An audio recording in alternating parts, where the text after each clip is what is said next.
Chapter 51 Luxury House, Girl, Big Ship, by Yoon. After 10 years, the system finally reappeared and told Bai Yoon his third ability, Luck Change.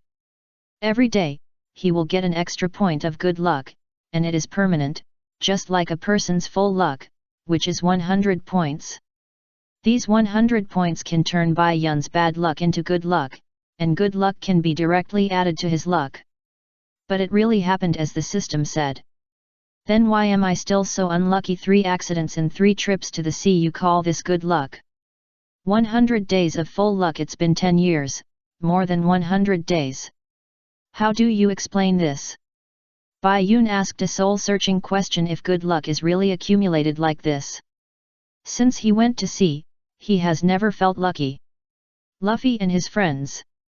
I am the leader of the great pirate group in this village, Usopp. Everyone calls me Captain Usopp. Usopp bravely went to meet Luffy, Zoro, and Nami. Used his innate skill. Nonsense. I advise you to give up this village. My 80 million subordinates will not stand idly by. With his hands on his hips, Usopp looked like what he said is true. Bragging. Nami immediately exposed him. 80 million people.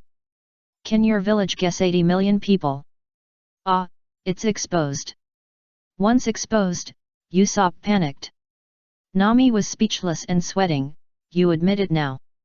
Ah, I confessed myself. What a smart woman.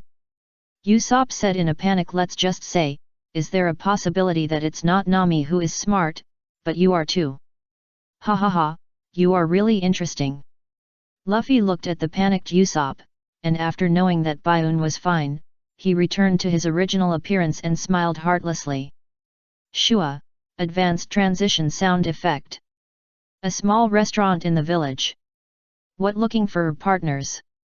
After listening to Luffy's words, Usopp realized that he had misunderstood them. Luffy and his friends were not here to rob the village. And Luffy's words had 2 meanings, looking for partners. One was looking for Bai Yoon, and the other was looking for new partners.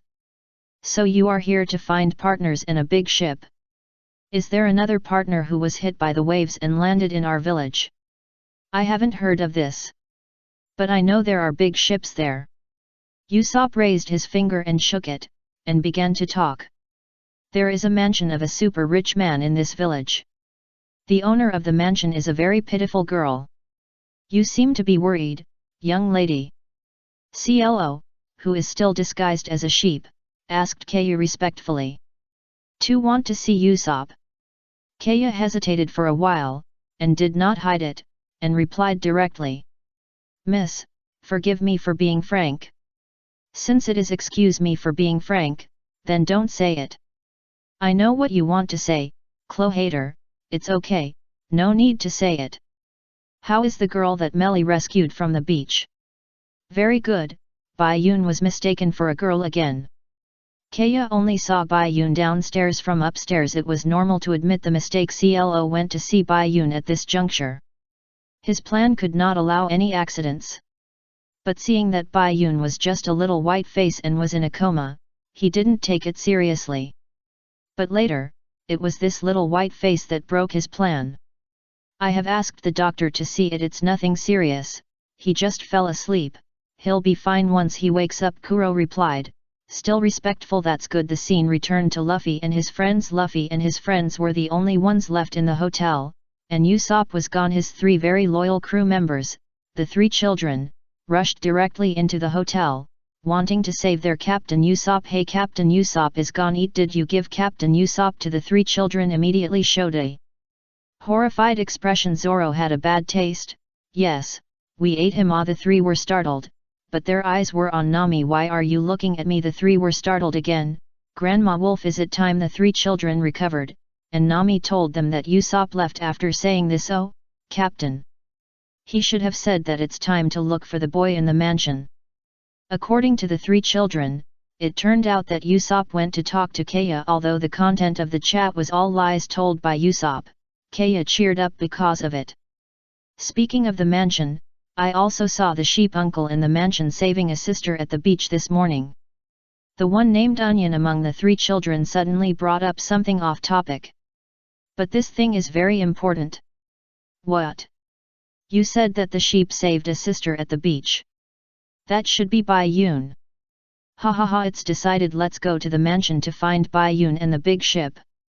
Since they knew where Bai Yun was, and it happened to be the place where they could borrow a boat, Luffy decided to go to the mansion. As for Bai Yun, the system kept Bai Yun hanging for 3 seconds and slowly explained the reason. Chapter 52, You Can't Swear. The system pretended to be mysterious after hanging Bai Yun for 3 seconds. It explained why Bai Yun was so unlucky since he had the ability to change his luck. That's because this ability has a limitation, which is, you can't swear. Hey! Bai Yun couldn't believe his ears.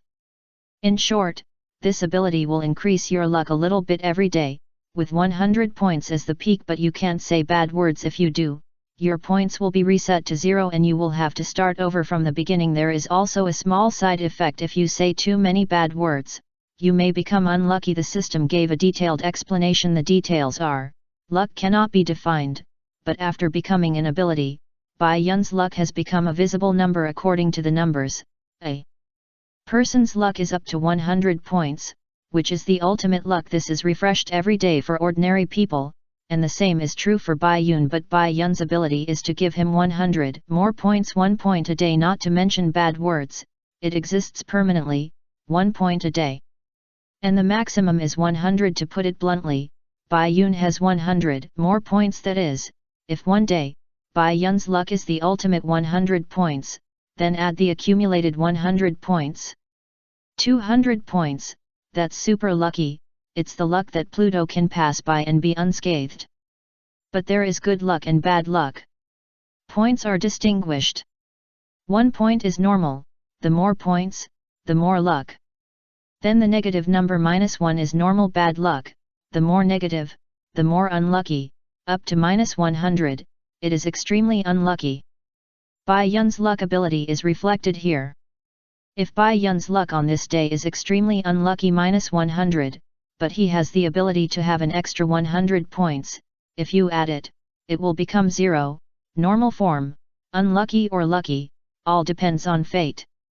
But there is a side effect, that is, because of swearing, the 100 extra luck points accumulated for 100 days will be instantly cleared. If you continue to swear, then Bai Yun's random luck for the day will be deducted little by little. If this day is lucky, it's okay; if it is unlucky, it will be even more unlucky.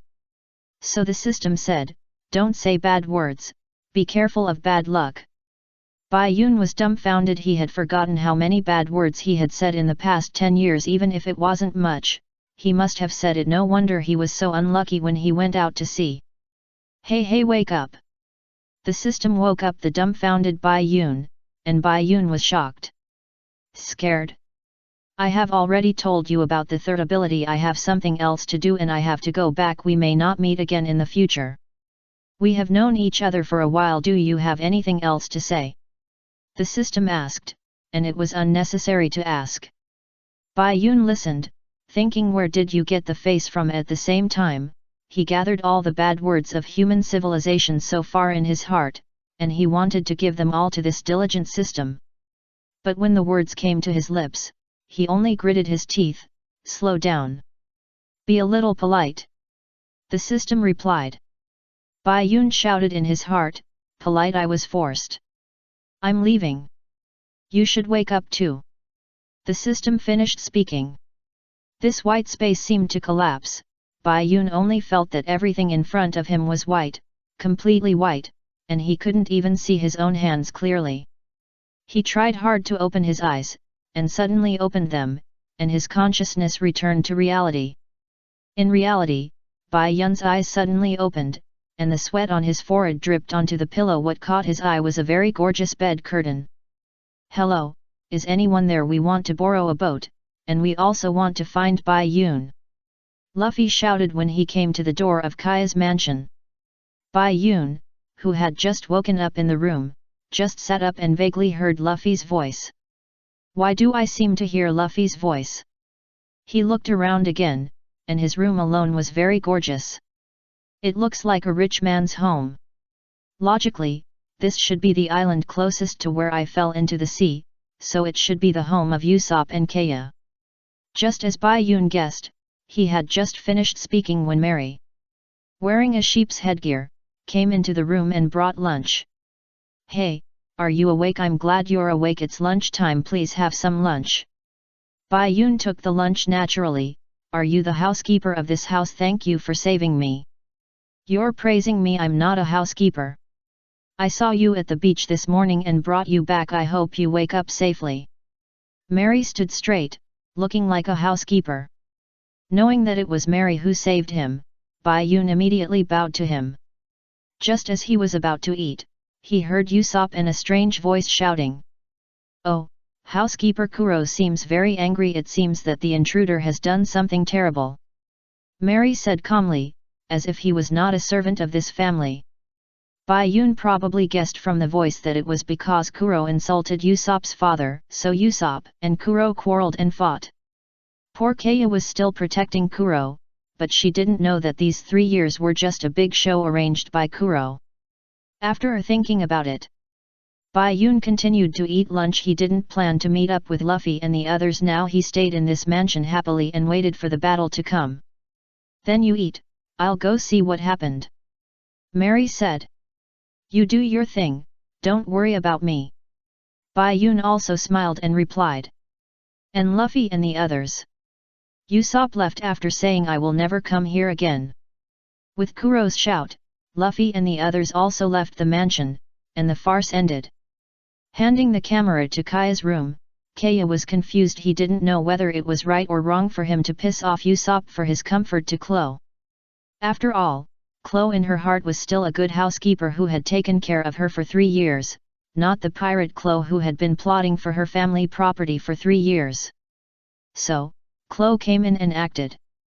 He said that he was saved by Kaya's father, and he did this for Kaya's good, otherwise he would be so worthy of Kaya's dead parents. With that, Kaya forgave him for what he said to Usopp. It was obvious that Kaya was CPU. Bai Yun, who wanted to visit Kaya outside the house, heard it all and had to admire Chloe's acting skills. He couldn't listen anymore and knocked on the door directly. "Knock knock knock." "Come in," Kaya replied. With permission, Bai Yun opened the door and walked in. Chapter 53, 100 Plans, Kuro. Knowing that he was in Kaya's mansion, Bai Yun did not choose to meet up with Luffy and the others, but stayed and wandered around alone. After lunch, Bai Yun came to visit Kaya, and after getting permission, he opened the door and went into the house. After entering, he saw only Kaya and a young man wearing glasses, a suit, and meticulous in the room people. Bai Yun recognized the young man as CLO at a glance. CLO said nothing. With tears in the corners of his eyes, he had to say that his acting skills were really good. If it wasn't the planned time, he would have completely regarded himself as the butler Clohardle. Not a pirate Clohardle.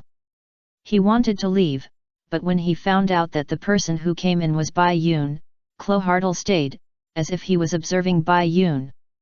Bai Yun felt Clohardle's sight and looked at him. His eyes were plain, without even a trace of ripples, as if he was looking at an irrelevant person. It was indeed irrelevant. Although he knew Clohardle's identity, he still had to put on a show. He smiled and said, "You are Mr. Clohardle, the butler I heard from Mr. Melly. My name is Bai Yun. I'm here to thank Miss Kaya for taking me in and finding a doctor to treat my injuries." He moved his sight to Kaya, and Bai Yun smiled and bowed slightly to express his gratitude. Kaya was stunned for a moment, and quickly waved her hand and said, "It's okay. It's okay as long as you wake up, sister." Bai Yun was choked. "I'm a boy, Miss Kaya." "Ah." Kaya was surprised, and apologized immediately after she reacted. Sorry. I misunderstood, Bai Yun, you are very good looking." "You complimented." Bai Yun replied. Thinking that no matter how good looking he is, how can he be as good looking as the Usopp in your mind? After chatting with Kaya for a while, Bai Yun can be regarded as a social terrorist. Kaya hasn't chatted with anyone other than the people in the mansion and Usopp for a long time. She had a good chat with Bai Yun, and now the two have become friends. But Bai Yun always feels that Kaya treats him as a sister, and even lets him sit on the bed to chat. I should go back, thank you for agreeing to let me stay for a while. Bai Yun stood up and said, his goal has been achieved. Okay, then Bai Yun, have a good rest. Kaya felt a little disappointed after living in a mansion for so many years. She was just a young girl who had not experienced much of the world. You too. Bai Yun replied with a smile on his face, and looked at CLO, who was standing like a sculpture and listening to the whole thing. Mr. Butler, can you take me there? This villa is too big. I'm afraid of getting lost. CLO stared at Bai Yun for a second and also showed a professional smile. Of course, this way. Da-da-da-da. The sound of CLO's leather shoes stepping on the ground continued to be heard in the long corridor. CLO led the way in front, and Bai Yun followed behind looking at this guy's upright back, with the white cloth hanging on his hand. He really regarded himself as a butler. Bai Yun smiled. Butler CLO is really like an elephant in a refrigerator. Bai Yun's words reached CLO's ears, and the sound of leather shoes stepping on the ground stopped immediately. Crow turned around and said with a smile, my name is Crow Hartle, and what does it mean to put an elephant in the refrigerator? Bai Yun smiled back, it means, you are really good at pretending. Crow's smile disappeared immediately, what do you mean? Stop pretending, Baiji Crow, I am also a pirate. Bai Yun directly said Crow's true identity. Crow's eyes widened visibly. But he immediately adjusted. I didn't expect someone to recognize me. Indeed, I used to be a pirate, but after being saved by the lady's parents 3 years ago, in order to repay them, I became a butler and stopped being a pirate. Bai Yun smiled and was still acting. In 3 years, maybe you have deceived yourself. Don't worry, I won't tell anyone. It is said that Baiji Crow is very smart and has obtained many treasures with his wisdom. But he is also a paranoid person. He will never allow his plan to go wrong. If it goes wrong, even his own people will kill him. What a coincidence. I like to see other people's plans that have been planned for so long being broken. Before your plan starts, I won't do anything. If you don't believe it, you can do it now, but this doesn't seem to be in your plan. After saying that, Bai Yun bypassed Crow directly. What he said about not knowing the road was a lie, but it was just a lie to make Crow go with him and have a good time. The close-up was given to Crow. His face became ferocious, his teeth were almost broken, and he tried his best to suppress his anger. He didn't understand where this kid came from and why he knew my plan. It's been 3 years. My plan cannot fail. Then tomorrow morning at dawn, I will make you die in pain. Kuro said to himself, and then left the mansion. Chapter 54. Who is Bai Yun? After Bai Yun pissed off Kuro in the mansion, he began to wait for the arrival of the early morning. Since he told Kuro that he would not take action before the battle at dawn, he would not take action. He is a trustworthy person. In order to protect the plan, Kuro immediately rushed out to meet with Zhang Jiao for discussion. Although Zhang Jiao was hypnotized in front of Zoro, Nami, and 3 children, he was hypnotized by himself and lay in the middle of the road. But fortunately, it did not delay the meeting, but it just happened that Usopp and Luffy on the cliff heard their plan. A back view, Usopp sat on the edge of the cliff and was sad. And Luffy suddenly jumped out from the tree above upside down. Hi! Ah! It scared Usopp so much that before Usopp cowled, after Usopp recovered, Luffy told him something shocking. Your father is Jesus, right? How do you know? Usopp asked hurriedly. Luffy came down from the tree, turned over, and sat cross-legged next to Usopp. Bayun and I met him when we were young. You look exactly like him. No wonder I feel familiar with him. I just remembered him. Luffy smiled and showed his teeth. His childhood was his happiest time, whether it was the days with red hair, Dodon's family, Ace, Bayun, Sabo, etc., they were all memories he cherished. Where is he now? Usopp asked. I don't know. But he is still on the ship of the Red Hair Pirates. He is one of my favorite pirate crew members.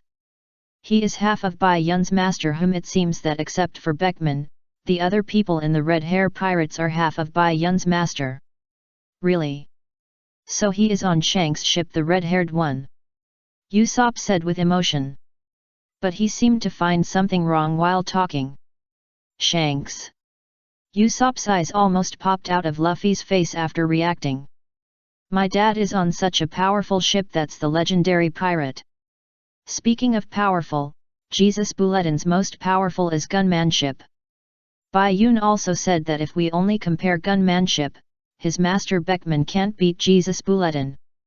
Luffy recalled. Ha ha ha, really? Usopp was naturally happy when someone praised his dad, but then again. Who is Bai Yun? Bai Yun is my partner. We went to the mansion to find the ship and... Obviously, Luffy forgot about looking for Bai Yun.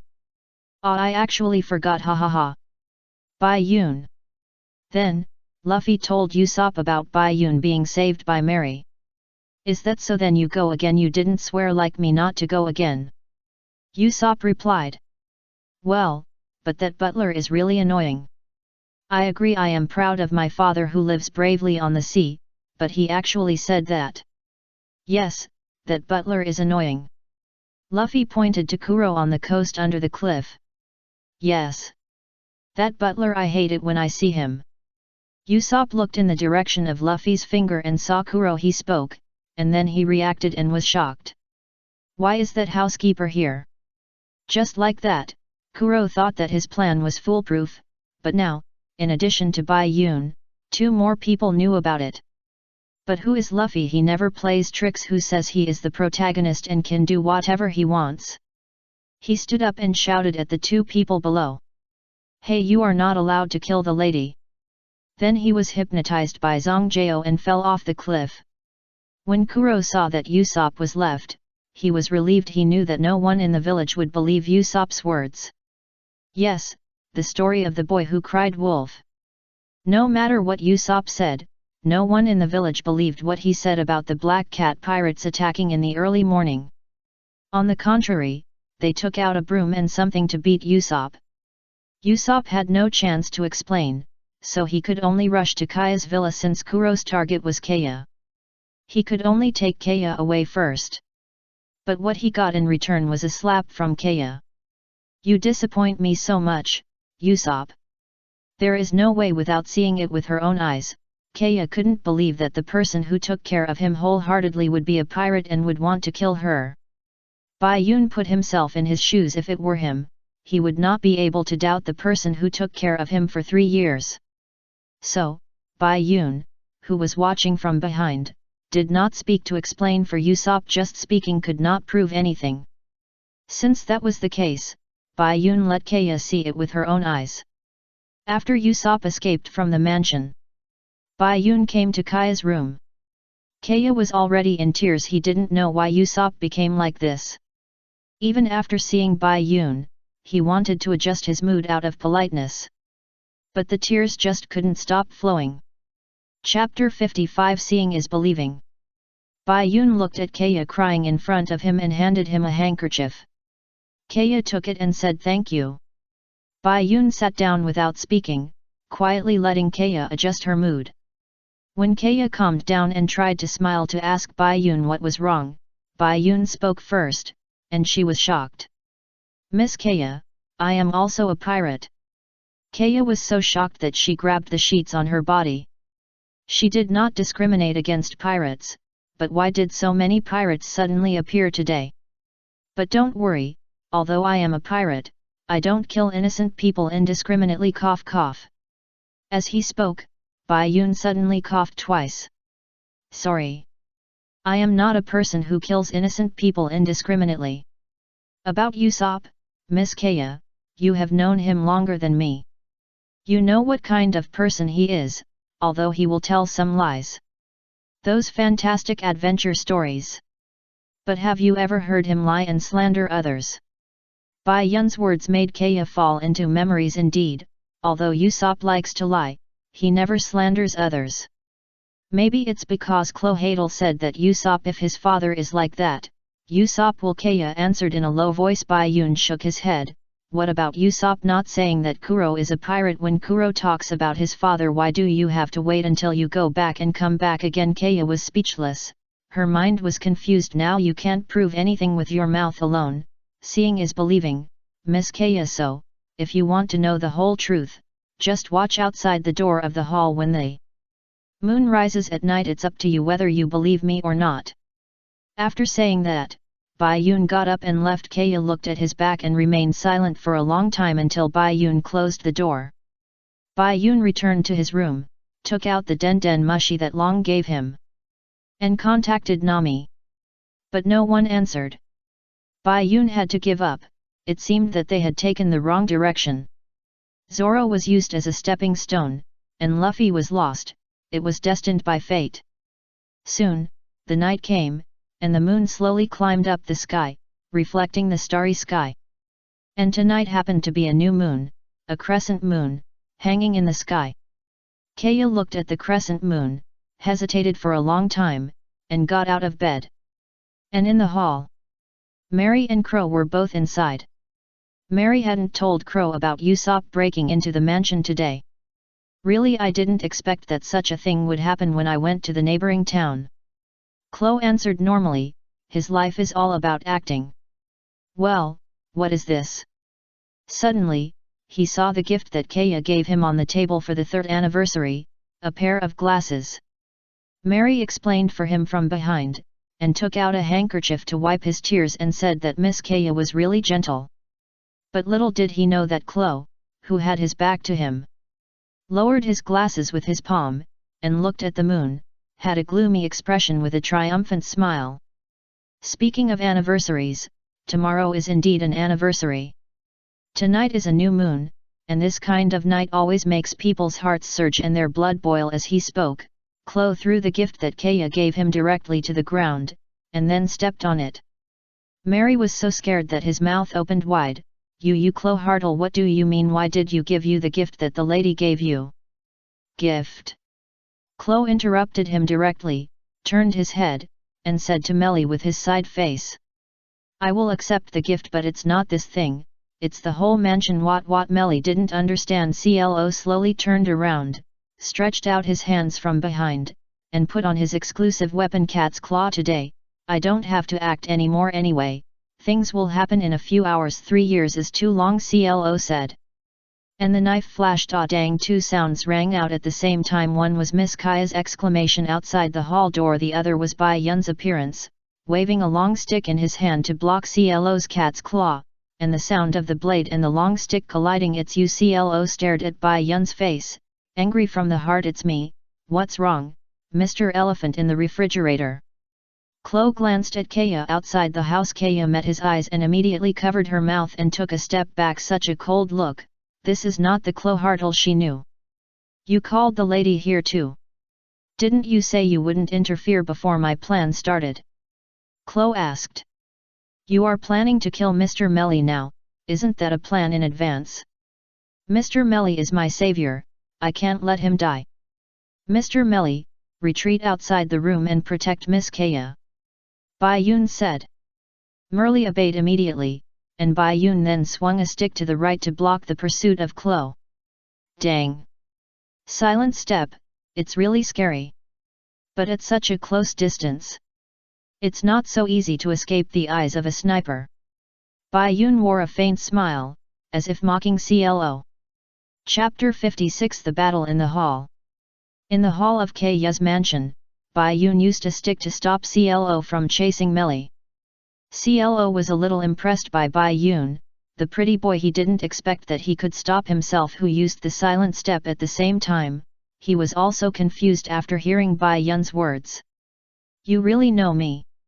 I have disappeared in the sea for 3 years at your age, why do you know me? CLO pressed Bai Yun's long stick with one hand, and asked from the right side, staring at him from the side. Guess. Bai Yun smiled, his tone was very irritating. Chloe directly waved his other hand to grab it. Guess your grandma. and the hand that pressed down Bai Yun's long stick quickly stuck it. If Bai Yun wants to dodge, he has to give up the long stick. But he didn't expect Bai Yun to bend down to dodge, and the hand that pressed down the stick instantly lost its strength. And the long stick turned into a pistol. Surprised, Bai Yun bent back and fired instantly in this posture. Bang! Klo opened his eyes slightly, and his body flashed instantly, but the distance was too close, and his waist was still scratched by the bullet. The bullet scratch is like being scratched by a knife. Klo can become a famous pirate, so his physical fitness is naturally not bad. The wound is not deep, but it is still slightly bleeding. Despite this, Klo's eyes did not look at the wound, and he didn't care at all. Instead, he stared at the flintlock in Bai Yun's hand. Devil fruit. Guess. Ahem. Bai Yun is still these two words, it can be said after that, he couldn't help coughing twice. During his coma, the time limit of replicating Zoro's body passed with his own physical strength, he had a fever just lying on the shore for a while. Klo saw that Bai Yun was in poor health, which was good news for him. The fight was about to continue in the next second. Kaya was worried about Bai Yun. How could he beat Klo with a fever? Klo Hartle. Stop fighting. Don't you want my property? I'll give it to you, and you leave the village now. Kaya broke free from Mary, ran to the house, and stood behind Bai Yun and said, I think you misunderstood. I want money, but also stability. In 3 years, I have created a good image in front of the people in the town. I want to get this money legitimately, and I want to live here, do you understand?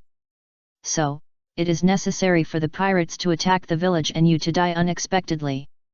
Klo said this expressionlessly.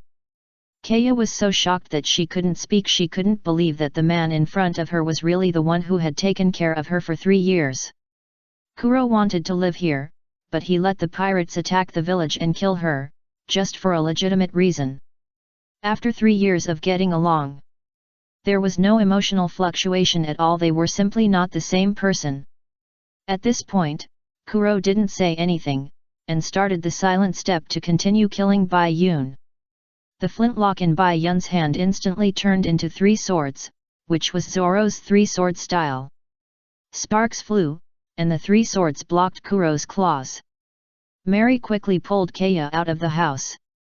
The next second, the two flashed quickly in the hall. The two fought back and forth, but they didn't suffer any injuries. The poor innocent furniture was chopped to pieces when they were swept by the two.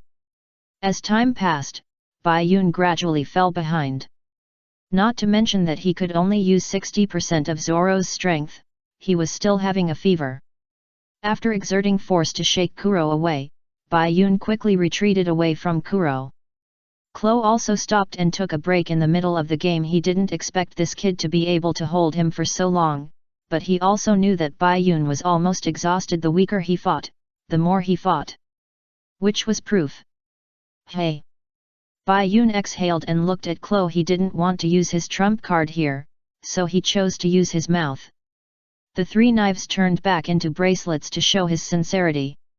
Look behind you. Klo didn't understand what Bai Yun meant by turning the knives back into bracelets. But he thought Bai Yun couldn't do anything like this, so he turned around and saw the early sun shining into the house through the window. It was already early morning. It's already early morning. Don't you believe in your plan? But the village seems very quiet now. Bai Yun continued to stab. Kuro turned to Bai Yun, do you know what's going on? Hehe, you have brothers, and I have my partners. I guess the guys from the Black Cat Pirates should have been stopped at the slope now. How about we make a bet? Let's go to the slope together to see.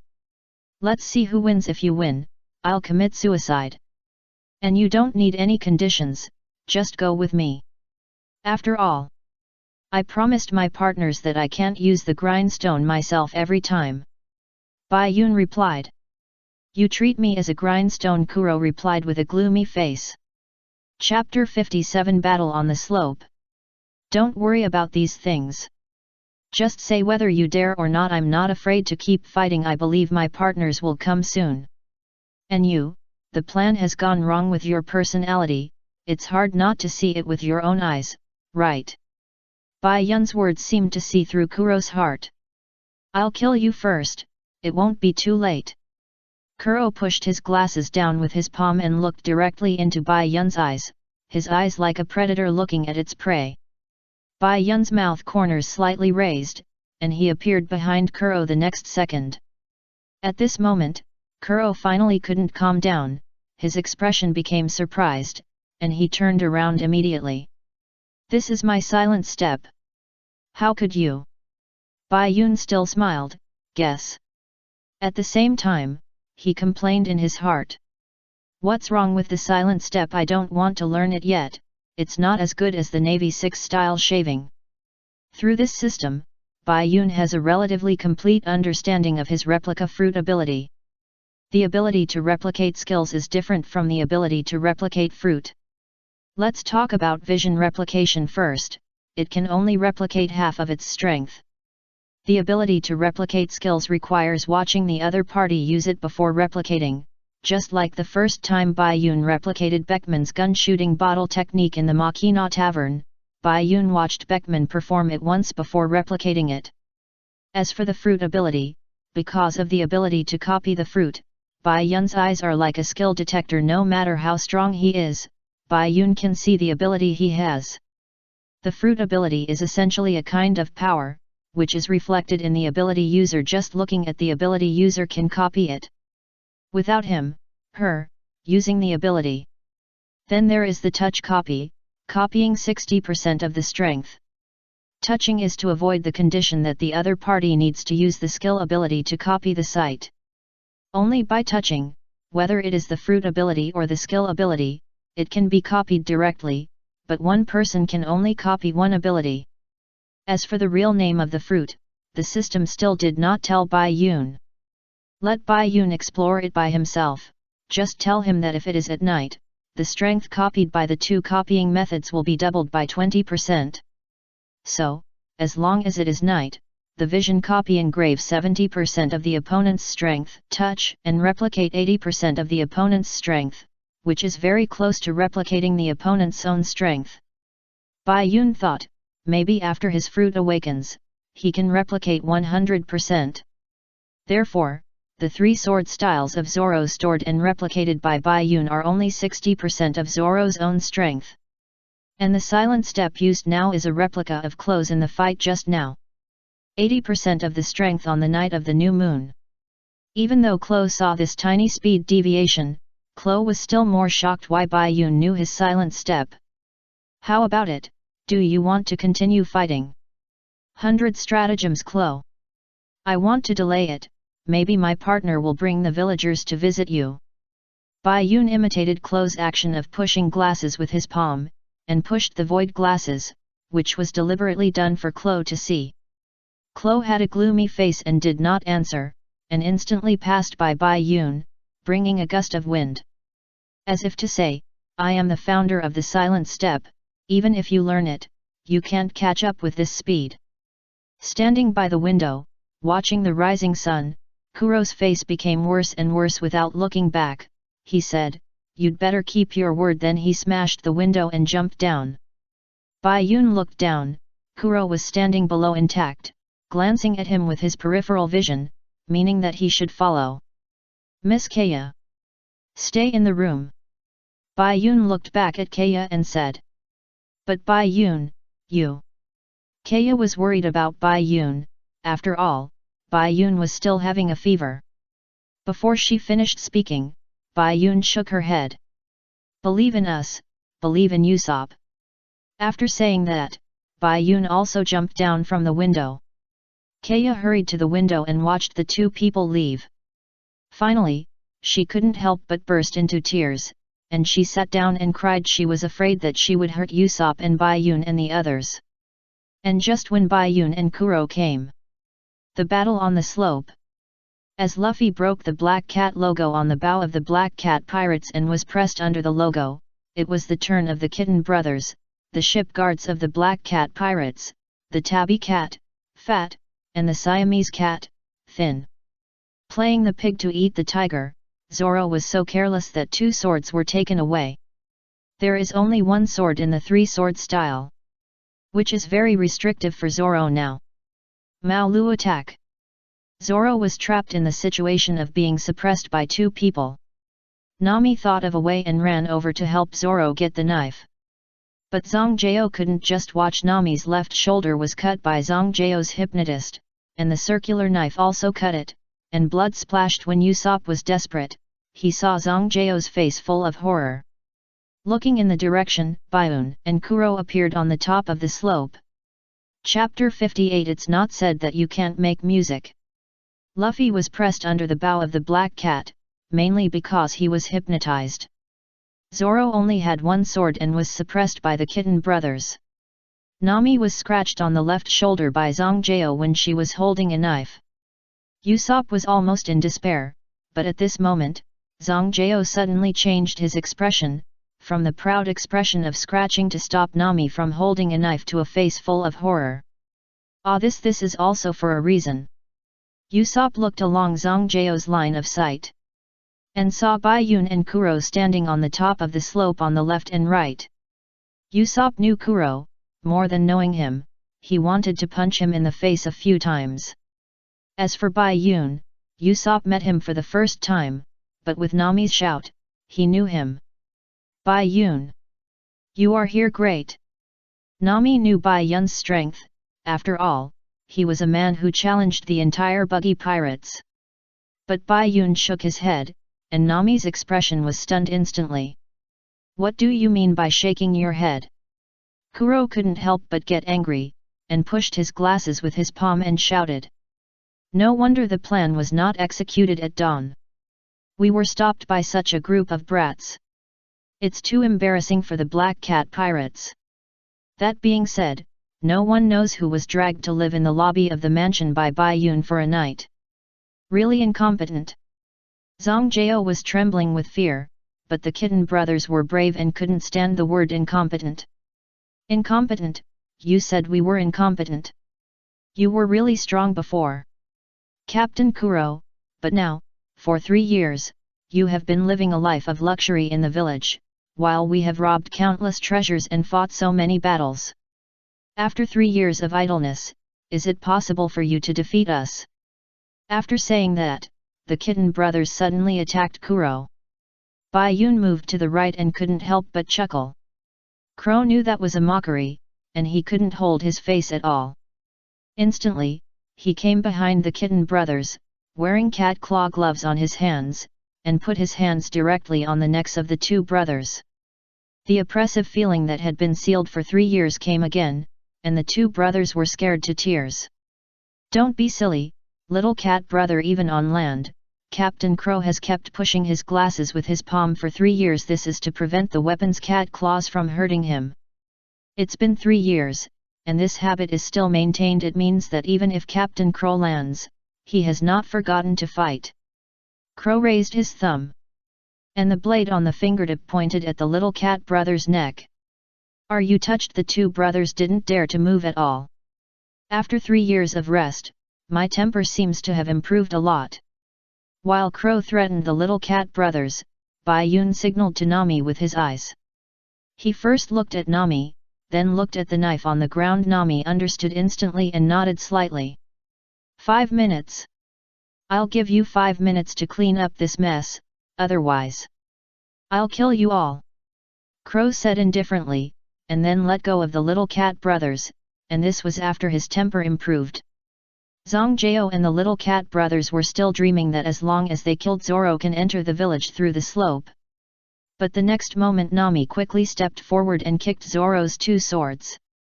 Zoro! Catch the sword! Damn it, Nami, you dare to kick my sword! Zoro said with his eyes slightly open, but after receiving the sword, he said thank you again, which was also a bit arrogant.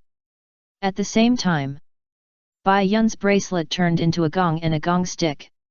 When the Kitten brothers saw Zoro got the sword, they still looked disdainful. They suppressed you just now, and now they can do it. So what if I got the sword? Go to hell! After speaking, the two of them attacked instantly. Zoro did not answer, his eyes locked on the two.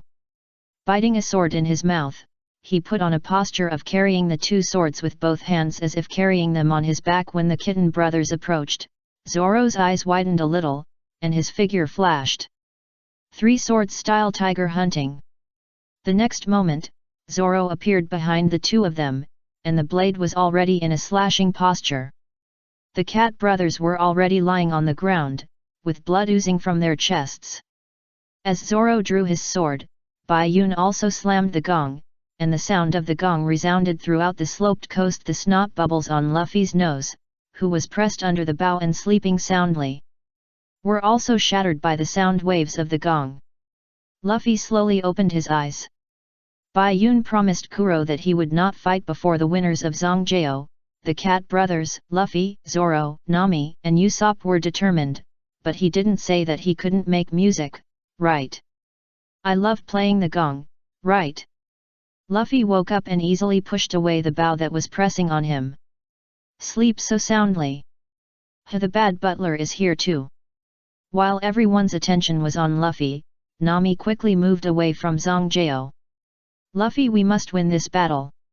Chapter 59, Resting. Luffy, we must win this battle. This was Nami's first sentence when she saw Luffy wake up. Luffy was a little surprised. You. Nami immediately raised her fist, her eyes shining. I'm doing this for the treasure. Luffy took back his surprise and pressed his straw hat tightly. Well, as long as everyone is happy. Then, Luffy caught a glimpse of Bai Yun on the top of the opposite slope. Ah, Bai Yun, I finally see you. Are you okay? Bai Yun shook his head. It's okay. Captain, help me punch that hypnotist. Kuro was a little surprised. Bai Yun has so many strange abilities, but he is not the captain. Zango is hypnotizing the thick-skinned tabby cat who was not defeated by Zoro's sword. Just when he was done, he was startled. Why did he suddenly come to me? As soon as he turned his head, Luffy's fist hit him accurately in the face, and Zango flew directly to the ground next to Kuro. Bai Yun looked at Kuro. It seems that we still have a bigger chance of winning, Mr. Refrigerator. Kuro had a blank expression on his face, and instantly grabbed Bai Yun with his right cat claw. Bai Yun had a long stick in his hand to block, but his consciousness was already blurred, and he could not use half of his strength, and was directly knocked down the slope by Kuro. Zoro immediately caught him. No way, your strength. Zoro wanted to say that Bai Yun's strength was not that great, but he felt that Bai Yun's body temperature was abnormal. Just like a hot water bottle. Luffy also flew over in an instant. You have a fever, it's normal, just take a rest, and the rest is up to you. Bai Yun smiled and replied, of course, you take a good rest, Bai Yun, I will beat this hateful butler away. I believe you. It hurts. Zongjao came back to his senses, and felt a burning pain on his right cheek. As soon as he opened his eyes, he saw Kuro lowering his head and staring at him, which scared him so much that he immediately got up. Kuro, the ship. The ship. Shut up. Go find Kaya in the mansion in the village now, hypnotize her to write a suicide note, and then kill her to prove that you are still useful. Kuro pushed his glasses and ordered. Yes, I'll go right away. Zango immediately ran towards the village. He was hit on the back of his head by a hammer, and Usopp, who was bleeding, struggled to grab his feet. No. Don't hurt Kaya. If he dragged it on, Zango was afraid of being stabbed by Kuro. So he kicked Usopp away. Get out of here. Kuro flashed and tried to finish him off. You are really a waste, Usopp. You still owe me a punch. At the same time, the frenzied tabby cat also grabbed Zoro and Bai Yun. Go help Usopp. I'll take care of this fat cat. Bai Yun said.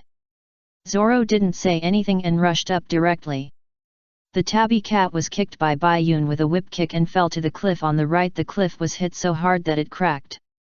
Luffy also punched Kuro, who wanted to attack Usopp, but Kuro dodged Luffy's punch because of Luffy's previous experience of knocking Zongjao away with a punch. But Usopp was also rescued by Zoro, who carried him on his back to chase Zongjao. Their biggest enemy is not Zongjao, but Zoro's lack of direction. On the slope, Luffy missed one punch and then another, and flew past Bai Yun to Kuro and fought with him. Bai Yun continued to stay where he was, and the tabby cat was kicked away by Bai Yun with a whip kick. And his anger rose sharply. Flying cat leg. The tabby cat jumped lightly with a fat body and kicked Bai Yun just when he was not in a frenzy. He could crack the ground with one foot, not to mention now that he is in a frenzy. Bai Yun was not panicked at all, raised his head, and coldly staring at him quietly, he rotated his arm and a long stick appeared at the moment when the tabby cat fell down. He hit its abdomen with a horizontal stick, and then hit it to the ground with force.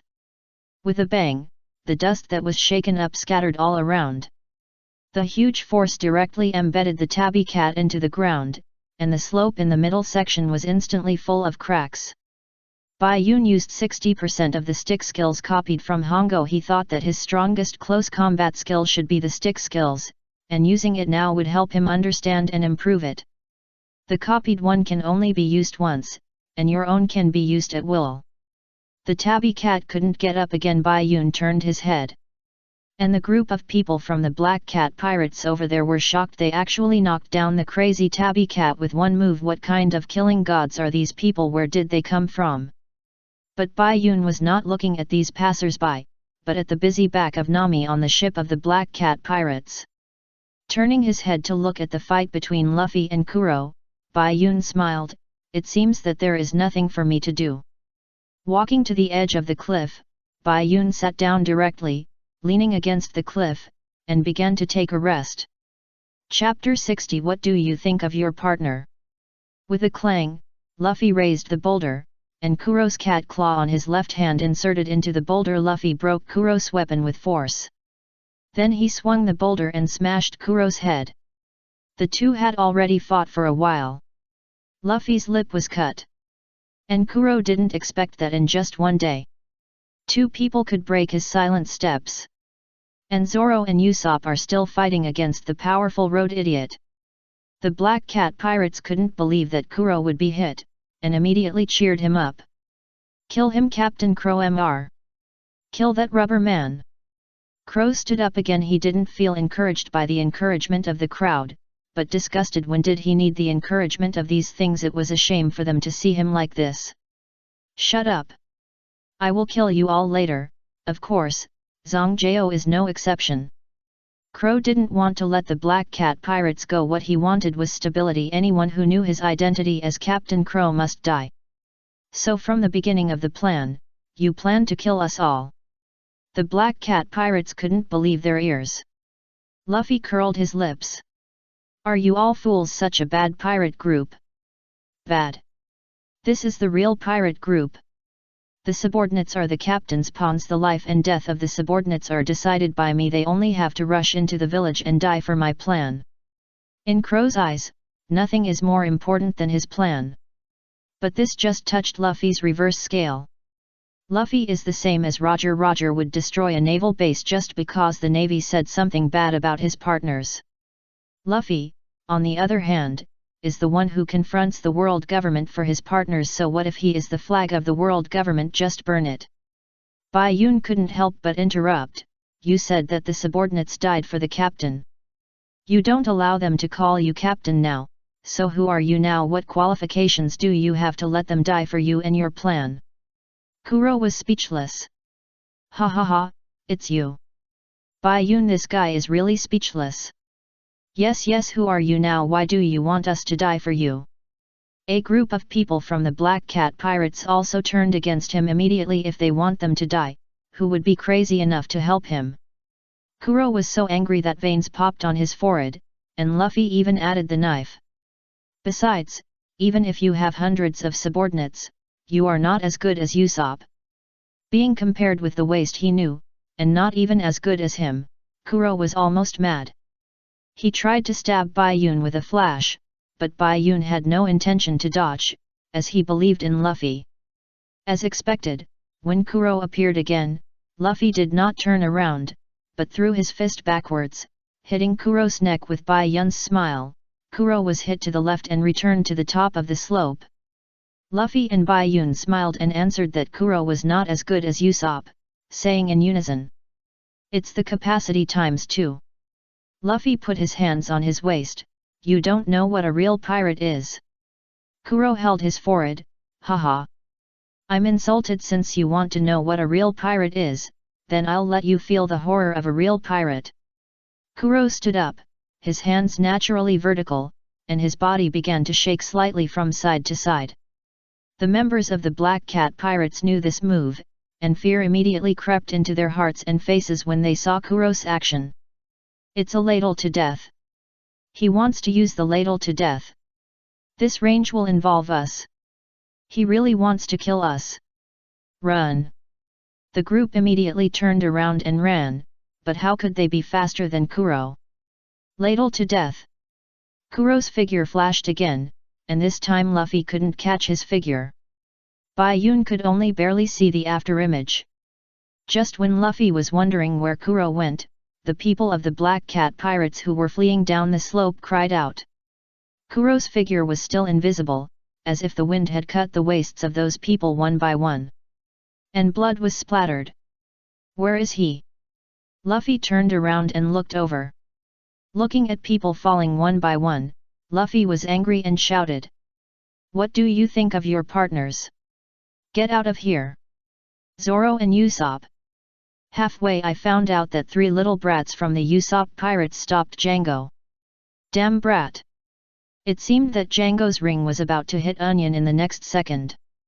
500 meters away, Usopp hit Django's back with a Firebird star. Back to the slope. Bai Yun coughed twice. "Don't panic, Luffy. I'll be the bait." Bai Yun smiled and then shouted loudly. "Kuro, no, just change your name to Ridiculous. You can't compare to Usopp, forever. Besides, your plan, the plan you have planned for 3 years, will eventually vanish into thin air." Chapter 61. I just want to take a nap. Your plan will only vanish into thin air, Bai Yun shouted loudly. Although Kuro couldn't control himself to stop, he would only stop when he was tired. But he could still choose the direction. Kuro's speed was still so fast that Luffy and Bai Yun couldn't catch it with their eyes. But Bai Yun was a sniper and was very sensitive to the wind. "Here it comes!" Bai Yun shouted, and then he immediately slid down and lay on the ground. Kuro's cat claws swept over Bai Yun's head and cut the cliff behind him. When Kuro was still thinking about the action, Luffy grabbed the corner of his clothes. "I got you!" Then he threw Kuro to the back with force and slammed him heavily to the ground. Why can't you blame the death of the monster? Look, it's all your fault. My lovely subordinates can only wail because they can't die quickly. What an ugly sound." Kuro climbed up again. Bai Yun lay on the ground, listening to his words, and laughed. This man died, but his mouth was still hard. Luffy raised his hands. "I will never be a pirate like you." Kuro pushed his glasses. "It's not that I won't be, but I can't be one because you will die here." After speaking, Kuro began to shake his body from side to side again. Luffy flew over and wrapped his whole body around him, clamping his arms with his hands and feet. This wave, Kuro died from the skill's pre-swing. Then Luffy tilted his head back and stretched his neck to gather strength. At this point, Kuro was still stubborn. He was really dead and burned to ashes, but he was stubborn enough to not burn. Rubber rubber. My plan, there will be no mistakes. Shown. With the Iron Head skill, Luffy gathered strength and hit Kuro's chin with one head, and blood splashed out of Kuro's mouth. The force made Kuro spin around, his eyes rolled back, and he fell to the ground. Quiet. As Kuro fell, the scene was instantly quiet. Even those who were scratched in the abdomen by Kuro could not believe that Kuro lost. He won. Captain Kuro. You dare to beat me? Who are you? Kuro asked weakly. Until now, he didn't know who the kid he defeated was. My name is Monkey D. Luffy. I won't lose to a cowardly pirate who escapes from the sea. A pirate can only abandon his name when he dies. I want you to remember my name forever. I am the man who will become the Pirate King. Luffy's words made the scene quiet again. Kuro raised his eyebrows and had nothing to say. Bai Yun lay on the ground, looking at the blue sky and white clouds. It looked so much like the scene he saw on the first day he crossed over. After hearing Luffy's words, although he had heard it many times, he couldn't help but smile, silently raised his right hand and gave a thumbs up. Luffy saw Baiun's thumbs up, smiled and returned one, then grabbed Kuro's arm and threw him to the Black Cat pirates. Question: how many times was Kuro thrown in this battle? Take him away, don't come here again. I didn't expect you to be so strong, Luffy. Nami, who returned with a full load, returned to Baiun and Luffy. Luffy was tired and lay down directly on the spot. Nami was a little confused. Why were you angry just now? I hate them, they all did the wrong thing. The crew should trust their captain, not turn against him all of a sudden. The captain should also trust his crew, not treat them as pawns that can be discarded at any time. Trust each other, this is a partner. Luffy said, and Zoro also rushed back at this time. It was really amazing for him to find this place. He was also injured when he underestimated and neglected the Cat brothers. His abdomen was cut twice. Although the bleeding stopped, it still looked shocking, but Zoro stood there indifferently like nothing happened. It's really stupid, how can there be such a pirate? Nami didn't believe that there were pirates like this. Hehe, of course, Bai Yun and I have met before. Come to think of it, without Bai Yun's help, I wouldn't have been able to catch Kuro so easily. You said so, Bai Yun. Luffy Q Bai Yun. But Bai Yun didn't agree with him as usual. Bai Yun. Bai Yun. Realizing that something was wrong, Luffy jumped up and grabbed Bai Yun's shoulder and shook him. Bai Yun. Are you okay? Don't scare me. Bai Yun just fell asleep and was woken up by Luffy. It's okay if you keep shaking like this, something will happen soon. I just want to take a nap. Okay, then go to sleep, Luffy replied with an innocent look. Bai Yun. Chapter 62 Forward Mary. Today can you not tell anyone about what happened today? Usopp asked his 3 little crew members. The 3 of them didn't understand. Why we are fighting for the village, Captain Usopp, you are the hero of the village. Everyone will look at you with new eyes. Usopp shook his head slightly and wiped the blood from his forehead. Whether it is a misunderstanding or not, everyone thinks I am a lying kid. There is no need to tell them and cause panic. If it weren't for the situation today, our remote village would not be attacked by pirates at all. The villagers live in peace because of this. There is no need to tell them and break that precious peace. Usopp's words made the 3 children speechless. They didn't understand yet. Isn't it good to be a hero? This is what Baiun and Luffy said, that Kuro is not as generous as Usopp. Just pretend it never happened. I won't force you. No. We will respect your wishes, Captain. I will too. If you don't say it, you will never say it again. The 3 children answered immediately. Although they didn't understand, they supported Usopp's idea, just as Usopp didn't force them. Usopp smiled, but then his face darkened again. Okay, I have one more thing to say. I want to go out to sea and become a real pirate. After meeting them, I made up my mind to go out to sea. Why? It's because the pirate flag is calling me. We don't want to. We don't want you to leave, Captain.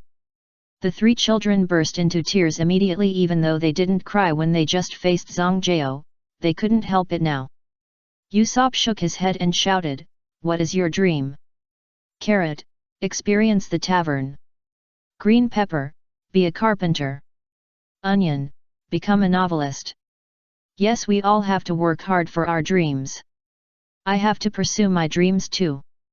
So, that's it. Usopp pirates disbanded.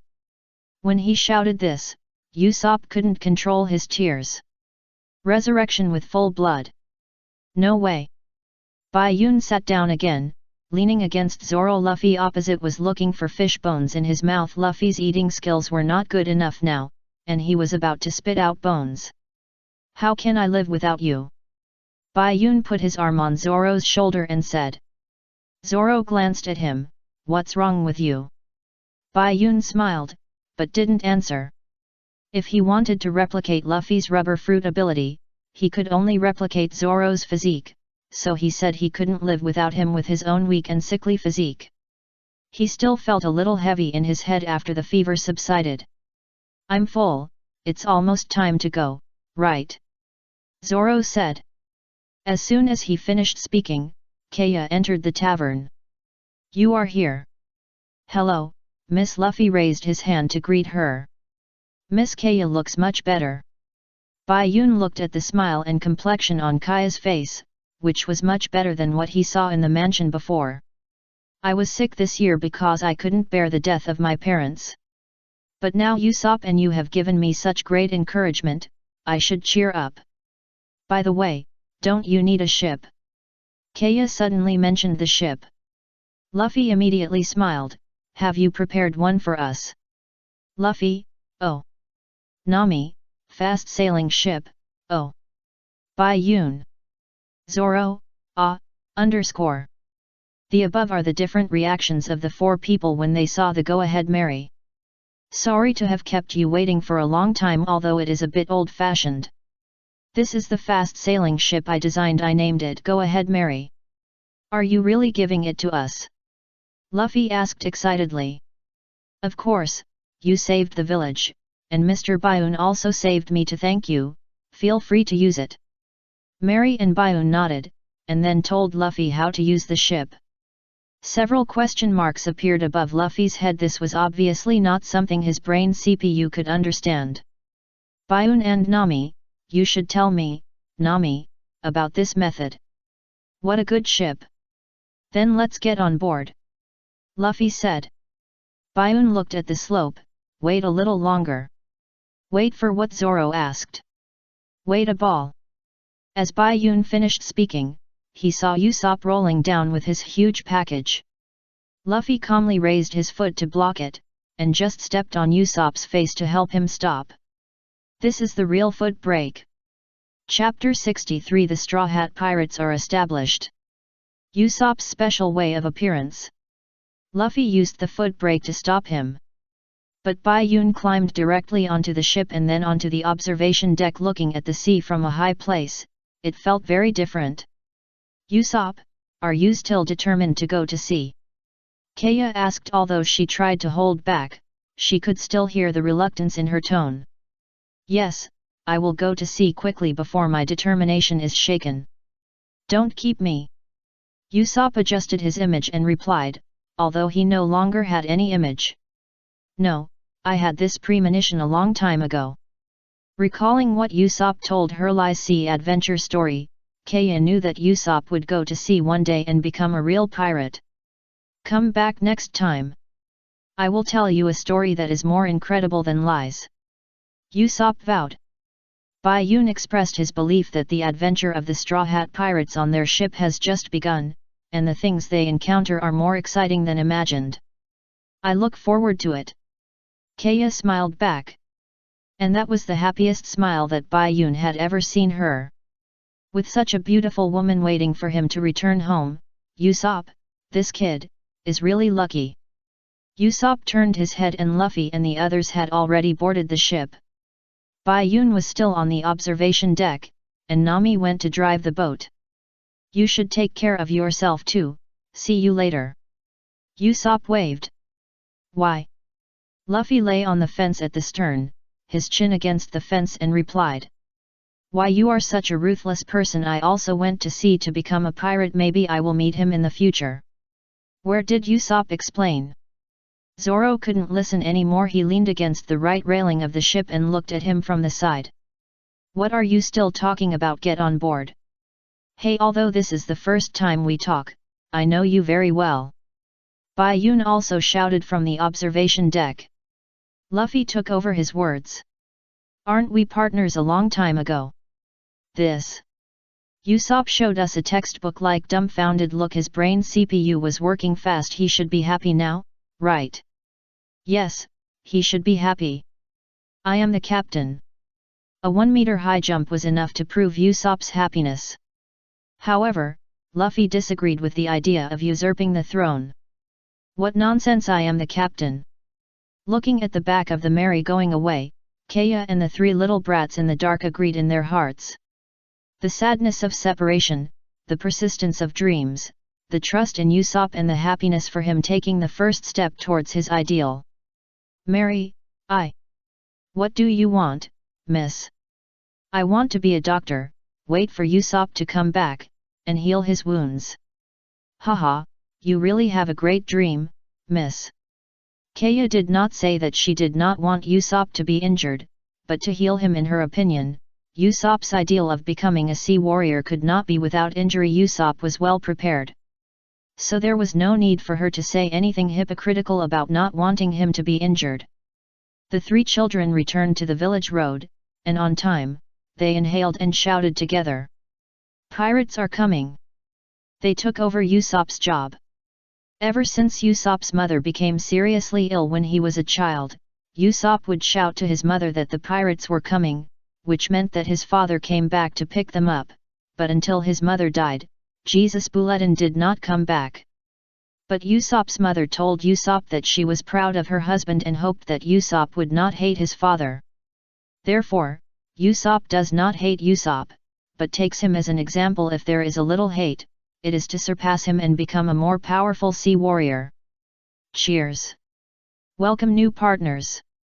Here, on the Merry, Luffy and his party started a banquet.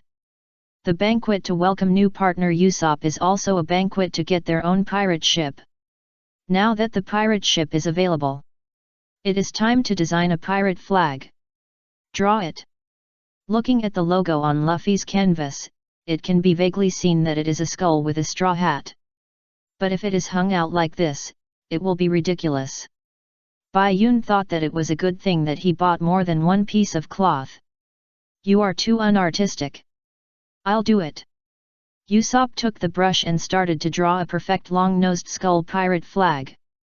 Luffy and Zoro each punched him in the head.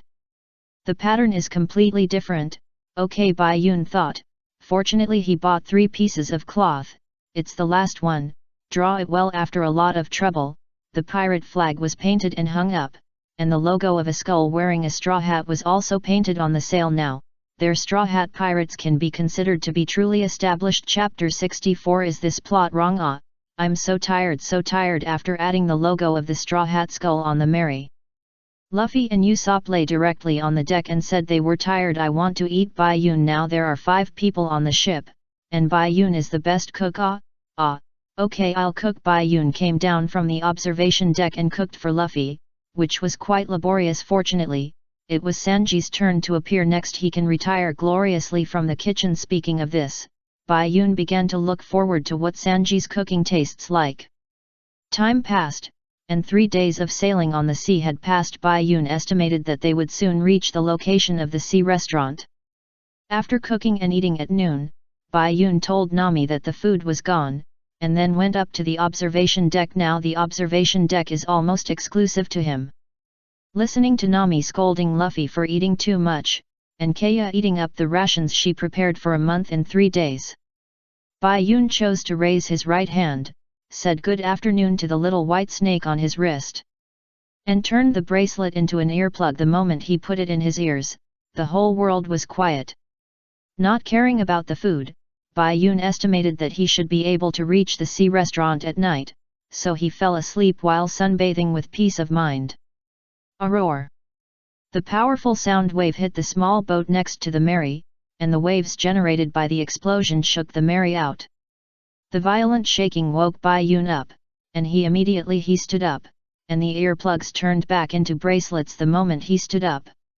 Looking down, Bai Yun saw that the Merry was carried away by the waves. There were wreckage of wooden boats and an unknown pirate ship on the sea. Bai Yun looked at the pirate flag carefully, but still didn't recognize it. Standing at the bow was a burly man, who looked nearly 4 meters tall, wearing golden armor, with long red hair tied into a whip at the end, a bit like a lion's tail. Bai Yun didn't recognize him. What happened? Isn't this plot wrong? With a head full of doubts, Bai Yun was taken away from the scene by the fast-moving Merry. Only he and Usopp were left on the ship. Usopp tried to control the rudder to stop the Merry, but was directly swept into it by the high-speed rotating rudder, and then thrown onto the flagpole, with stars in his eyes. The Merry was carried away by the impact of the explosion, and it was very fast. It stopped only after it reached the shore of an island and hit a reef. Bai Yun then jumped down from the observation deck and gave Usopp, who was leaning against the flagpole, a push to wake him up. Usopp, Usopp! Usopp slowly opened his eyes and was confused for a long time before he reacted. Bayun so scary that big guy opened his mouth and roared, and blew up the small boat that Luffy and Zoro were on. The huge impact also shook the Mary to this island. Everyone is separated, and only the two of us are left. Usopp cried. And Bayun was still confused. Shouldn't it be the plot of the restaurant on the sea now? Is it the movie version? Then I have no idea what happened. Bayun has only seen the two movies of the movie version, Golden Emperor and Golden Lion. But after thinking about it, if it is a movie version, it won't be a big deal in the movie version. Even if I'm comes, he will be slapped by Luffy twice. Bayun asked Usopp to calm down, so, it means that there are only two of us on the ship now. Usopp nodded, and Bayun suddenly fell silent. Usopp saw the disappointment on his face and immediately lay down again, with black lines covering his head. Too hurtful. Bayun pulled Usopp up. No, no, you still have advantages, Usopp. For example, you should tell me what happened just now. Bayun changed the subject. Usopp sighed and told them what happened just now. Really, you eat so much a month's rations were eaten up in 3 days. Let's see if there are any island towns nearby. Although Nami complained about Luffy, she looked at the sea chart and looked for nearby islands to see if she could get food. Like Bayun, Zoro ate and slept, and fell asleep with his back against the fence. Usopp and Luffy lay in the middle of the deck, looking at the blue sky and white clouds and the flying pirate flag. While they were busy with their own things, a small boat sneaked in from behind, entered the cabin and took away all their treasures. Is this the future for emperors? It shows that you should not be too involved in some things, especially when sailing on the sea. When Nami reacted, the thieves had already transported their 2 large bags of treasures to the boat. Nami felt insulted. Only she stole from others, and no one else stole from him. What are you doing? This shout also attracted the attention of Luffy, Zoro, and Usopp. Well, Nami, what are they doing? Luffy asked. Nami held her forehead. That's our treasure, get it back quickly. What? Luffy couldn't stand it under the ridicule of the 3 thieves. He stretched out his arms and flew directly over, and then smashed the cabin to pieces. Devil fruit ability users in the East China Sea are not common, and the 3 were as surprised as the people who saw it before. Indeed, the 3 of them were not enough for Luffy to fight. However, at this time, the burly man with long red hair that Bayun saw appeared. Captain Golden Dragon! Save us! Seeing the burly man and the pirate ship appear, the 3 thieves immediately shouted, and the only response to them was the word gold spoken in a hoarse voice. The Golden Dragon raised his hands to accumulate strength, and golden air waves appeared all over his body. Those who didn't know thought it was a scion transformation. It's that! Run! The 3 thieves saw the Golden Dragon's situation and immediately jumped into the sea. Even if they jumped into the sea, they still held the treasure bag tightly. They knew that if they didn't bring the gold back, the Golden Dragon would kill them if they didn't die here. Then, there was the roar that made Bayun yawn, and blue sound waves burst out from the Golden Dragon's mouth, blowing the boat to pieces. Bayun didn't know what De Kongming was thinking about not blowing up the Mary but his own boat. The boat was gone, Luffy fell into the sea, and Zoro immediately jumped down to save him. Nami sneaked into the Golden Dragon's ship at some point. She is indeed a professional thief. Bayun and Usopp were taken away by the sound wave that pushed back the Mary. After blowing up his own boat, the Golden Dragon left contentedly. Chapter 65 Adventure of the Golden Island. Bayun, who originally thought he was going to the restaurant on the sea, slept and entered the story of the movie.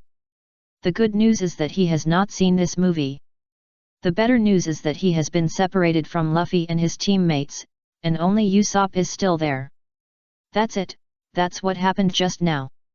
It's really scary. That big guy blew up the boat with a roar.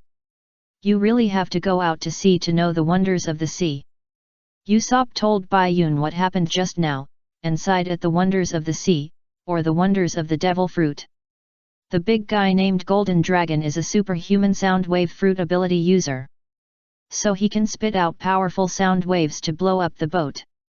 In addition to him, there is another person who uses a sword on their ship, and the others are not a big threat. Bai Yun analyzed it and found that the threat was not big. Now the main thing is to reunite and take back the treasure. And how much treasure Bai Yun and his team have, of course, depends on how much treasure there is on the other ship, and then they have how much treasure they have. Nami agreed very much. Usopp was puzzled. How do you know them so well? Use your eyes to see. Bai Yun pointed at his eyes with 2 fingers. I am also a devil fruit user. I can see the abilities of others and imitate them. So powerful. Usopp opened his mouth wide. He had not seen Bai Yun take action during the battle on the slope, so he did not know how powerful Bai Yun was. In fact, Bai Yun did not know how powerful he was. If he used all his trump cards, there should be no one who could stop him in the first half of the Grand Line. Except for the Navy headquarters and the 4 emperors who like to wander around. The 7 warlords of the sea, some should be able to fight and some should not. But if he does not use his trump cards, his strength is probably about the same as Luffy's current strength. Not that powerful, just average, 3rd in the world. Let's go to the island to see if there is any news or clues. It's not good to wait on the ship all the time. Bai Yun suggested. When Usopp thought of the sonic cannon of the Golden Dragon, he felt weak. Holding his chest and said weakly.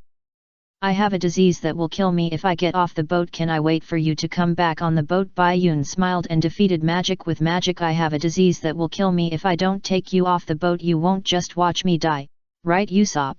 The seagull flew over and landed on the canvas pole of the Mary, just to relieve himself. Bai Yun on the shore didn't even look at it, raised his hand and shot it, and another seagull lost the dream of getting French fries at the dock. Bai Yun.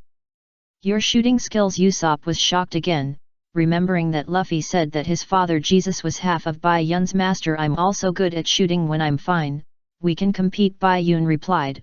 Usopp didn't answer, he was thinking about how accurate he would be if he shot with a slingshot. The 2 continued to walk, and they didn't walk a few steps. As the saying goes, enemies meet on a narrow road. Not long after they came down, they met the group of Golden Dragon who came ashore. Obviously they had been seen by them before Bai Yun made any move. Usopp got a wooden barrel from nowhere and put himself in it upside down. Golden Dragon's minions surrounded him. Usopp showed his feet and tried to escape now. He was trying to cover up his mistake, so he opened the wooden barrel directly. Ah, the weather is nice today. Time to work, time to work. Usopp chose to play dumb. Although Golden Dragon and his friends were not smart, they were not stupid. Who are you 2? The one who spoke was the leader of the 3 thieves who stole Luffy's treasure. He had yellow hair, so he was called Yellow Hair. Usopp hid behind Bai Yun and did not answer. I guess they are the gangsters who want to find Wu Nan's gold. Seeing that Bai Yun and his friends did not speak, Yellow Hair guessed. Yunnan gold. Bai Yun repeated the 2 words in a questioning tone. It seems that he has heard of them. But he has only heard of them. Isn't it? Isn't it for the gold left by Wu Nan, the legendary golden pirate who owns 1/3 of the world's gold? Will you come to this deserted island? Gold mine. The yellow-haired man explained attentively. When it comes to gold, the Golden Dragon also happily showed a beautiful smile. Bai Yun was sure that he had never seen it. At the same time, he silently complained in his heart, 1/3 of the world's gold. This is a big boast. A pirate from the East China Sea owns 1/3 of the world's gold. Where can the Celestial Dragon and the Golden Emperor put their faces? Bai Yun believed that he owned 1/3 of the gold in the East China Sea. Forget it, don't talk nonsense with them. Gallus, kill them. Gold can only be mine. The Golden Dragon threw 3 gold coins to Gallus, who was also tall and dressed as an Indian beside him. Taking the gold coins, Gallus smiled, put the gold away, and took out the huge machete behind him. Usopp was so scared that he was sweating. But Bai Yun didn't react. Nami was observing with a telescope on the Golden Dragon's ship. When she thought of Bai Yun's strength, she put her mind at ease. She had heard what Golden Dragon and the others said about Wu Nan on the ship.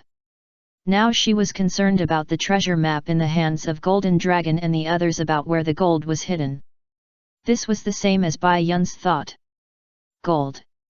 Pirates love treasure and treasure hunting the most, right? Wait, don't you be so anxious. You will regret it if you kill us. Since you are here to look for gold, shouldn't you have a treasure map? Don't you understand? Bai Yun's words made the Golden Dragon stop Gallus. How do you know? I guessed, the treasure map always has so many strange answers. But do you know who is standing in front of you? Who is it? It's the famous treasure hunter, the adventurer who finally found the treasure, Usopp. Bai Yun moved away, stretched out his hands to Usopp, and introduced him solemnly. Usopp's eyes widened. And he came to me like this. But then he met Bai Yun's eyes, and Bai Yun blinked and signaled. Usopp understood that lying was his strongest ability, and his momentum was full, and he put his hands on his hips. That's right. I am the famous treasure hunter Usopp. This is my assistant, Bai Yun. Don't you understand the treasure map? I'll help you look, and if I find the gold, I'll give it to you. We don't want it. Hearing that Usopp and the others didn't want gold, the Golden Dragon readily took out the treasure map. Chapter 66 The Tail Faces East. Go from the southern hills, see the whale facing west, the tail.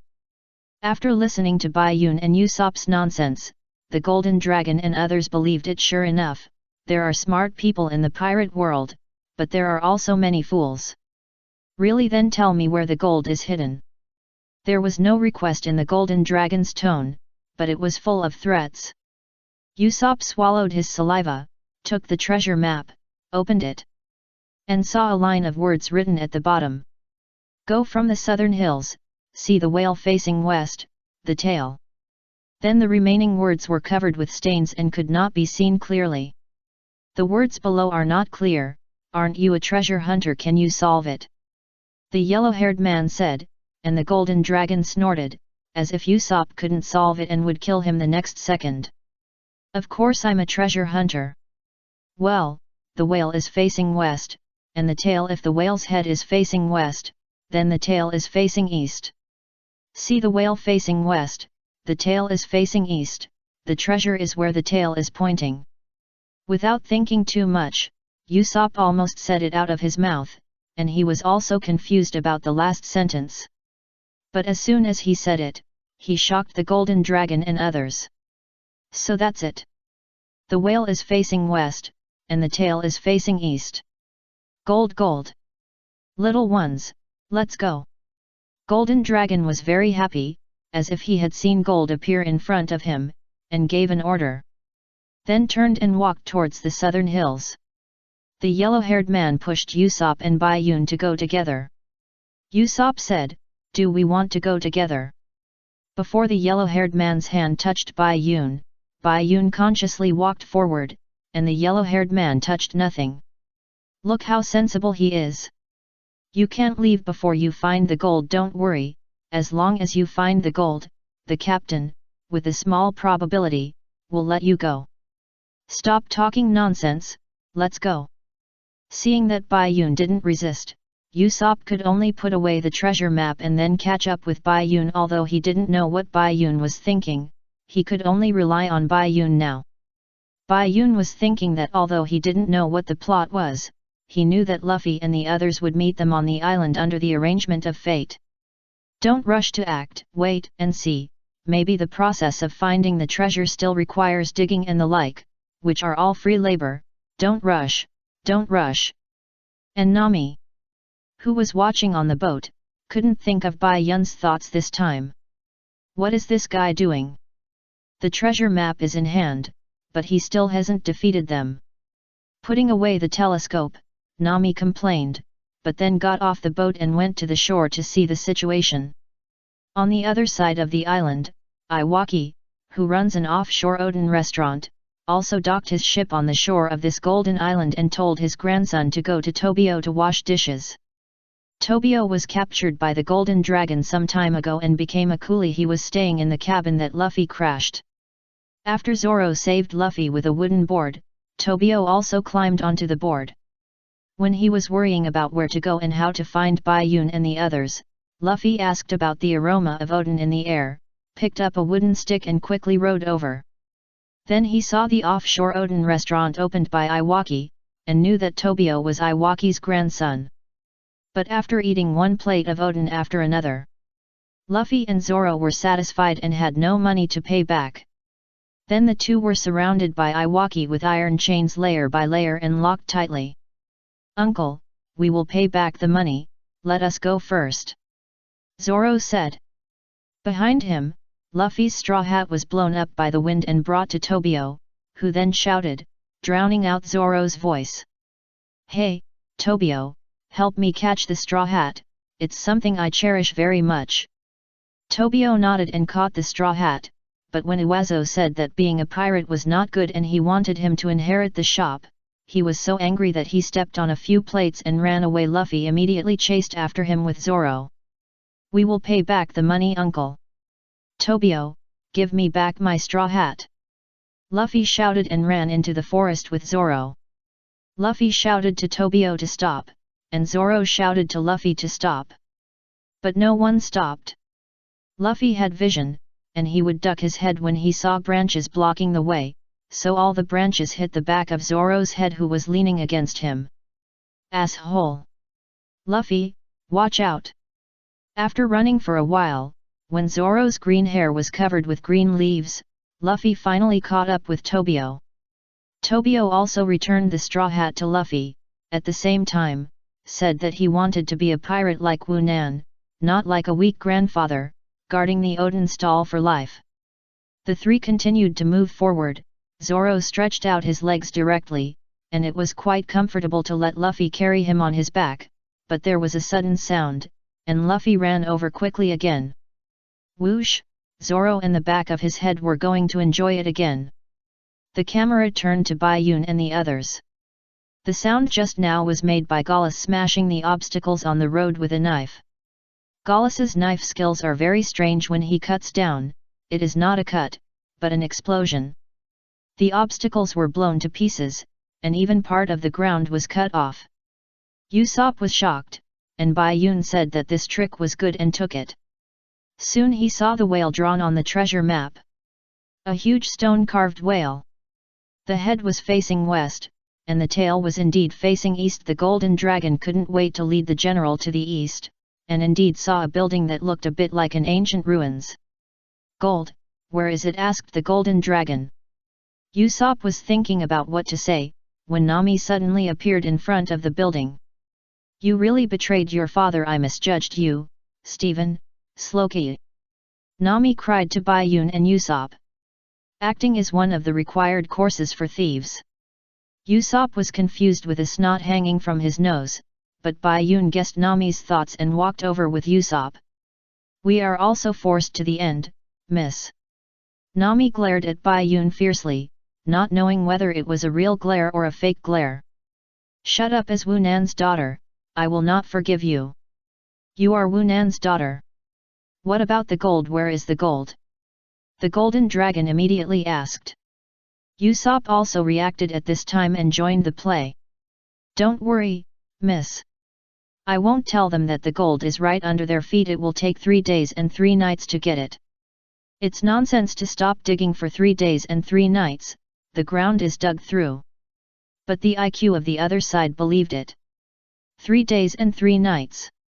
That's a long time. Do you start digging now, Captain?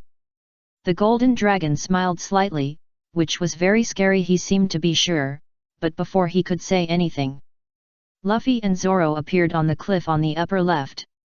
Chapter 67 Wu Nan and Yan Zhang. Bayun and Usopp met up with Nami. The three of them performed a play to deceive the opposite side's Adalog pirates. Golden Dragon's real name is Adalog. At this time, Luffy and Zoro appeared on the cliff on the upper left. Seeing Luffy stop, Zoro immediately turned around to get the view and control. Seeing that the person below was Golden Dragon, he thought of the blue sound waves he spit out on the sea.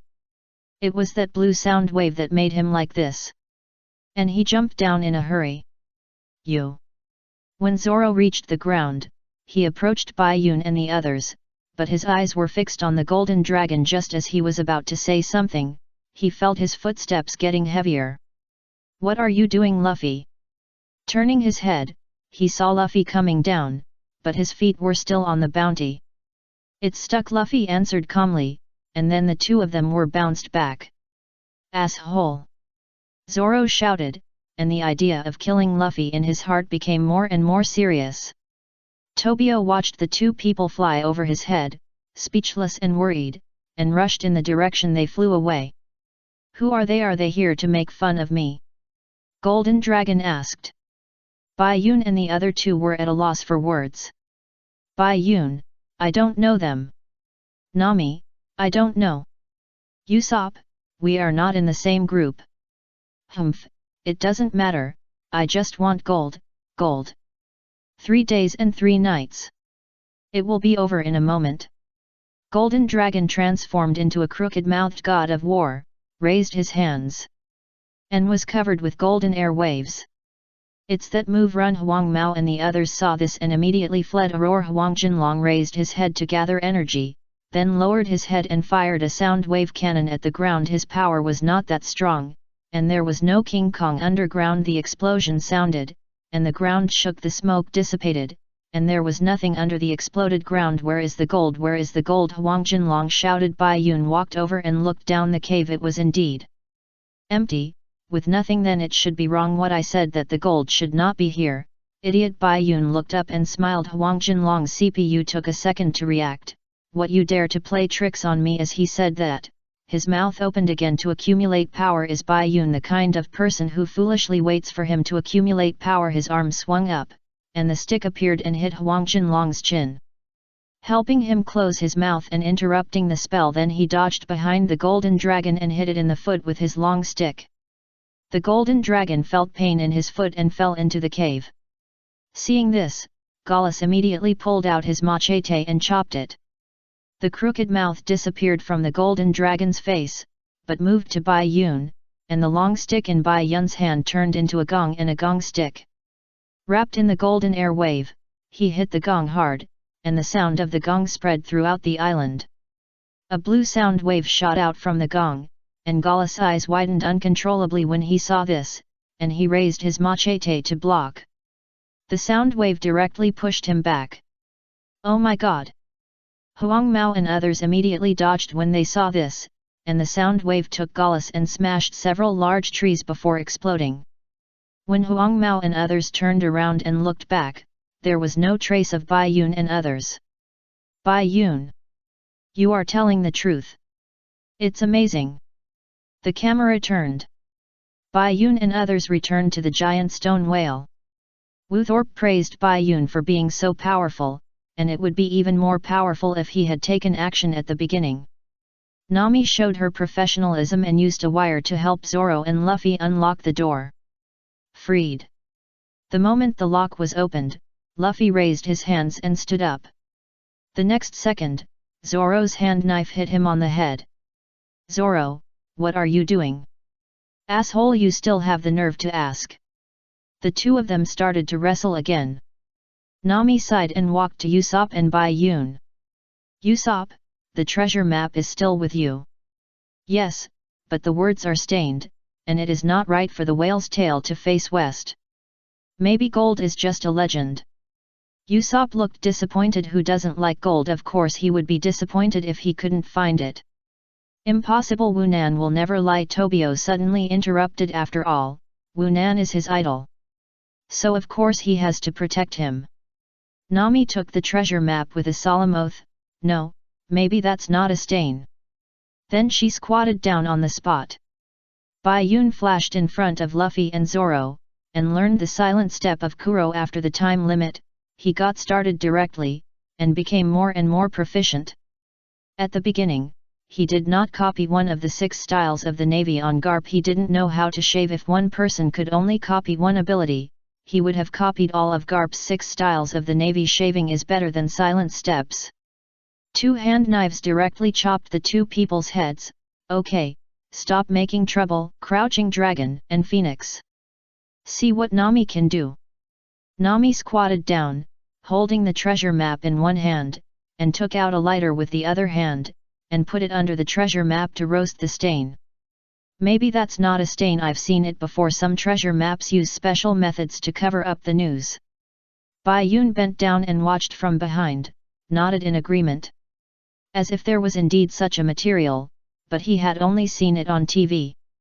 Here it comes, something is coming, Nami said with a little excitement. Then, in a flash, the entire treasure map turned into ashes. Let's go to the Grand Line. Nami tried to hide her embarrassment. Don't act like you want to get away with it, Usopp shouted. Bai Yun shook his head and walked to the front of the whale to take a closer look. Head to the east, tail to the west. Walking to the tail of the whale, Bai Yun was speechless. The tail really didn't face the west. Hey, everyone, come and see. Bai Yun called everyone over, and Usopp took a look and suddenly realized the whale's tail was not facing the west, but turned a corner and headed deeper to the south. Looking up, there was the highest mountain on the island. Everyone climbed halfway up the mountain and went to rest in a cave. Unexpectedly, Yan Zhang was there too, with a pot on his head. Grandpa, Utobio was puzzled. And Yan Zhang smiled. Vunan likes high places the most. The top of this mountain is the highest on the island. It turns out that Yan Zhang and Vunan knew each other when they were young and were good friends. Because their parents worked hard all their lives and only dug a piece of gold that was less than the size of a little finger. Vunan's dream is to go out to sea and collect all the gold in the world. And Yan Zhang's dream is just to make the best Odin in the world. The two fought because of their disagreement. Then Vunan accidentally fell into the cliff, and Yan Zhang grabbed him with his quick eyes. But the classic cliff collapsed, and both fell down at the critical moment. Vunan's pirate flag was hung on the tree on the cliff. But a piece of cloth cannot bear the weight of 2 people, even if they are children. In order to help Vunan, Yan Zhang took the initiative to let go and fell down. Is he dead? Luffy was fascinated and asked hurriedly. Chapter 68. Brother is so awesome. Listening to Yan Zhang telling about him and Vunan, even Tobio, his grandson, didn't know that Iwasaki had known Wunan since he was a child. When he heard that the two had a disagreement and fought, and then accidentally fell off the cliff together, Iwasaki chose to let go automatically in order to help Wunan. Luffy was fascinated and couldn't help asking. Is he dead? Everyone. Why is he silent? So is he dead? Luffy asked innocently. How is it possible? The others couldn't help it and turned into fangs and shouted. Bai Yun patted Luffy on the shoulder. If he is dead, who do you think this uncle who is telling us stories is? The brain is reacting. So he is not dead, ha ha ha, it's good that he is not dead. Luffy laughed. It's good that he is not dead. Iwasaki sighed and continued to tell the story. After what happened on the cliff, I was rescued by a passing ship. I heard from the villagers that this is a miracle that only happens once in a century. But I could only stay in bed for half a month. And when I woke up, Wunan had already gone out to sea. Until now, we haven't met each other. It turned out that during the time that Yan Zhang was in bed, Wunan sewed up the half-torn pirate flag and went out to sea with this special pirate flag. Until now, Yan Zhang has never seen Wunan again. And the pot on Yan Zhang's head now is filled with the Odin he cooked. This is the agreement between him and Wunan. He wants to cook the most delicious Odin in the world for Wunan to eat, so he came to climb this mountain and met Luffy and others in a cave halfway up the mountain. Bai Yun thought to himself that at his age, he had not heard of Wunan's deeds in the East China Sea. Maybe he didn't know him concern. But just now, Huang Jinlong and the others said that this treasure map was snatched from Wunan's partners, and they killed them. He left his partners, showed no signs of action, and didn't return to his hometown most likely. So Grandpa, you? Tobio was confused. It turned out that his grandfather knew his idol, but why his grandfather's dream was just to make Odin when they grew up together he couldn't figure it out. Ha ha ha, the best Odin in the world, Uncle's dream is not bad either. The oden you cook is really delicious. Luffy never laughs at other people's dreams, but respects them. Really, thank you then. Let's go, don't let Wu Nan wait too long, the oden will be cold and not delicious after a long time. Iwazo responded with a smile, stood up and patted the dust, with a little joy in his smile to see an old friend. After another toss, everyone finally climbed to the top of the mountain. But it didn't look like anyone was living on the top of the mountain. Even plants couldn't grow on it. It was not an exaggeration to say it was a ruin. On top of the ruins, there was a dilapidated wooden house, which was swaying in the howling sea breeze, like a candle in the wind. There is a house! Luffy shouted when he saw the house, and then ran over.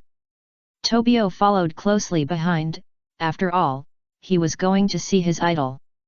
Everyone entered the house, only to see that the house was empty and thieves had to throw 2 bags of rice before leaving. The ground was full of dust, and the corners were full of spider silk. Seeing this, Iwazo seemed to have guessed something, and the smile on his face was gone. And Tobio still looked excited, as expected, a little kid. There was no furniture in the house, only a fireplace. Zoro felt strange, so he walked over and pushed the fireplace to the right with one hand. There was another world under the fireplace, and there was a staircase leading to the basement. What? It turns out there is a mechanism. Zoro, you are so smart. Luffy immediately cheered. Bai Yun followed suit. Brother is so awesome. Zoro, _ Isn't that obvious? Also, Bai Yun, don't pretend. I'm not pretending, I just admire you, Bai Yun replied. How can I pretend? I'm sincere. Okay, let's go in. Nami was speechless. Really, these men. But before everyone walked down the stairs, Bai Yun and Zoro shouted immediately. Get down! Roar! I saw a blue sound wave blasting the wooden house to pieces, becoming the last wind to blow out the candle flame. A foot appeared. Iwazaki protected Tobio, and when he looked up, it was Huang Jinlong and others. Damn it, damn Wu Nan's men and daughter! How dare you lie to me? The real gold is here, right? Mine, the gold can only be mine! Huang Jinlong shouted viciously. Who are you, old man? What's on your head? Golden Dragon kicked Iwazo, and Iwazo fell backwards, with the oden on his head falling to the ground. Tobio opened his eyes slightly. Stood up and beat Golden Dragon's knee. This is the best oden in the world that Grandpa cooked for Wu Nan. Grandpa brought it up with great difficulty. This is Grandpa's gold, you unforgivable. Golden Dragon smiled evilly, kicked Tobio away, and stepped on the oden under his feet. Kid, how can this broken thing be called gold? Don't joke. Iwazo watched the oden he cooked being stepped on but was powerless. He was powerless, but Luffy was powerful. A rubber gun hit Golden Dragon in the face, causing him to retreat quickly. With a gloomy face, Luffy walked to the oden on the ground, squatted down, picked it up and ate it. As expected, the oden you cook is delicious, and it deserves to be the best in the world. Iwazo and Tobio were surprised and didn't know what to say. Baiun, Zoro, Nami, and Usopp smiled. I don't have money, so I'll pay you back by beating up that bastard for you. Standing up, Luffy pressed down his straw hat, the brim of which covered one eye. And the other eye stared at the Golden Dragon. The Golden Dragon snorted disdainfully, Gallus, kill him, I'll give you 10 gold coins. Gallus looked at Baiun hesitantly, but he was a reckless man under a lot of money, so he took down the machete and rushed towards Luffy. Luffy was unmoved, and Zoro appeared in front of him in an instant, blocking Gallus with his 2 swords. Since you are a swordsman, then compete with me. Luffy smiled, grabbed the Golden Dragon with both hands, flew over, and directly fired a rubber machine gun, and fought with the Golden Dragon. Kill! Grab the gold! The younger brothers behind him also raised their weapons and wanted to fight for the gold. Bai Yun dodged and put his hands on the necks of the yellow-haired man and another passerby, with the gong and stick in his hands more obvious.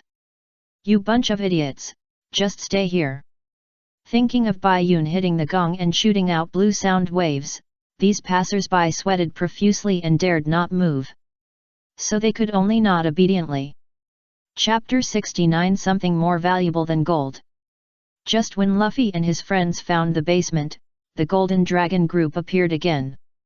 "I really can't leave without being beaten up." Zoro vs Gallus. Luffy vs Golden Dragon. And Bai Yun used the gong shocked the rest of the useless younger brothers of the Golden Dragon. Seeing that his sword was blocked, Gallus was furious and roared, and suddenly pressed Zoro onto a boulder. "The child is stupid, but the child is strong." Zoro's back hit the boulder and gritted his teeth, "You are so strong." Despite this, there was no panic in Zoro's eyes, but he smiled. "It's so sad.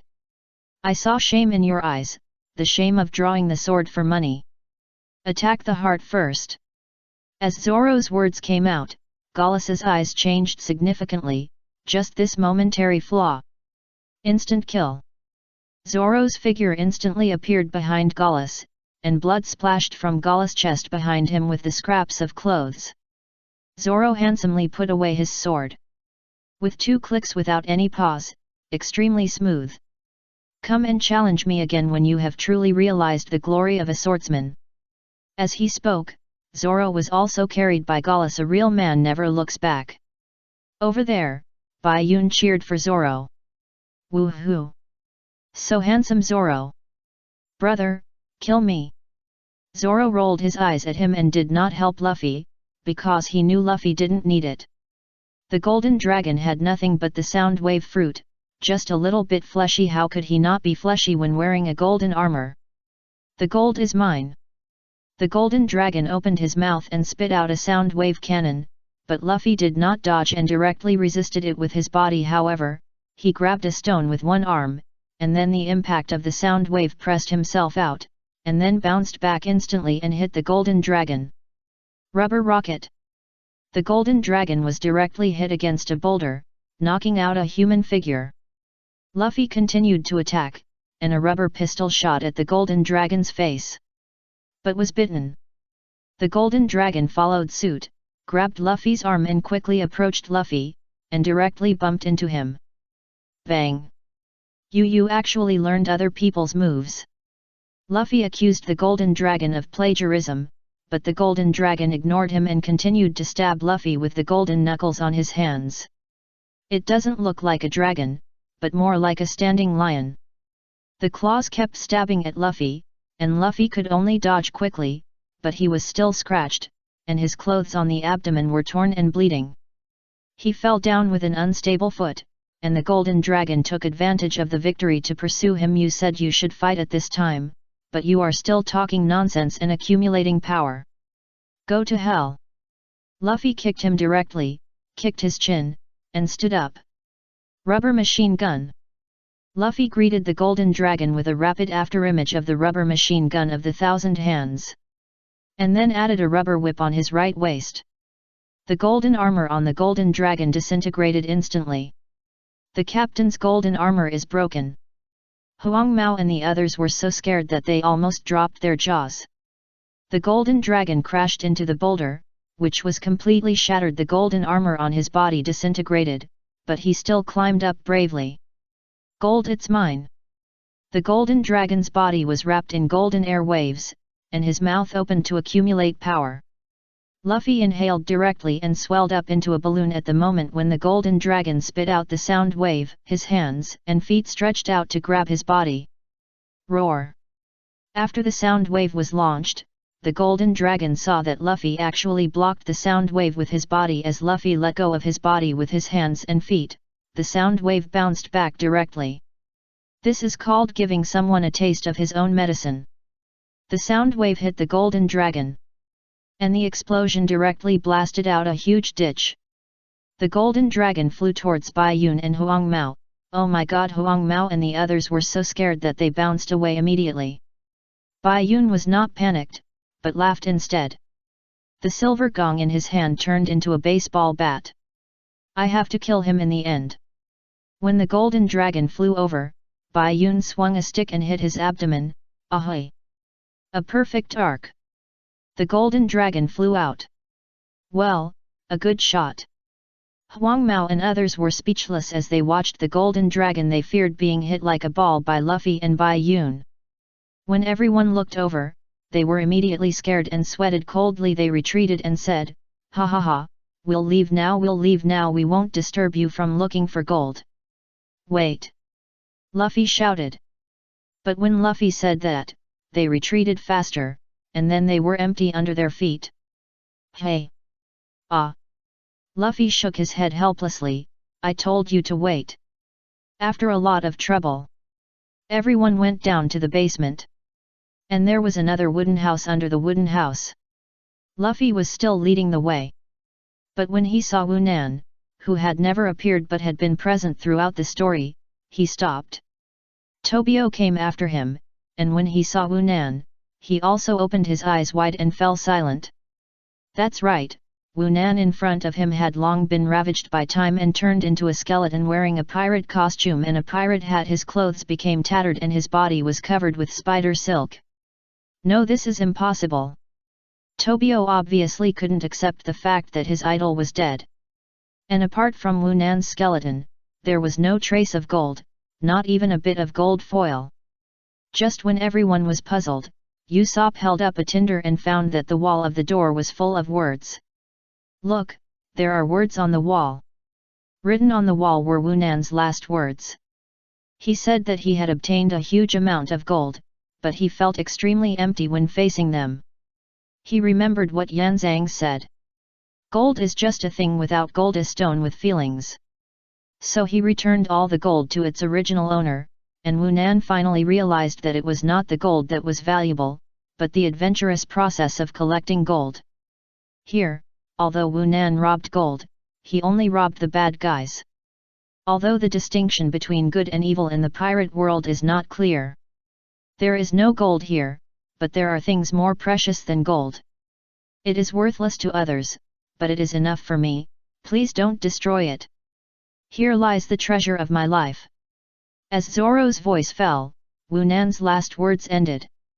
Fortunately, Luffy and his friends came in. If it was Golden Dragon and his friends, the gold would have turned into a skeleton and chicken soup. I am afraid that not only would this place be destroyed, but Wu Nan's skeleton would also be crushed to ashes. Bai Yun couldn't understand that this adventure was valuable. But why did you return the gold? Maybe he was narrow-minded. But he admired Wu Nan's determination to return the gold.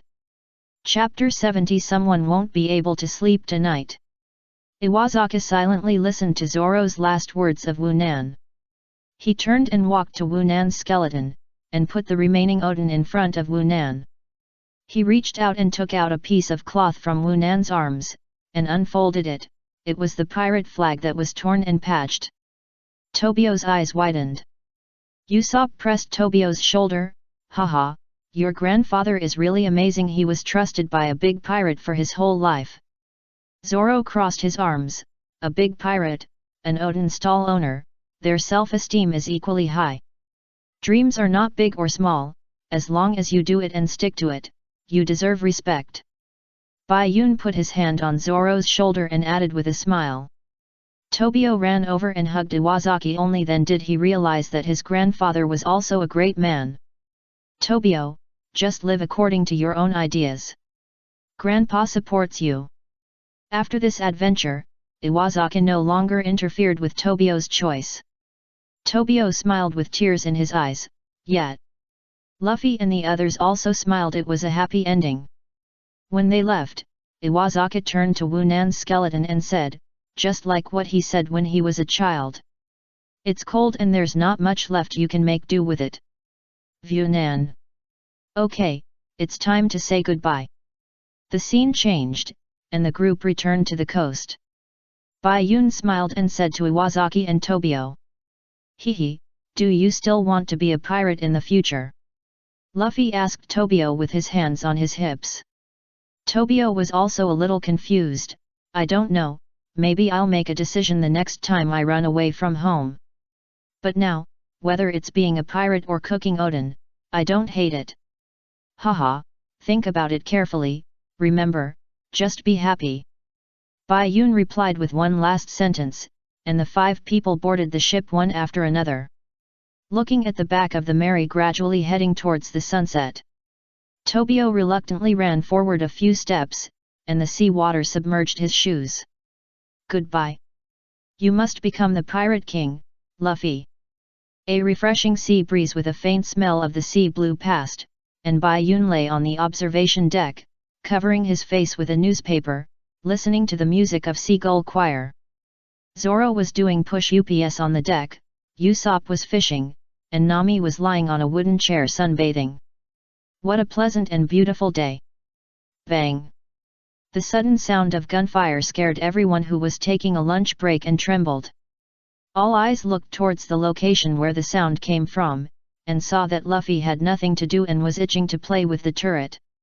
What are you doing? It's scary, Luffy. Nami complained. Ha ha ha, there's nothing to do, so I just practiced cannon shooting, Luffy replied with a smile, but it seems that the shooting is not very accurate. Speaking of shooting, Usopp was confident. Threw down the fishing rod and walked over. Then leave it to me where to shoot that stone mountain. Bang! Usopp's shooting is really good. A shell hit the stone mountain accurately and blew it in half. Awesome one hit. Your position has not been decided yet, Usopp. Well, you will be a sniper. Luffy assigned Usopp a position. Usopp was still a little hesitant, after all, he had seen Bai Yun's shooting skills with his own eyes, but Bai Yun nodded on the observation deck to show his agreement. Well, I agree, Usopp is indeed suitable for the position of sniper. Bai Yun said so Usopp gladly accepted it. There is no way, since you ask so, then I agree, the position of captain will be given to you, Luffy.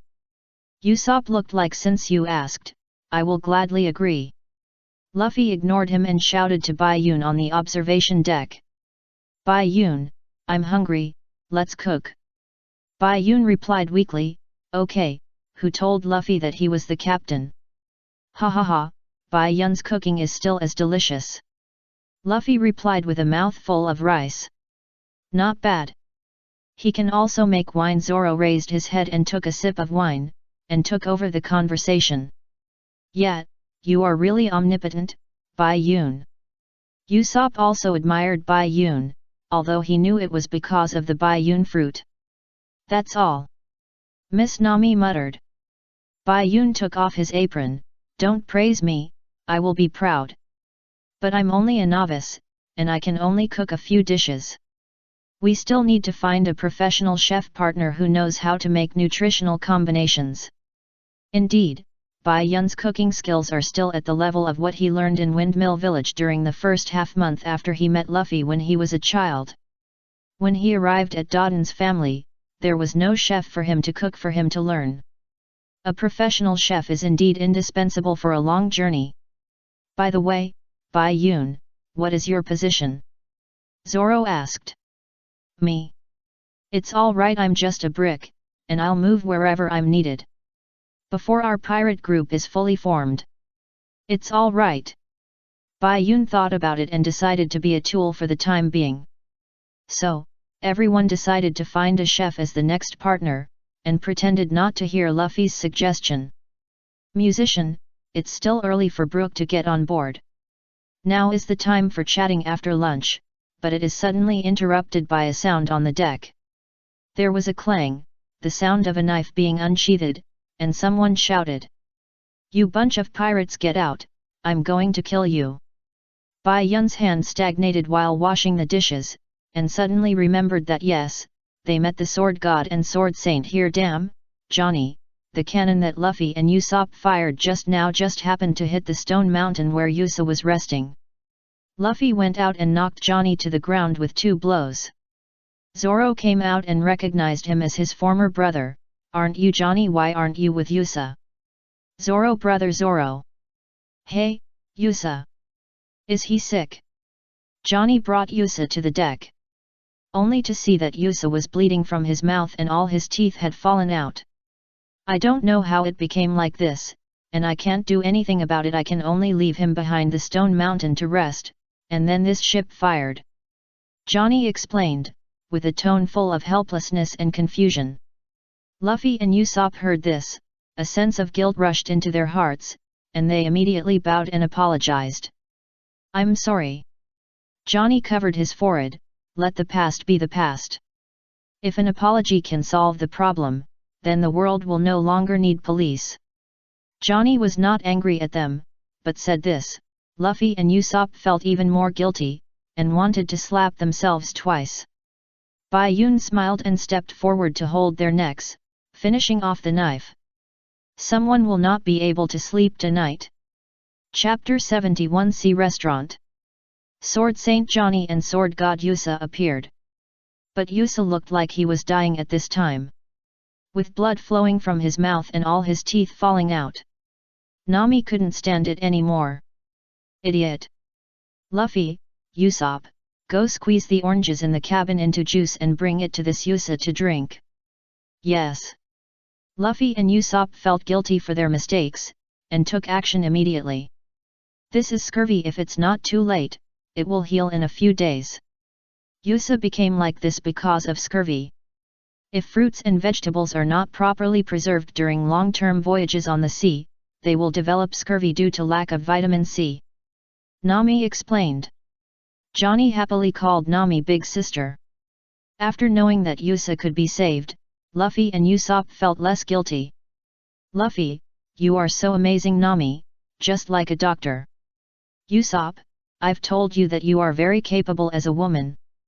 Nami yelled angrily, "Can you guys learn some seafaring knowledge? You'll die sooner or later if you keep going like this. If it weren't for me." Nami almost let it slip halfway through her words. "Nothing?" Luffy asked. Nothing. Nami covered it up, pretending to be angry, and turned her head away, and then she was startled by the sudden resurrection of Yusa. "I've taken in nutrients, I'm resurrected." "Yet. Is it possible to recover so quickly?" Nami yelled angrily again. Since she boarded Luffy's ship, none of the men she met were normal. Yusa was resurrected, and he and Johnny posed together, introducing themselves coldly. Then, Yusa vomited blood and fell down again. "Partner, you'd better rest and recuperate." Zoro replied he hadn't seen these two funny guys for a long time. The topic returned to scurvy. When sailing on the sea, this kind of thing does happen often. Zoro opened the topic. "So, just like I said just now, we need a sea chef who knows how to match nutrition." Bai Yun took over the conversation. On the one hand, he needed a real chef, and on the other hand, he was lazy. "Then we decided to find a sea chef. The most important thing is that we can eat delicious food on the ship." Speaking of food, Luffy couldn't help but stick out his tongue. "Like a dog." Speaking of chefs, Johnny raised his hand to answer. "Speaking of chefs, Brother Zoro, if you want to find a chef, there is a place that is very suitable." "Sea restaurant?" "Yes, it can be reached in 2 or 3 days of sailing, but because it is close to the Grand Line, there are many evil people, so you have to be careful." "Brother Zoro, the Hawkeye man you are looking for has also been reported there recently." Hearing Hawkeye's name, Zoro couldn't help but widen his eyes a little. That was the guy he had to surpass to fulfill his dream. Just like that, under Johnny's suggestion and guidance, the Straw Hat Pirates moved towards the location of the sea chef. After Zoro knew that there might be traces of Hawkeye there, he trained more actively. Bai Yun walked in front of him, squatted down and watched him doing push-ups. "With your current strength, what do you want to do when you meet the world's greatest swordsman?" "Zoro, the action did not stop. Do you know the world's greatest swordsman?" "I still pay attention to the news at sea." "The world's greatest swordsman, Hawkeye, my hawk, one of the 7 warlords of the sea," Bai Yun said, and the bracelet turned into a thick iron plate and pressed on Zoro's back. Zoro's action froze, and his arm trembled suddenly. Bai Yun said meanly, "No way, this won't work, little dog." Zoro heard this. How could he bear it? He immediately stabilized his arm and did it again, but the frequency was much slower. "To be honest, if you meet him now, don't say 1 in 10,000, it's impossible to win." Comparing with him is like a fluorescent light competing with the bright moon. You really tell the truth. Zoro replied. Thank you for the compliment, but I believe you will not give up your swordsman's honor just because of this. It's good to see you, so that you can know how far you are from the world's number one. And then work hard to catch up with that gap. Bai Yun replied as he stood up, then slowly walked away, letting Zoro practice on his own. Let's go, take Yusa with you, I'll find a room for him to rest. Walking to Johnny, who quickly got familiar with Luffy and Usopp, Bai Yun said, thinking that you are really generous, your partner is lying on the ground, and you are here with Luffy and Usopp singing and dancing. Yes. Then I'll trouble you, big sister. Johnny reacted and went over to help Yusa up. Bai Yun gave him a brief smile, I am your big brother, and I can also be your uncle. After finding a room for Johnny to rest, Bai Yun walked along the corridor of the cabin, turned to Nami's room, thought about it, and knocked on the wooden door. Nami was calculating something in the room when she heard the knock on the door. She immediately put the notebook back. Come in. After getting permission, Bai Yun pushed the door open with his shoulder and went in. Because he had 2 glasses of ice orange juice in his hands. The Mary was not too big, there was only a ship and a table in Nami's room. There was a nautical chart of the East China Sea on the wall in front of the table, there was a window on the wall next to the bed, there were some nautical chart drawing tools on the table, and nothing else. Iced orange juice. How about a glass? Bai Yun said with a smile. Nami stood up and took a glass. I thought it was something, thank you. Then she sat down on the bed, and Bai Yun sat on the chair she had just stood up. Well, is there anything else? Bai Yun, seeing this, Nami asked. Bai Yun smiled slightly. How much treasure do we have in the Straw Hat Pirates now? Only 40,003,840 Baileys. Nami blurted out the answer, and realized something was wrong as soon as she said it. Why did Bai Yun know that he was counting the treasure? It's really rounded. How far is it from 100 million Baileys? Bai Yun replied calmly. Nami was not calm, she stood up suddenly. And the orange juice in her hand spilled onto the bed sheet. What do you know, Bai Yun? I saw it with my eyes. What happened to you? I can also see what color underwear you are wearing now. Nami immediately covered her body when she heard it. Ha ha ha, you believe it now? You're still a thief, how is it possible? I can see other people's abilities. You have the superficial fishman karate ability that can be ignored. In the East China Sea, there is only one place with fishmen, a long park. Am I right, Nami? Bai Yun's answer shocked Nami, and she agreed with this answer, but she was too shocked she didn't doubt it. Could it be that he could see that she and Along agreed to buy the town for 100 million berries? Chapter 72 Sanji's appearance. After thinking about it, Bai Yun planned to confront Nami directly. You know it all, why don't you expose me? Nami fell back on the bed, covering her face, and said with a slightly crying voice. We, a group of useless big men, can't move forward without your navigation skills. Nami. In other words, we like and need you, Nami. Bai Yun was sitting on a chair, with his chin resting on the top of the chair back, looking at Nami and replied. You. Nami looked up at Bai Yun's smiling face, but she didn't know what to say. Nami, have you ever thought about this? Are you sure that after Arlong takes your 100 million berries, he will agree to return the village to you? You actually thought about it, right? You have thought about it, right? You have thought about the possibility that he might go back on his word. Because he is a pirate, and a fishman who hates humans. But you can only work hard with the heart that he will keep his promise, make money. Because this is the only thing you can do. Bai Yun knew that his words were rubbing salt into Nami's wounds, but he had to say it. Enough. Stop talking, Bai Yun. Stop talking. Then tell me what I can do. My village has been occupied by Arlong and his men since I was a child. You don't know that the strength of fishmen is 10 times that of humans, and Arlong is still the strongest and highest paid pirate in the entire East China Sea. Nami's tone was filled with despair. The psychological shadow left by Arlong was too great. So, you are afraid that Aaron will beat us to death, so you just want to take all our money before we enter the Grand Line. Should I say you care about us, or are you cruel? Bai Yun replied jokingly. You have seen this all the way here. Our strength seems to be not enough. Not enough to surpass the shadow left by Arlong in your heart. But, Nami, you have to know that Luffy is a persistent person. If you leave, he will definitely look for you. In his heart, partners are as important as his dreams. So, let's betray Luffy together. When we are at the restaurant on the sea, we will find an opportunity to secretly take the treasure and go to your village together. See if Luffy will come to us. Bai Yun said scary words as a matter of course. Hey! Nami's surprise was more than sadness. What are you crazy about, Bai Yun? You will die.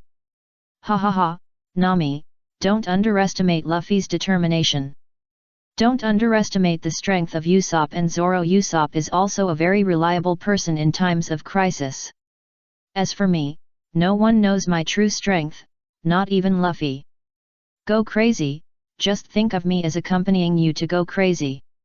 It's not good to have all the big men on the ship. The sun is shining. There must be a girl to take care of Luffy and the others. Anyway, I don't care. I know your situation, Nami. I will pay special attention to you along the way. If you have the ability, just come with us to enter the Grand Line. Bai Yun stood up, put the chair away, pushed it back under the table, and said with a rogue look, You. Nami looked at Bai Yun's mean expression and wanted to hit him. She felt a little safe and expectant in her heart. She expected Bai Yun could Luffy and the others really help her beat Arlong. This was the most likely way to save her village after Arlong might go back on his word. We're here. Brother Luffy. Brother Bai Yun. Brother Zoro. Brother Usopp. Brother Nami. We're at the restaurant on the sea. Under Johnny and Jose's continuous shouting, everyone's attention was drawn to it. Nami also complained, How did I become the big brother? Everyone looked up, lowered their heads, or turned their heads to look. What came into view was a huge fish-shaped ship. Baratai restaurant on the sea. Fate arranged.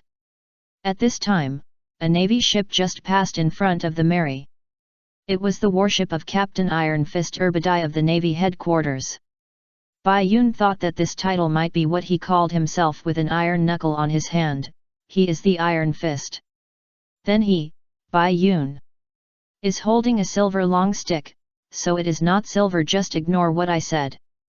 He is still a captain of the Navy headquarters, or maybe Garp is not in the mood to care about these trivial matters.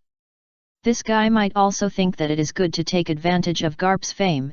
After all, Garp is now a real naval hero. Even on vacation, Hebodi still fired cannonballs at the Mary. But Luffy perfectly bounced them onto the roof of the room of Takufu, who used to be a pirate and is now the owner of a sea restaurant. Where are you shooting at, bastard?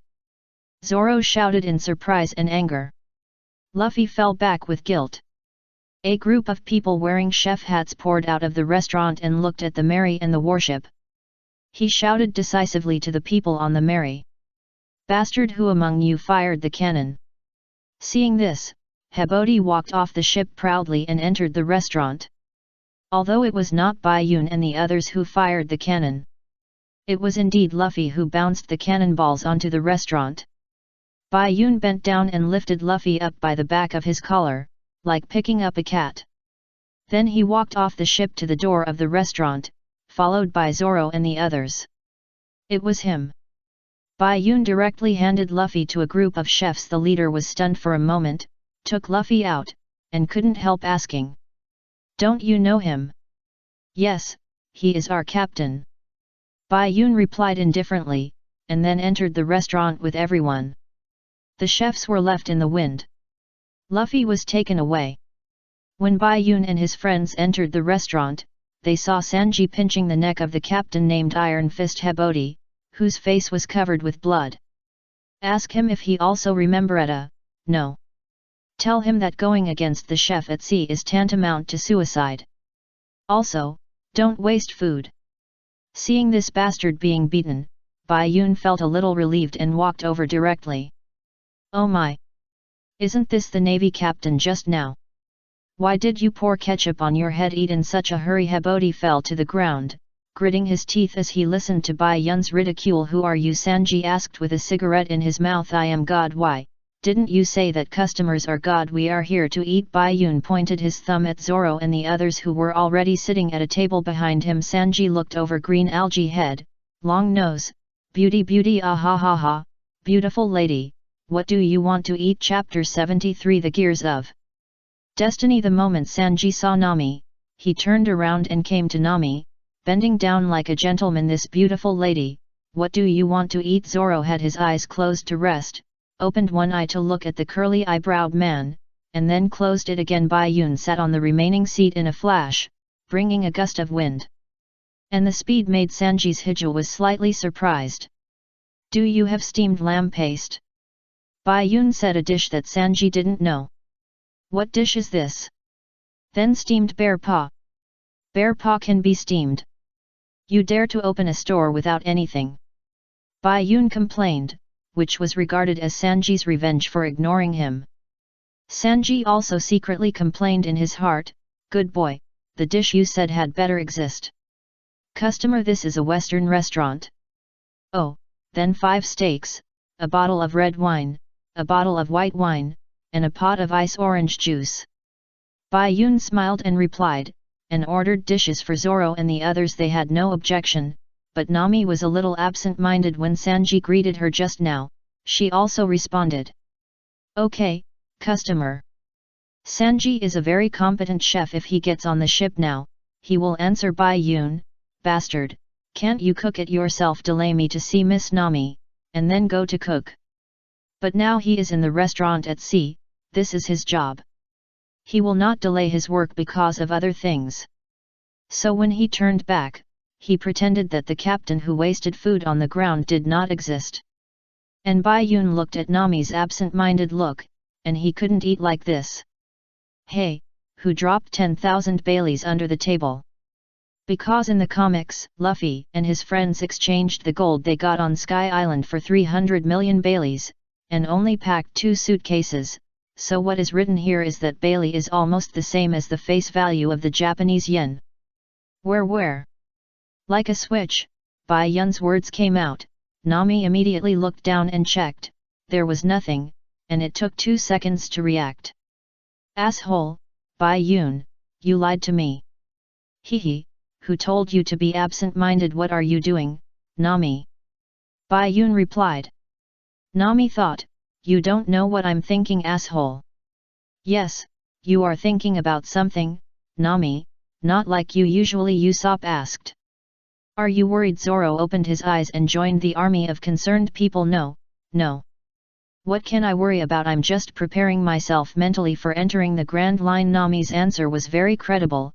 If Bai Yun didn't know about Arlong, Zoro just nodded and closed his eyes again. Usopp affirmed, yes, according to legend, the Grand Line is more dangerous than the East China Sea, and it is also known as the Pirate Cemetery. You have to be mentally prepared. Bai Yun and his friends were chatting, and when Sanji walked to Habodi, the chef Patty came out of the toilet. He saw Habodi sitting at Sanji's feet with blood all over his face, and his eyeballs bulged out of fear. He immediately scolded Sanji, saying that he shouldn't hit customers.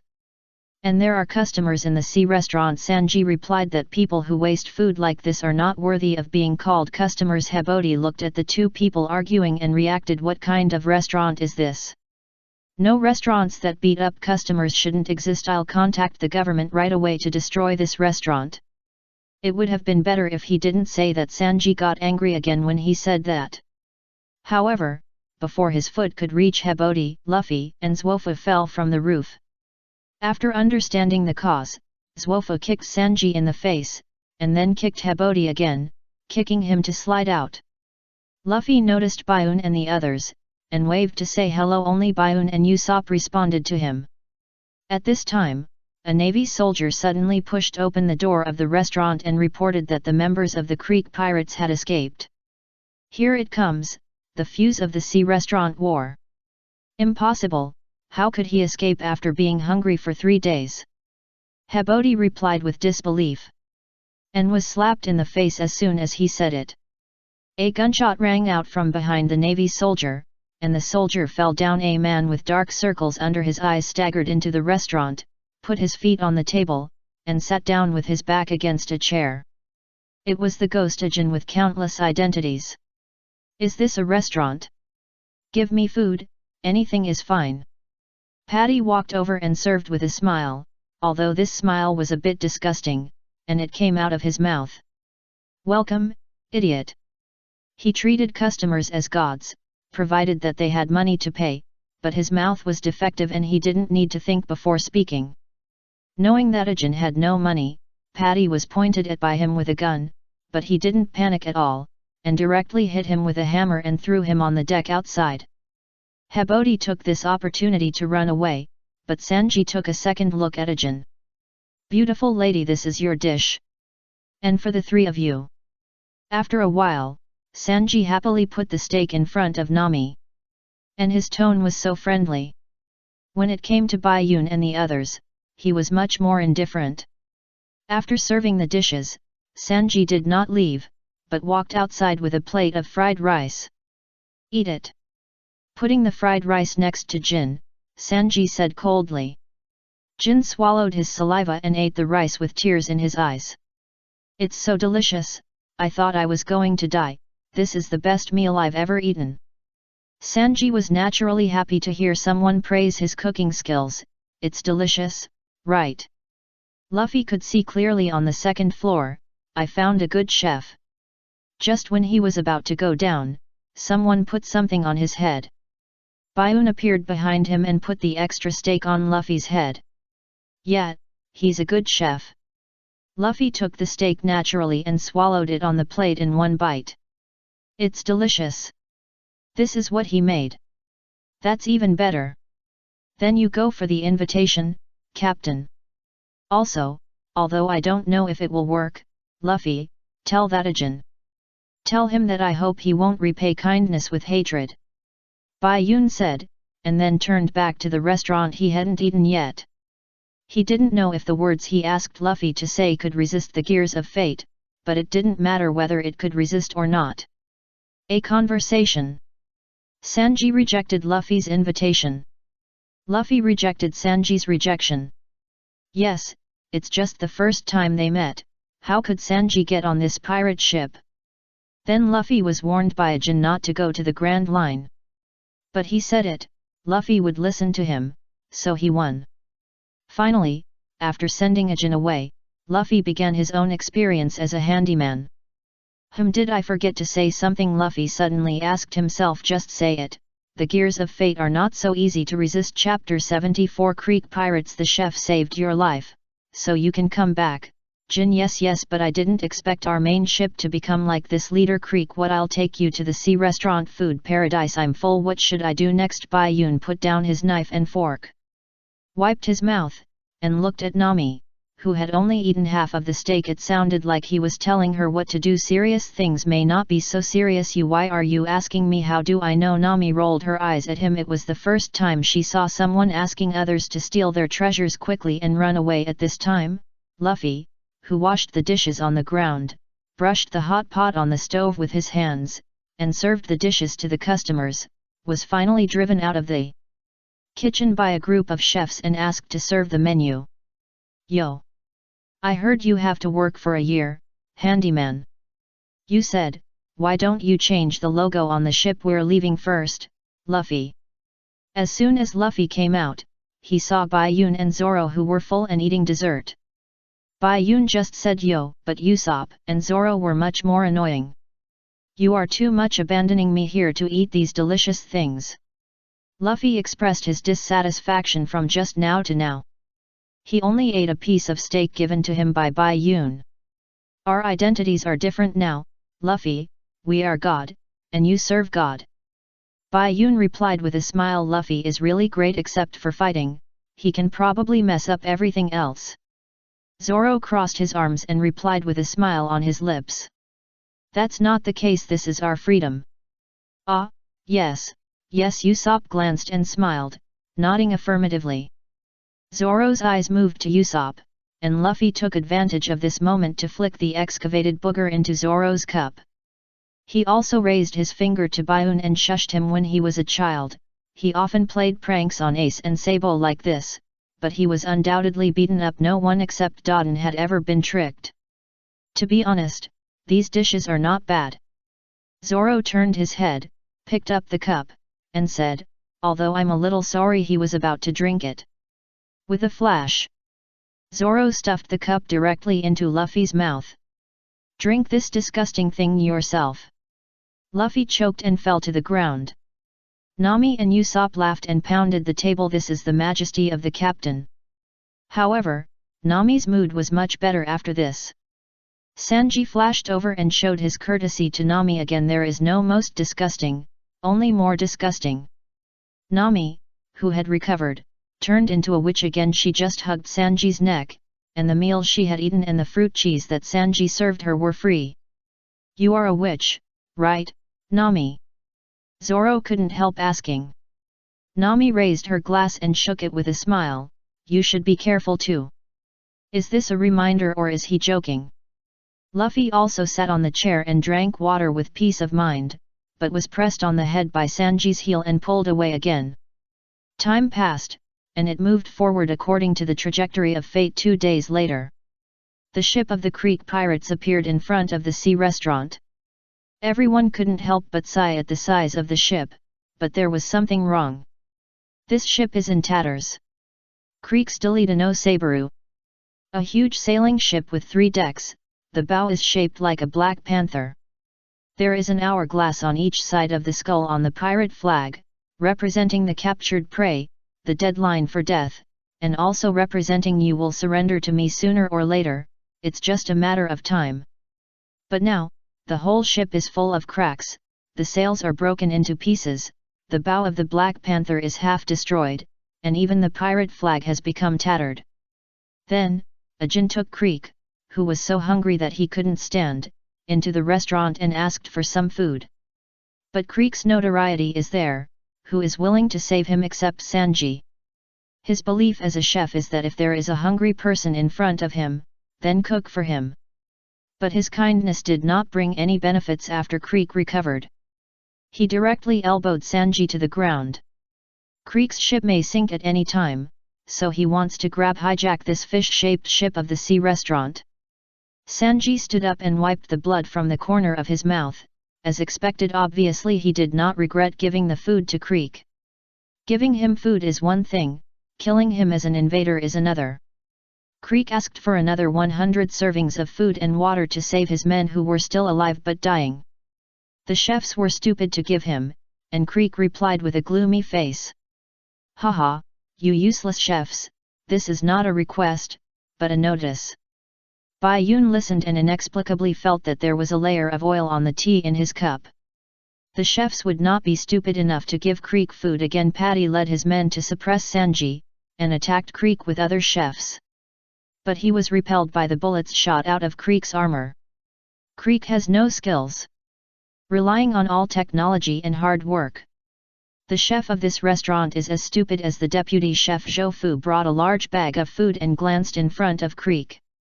Creek recognized Zwofu, and Zwofu also knew that Creek was now just a defeated soldier of the Grand Line. Barefoot means that he kicked the enemy to death and the enemy's blood stained the shoes red. Creek explained Zwofu's past. He wanted Zwofu's Grand Line logbook. He felt that he didn't know the Grand Line well enough to become like this. Byaun sighed, kid, you are just unlucky. As soon as you entered, you met Hawkeye who was walking. He said, did you really see him rowing with a black knife? Luffy was also surprised that Zwofu had been to the Grand Line. When Creek said that he was the one standing at the top of this era, he retorted. Impossible. I am the man who wants to be the Pirate King. Is the war going to start, Luffy? Do you need our help? Usopp sat upright, while Zoro looked more natural. Byaun was playing with a spoon. Creek laughed, these are your companions. There are so few of them. Who said that there are 2 more? Luffy retorted with dissatisfaction, Sanji silently complained on the side, "Did you count me in?" Creek suddenly shouted angrily. "Stop joking, 6 people. Boy, without counting the lack of intelligence, a fleet of 5,000 people was swallowed up by that demon cave in just 7 days and became what it is now. 6 people, what are you kidding?" Creek was angry, and others were also surprised, but only Bai Yun couldn't help laughing. "It's really your bad luck, you can't blame anyone, and, the pinnacle of this era. Whitebeard is still here, this era is called Whitebeard, if you have the guts, go ask him. Speaking of Whitebeard, I don't know how my stupid brother is doing." Creek's forehead was bulging with veins, and he was almost furious at Bai Yun's ridicule. And raised his gun and shot. Chapter 75 The World's Greatest Swordsman, Hawkeye my hawk. Crick yelled at the top of his lungs about the horror of the Grand Line, a 5,000-man fleet that was reduced to 102 people in just 1 week. Others were shocked. Only Bai Yun, who knew the truth, laughed out loud. "Horrible, but only terrible for one person. This is the boss encountered right after leaving the novice village. Who can blame this luck? Not only that, the boss will chase after him later." Bai Yun's laughter made Creek feel harsh, and he raised his hand and shot him. Bai Yun threw up the spoon, slightly turned his head to avoid it, and the bullet hit the spoon and flew past Bai Yun's face. Creek was a little surprised that Bai Yun dodged, but, so what? "What are you laughing at, kid? I thought of something happy." "Why, you even care about other people's laughter? You are not the president, so domineering. I like a saying, shooting is gambling with life. Are you sure you want to fight here? Okay. It will save trouble." In the first 3 sentences, Bai Yun still smiled, but in the last 2 sentences, the smile disappeared instantly. "Remind Creek that he is only one person now. Fight, are you sure?" When Bai Yun said this, Luffy and Zoro both smiled. Although Creek did not take Luffy and his group of kids and other chefs seriously. But after the incident with Hawkeye, he became more cautious, and if he didn't send the food over, his men would really starve to death. "Humph! You arrogant brat! Listen carefully, I'll give my men food now and then come back. Leave if you don't want to die. My only goal is this ship and the logbook. But if you want to die, I'll satisfy you and let you die in the sea." After saying that, Creek carried a large bag of food and left the restaurant. Bai Yun looked at his back and felt that he looked a bit like Santa Claus delivering gifts. In the restaurant, Ajin knelt down to confess he didn't know Creek would be like this. Bai Yun didn't think so. He had been Creek's deputy for so long, how could he not know Creek's moral character? But this was the only chance to save Creek and other partners. Ajin was just gambling. Unfortunately, he lost the bet. Patty didn't understand what his Wofu did, but after Wofu said that they had never experienced the feeling of starving to death, he didn't say anything. Zwofu asked them to escape, but they all raised their weapons, harpoons, rolling pins, etc., and said they would defend the restaurant to the death. Ajin now regretted that his savior would die because of him. Seeing that they all raised their weapons, he immediately said, "What are you doing? Haven't you seen how powerful the leader is? Run for your life." Bai Yun disagreed. Powerful? He only saw a guy who was beaten by Hawkeye and came back with his tail between his legs. And Sanji told him, "It is the chef's duty to feed people. And our duty now is to kill the well-fed invaders, so, don't complain if we kill your companions. If I want to take over this store, I won't let you go either." Jin was speechless. Luffy spoke up, pointing at Sanji at Bai Yun's table. "Let me tell you, he's a good guy. Let's run away." Bai Yun just offended that guy. "He won't target us right away." Usopp raised his feet and said quickly. Zoro acted calmly, "Calm down, the opponent is just a wounded person." He was calm, but when Luffy asked Kin about the Grand Line and Kin told him that it was Hawkeye who destroyed their 50 fleets, he lost his composure instantly. Zwofu recognized him. After all, he was also an old pirate, although he was a chef now. "Did you offend him so much? The world's greatest swordsman, Hawkeye my hawk. Did you disturb his sleep?" A strange but normal question. Hawkeye might really cut someone for this reason. How is it possible? How could our fleet be destroyed for such a trivial reason? Kin immediately retorted. Indeed. The real reason is even more trivial. Don't be angry, I'm just making an assumption. For example, the Grand Line is such a place. Zwofu spoke the truth about the Grand Line. It is possible that just one sentence or a look of dissatisfaction would cause the two sides to start a fight. However, the more terrible the Grand Line was, the more excited Luffy became. When Zoro knew that Hawkeye's whereabouts were in the Grand Line, he said, "Since his whereabouts were in the Grand Line, my target can be locked on the Grand Line." Sanji exhaled a puff of smoke when he heard this. "What a bunch of idiots, you are the kind of guys who are easy to die." Zoro nodded, "Yes, but take back the word idiot. Since I have been striving to become the world's #1 swordsman, I have long put life and death aside. The only one who can say I am an idiot is me, who made this decision." Me too, me too. As a man, of course it is the same. Luffy and Usopp took over the conversation. Bai Yun patted Zoro, "Damn. You are pretending again." But, to see Hawkeye, no need. Before Bai Yun finished speaking, a huge cracking sound instantly exploded in everyone's ears outside. Just as some of Creek's men swung outside the restaurant, the huge Deletano Saber broke into two halves vertically from the middle. Creek widened his eyes.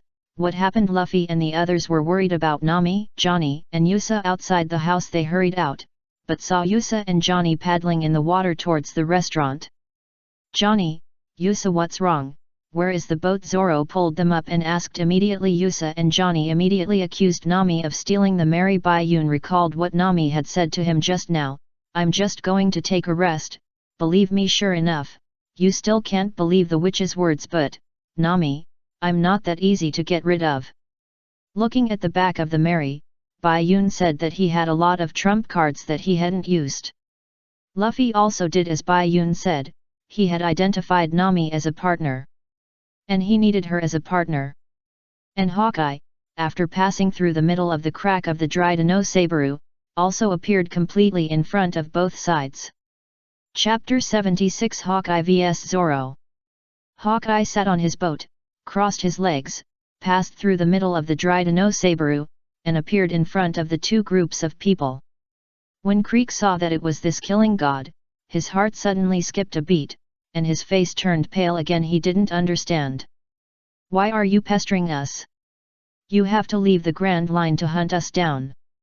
Hawkeye raised his head slightly, the brim of his hat blocked one eye, and the other eye looked at Creek with contempt. "Killing time. This is the truth behind the destruction of the Creek fleet. I've said it all, and the truth is even more ridiculous. The strong have the strength. And they don't need a reason to beat you." But Bai Yun still maintained the reasonable guess that Creek and his men were hunted down because they saw Hawkeye rowing with a black knife. Hearing Hawkeye passing time, it was like an insult. Oh no, an insulting and contemptuous answer. One of Creek's men was so angry that he drew his gun and shot him. Bai Yun admired his courage.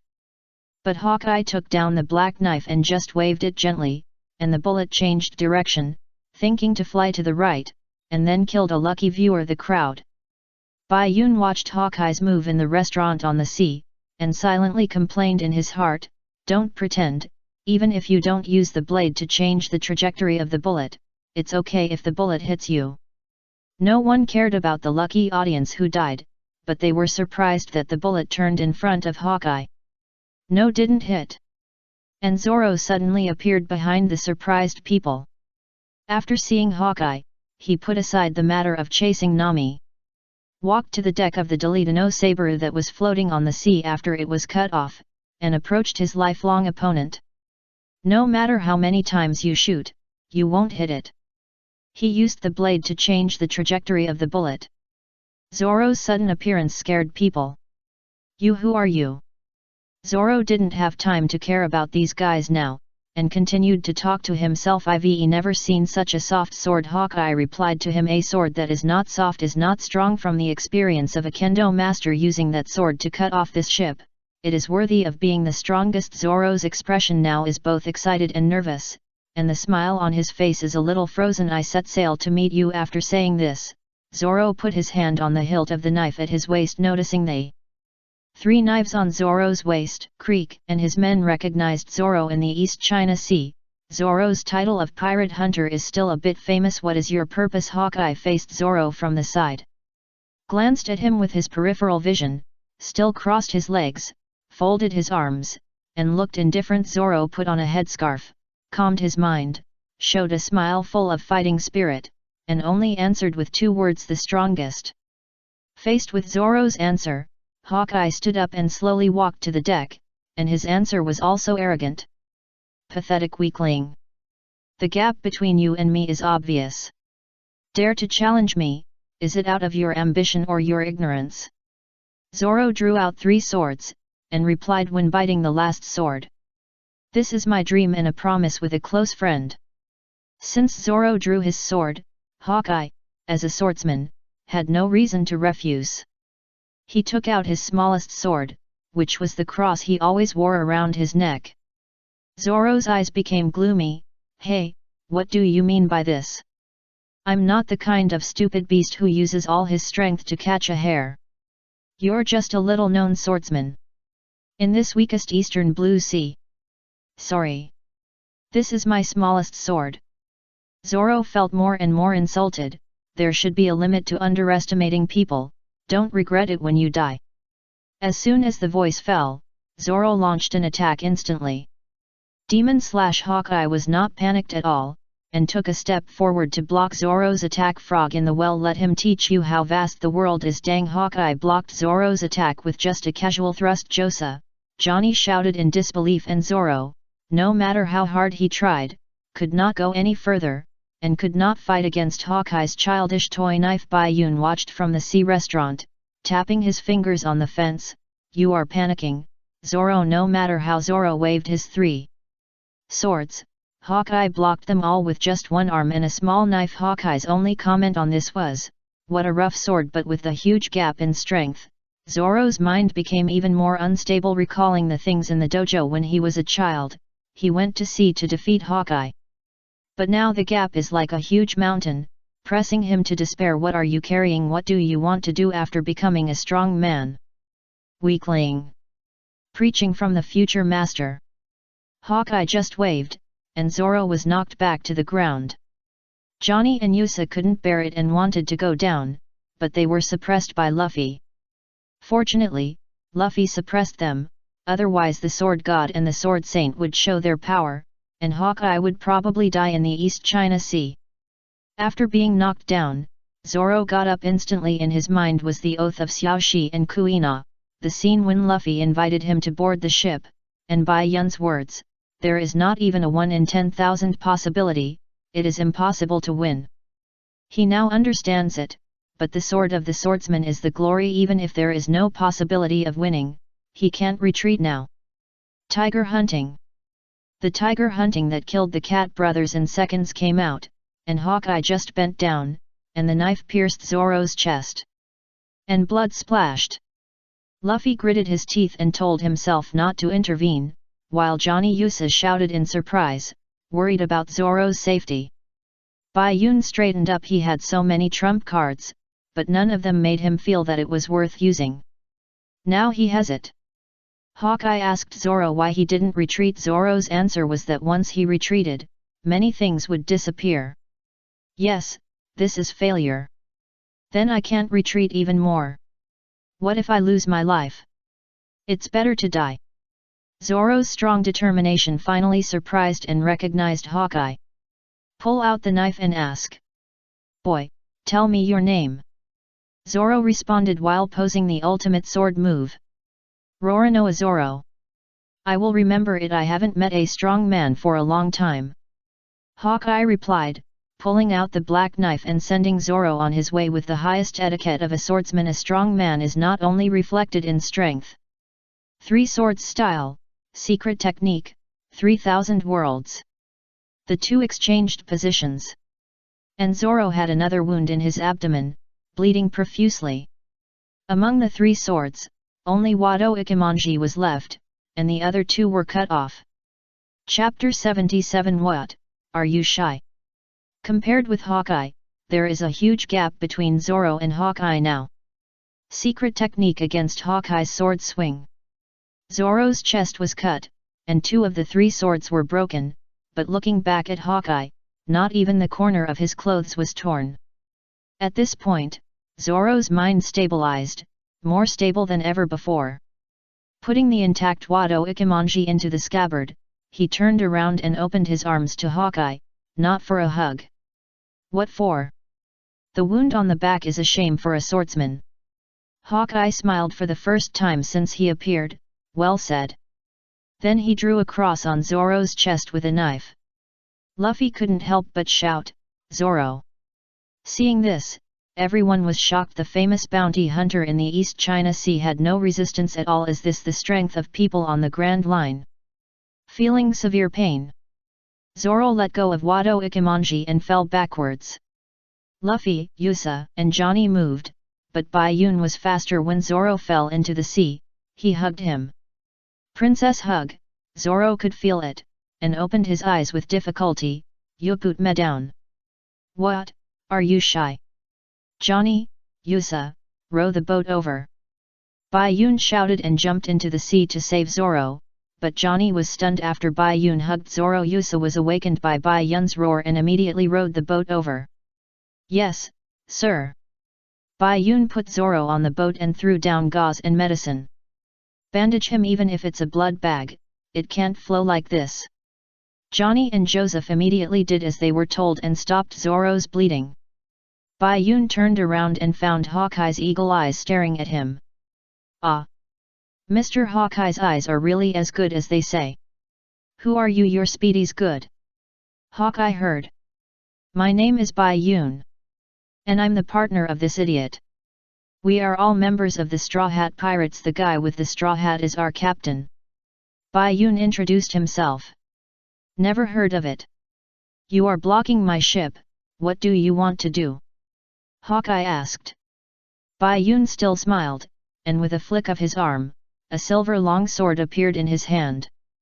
Just seeing you guys fighting so happily, I also want to experience the strength of the world's #1 swordsman.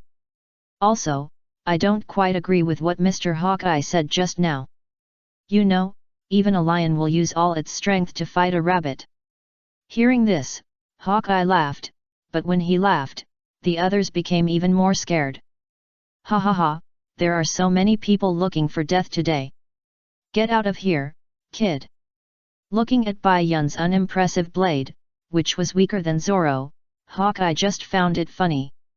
But the next second, as Bai Yun flipped the knife, the blade exuded a great momentum, which was completely different from before. Now, am I qualified to experience it? Mr. Hawkeye. Interesting, very interesting. A trace of surprise flashed in Hawkeye's eyes, which was fleeting. Then he took down the black knife and aimed it at Bai Yun. Before everyone came out of shock, the second match came again, and Hawkeye actually took out the black knife this time. Who is that kid? He seems to be a companion of the pirate hunter Zoro. But I've never seen him before. Is he stronger than Zoro? Bai Yun knew that he was bound to lose. He only used 60% of Shanks' swordsmanship. It was only a matter of time before he lost against Hawkeye. But he also wanted to feel that he was a person who deserved the title of strong man. At the same time, it was also a way to vent Zoro's anger and win back some fame for the Straw Hat Pirates. The two sides stared at each other, and the next second, their bodies moved. The swords of the two were so fast that others could not see them. And they could only see the sparks that splashed out. They couldn't help but open their mouths. Is this a swordsman duel? Zoro was simply being abused just now. Zoro also raised his head with difficulty, looking at Bai Yun, who was fighting back and forth with Hawkeye, and felt that he was being played. Dang!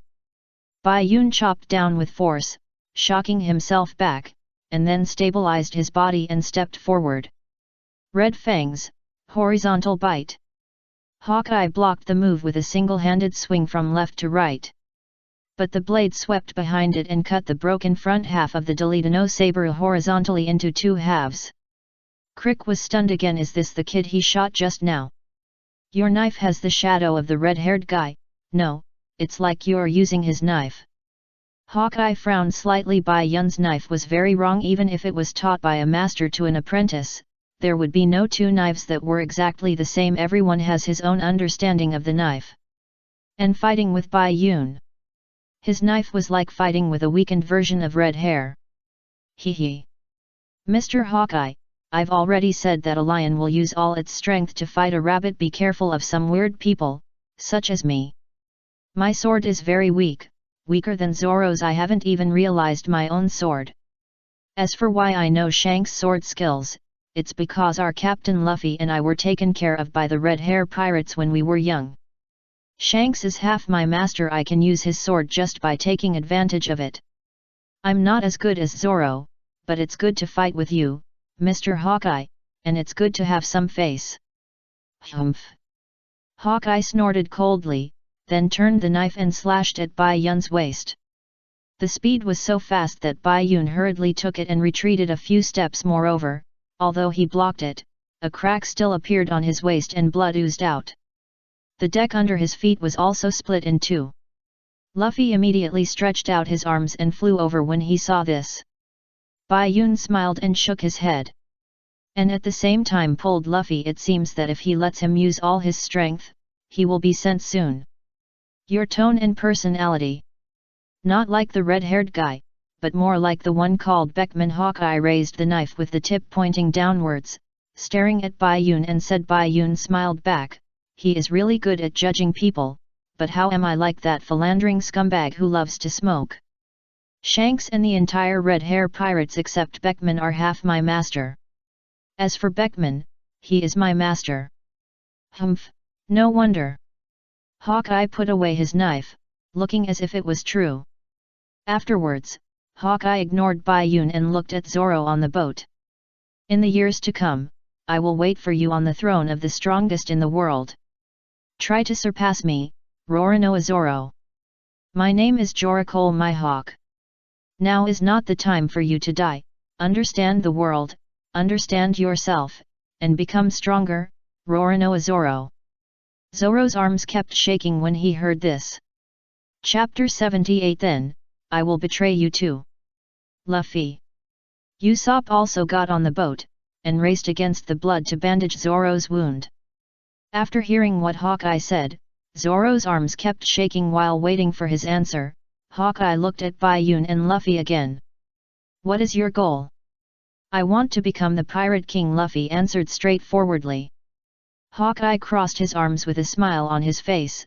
This is an extremely difficult road, harder than surpassing me.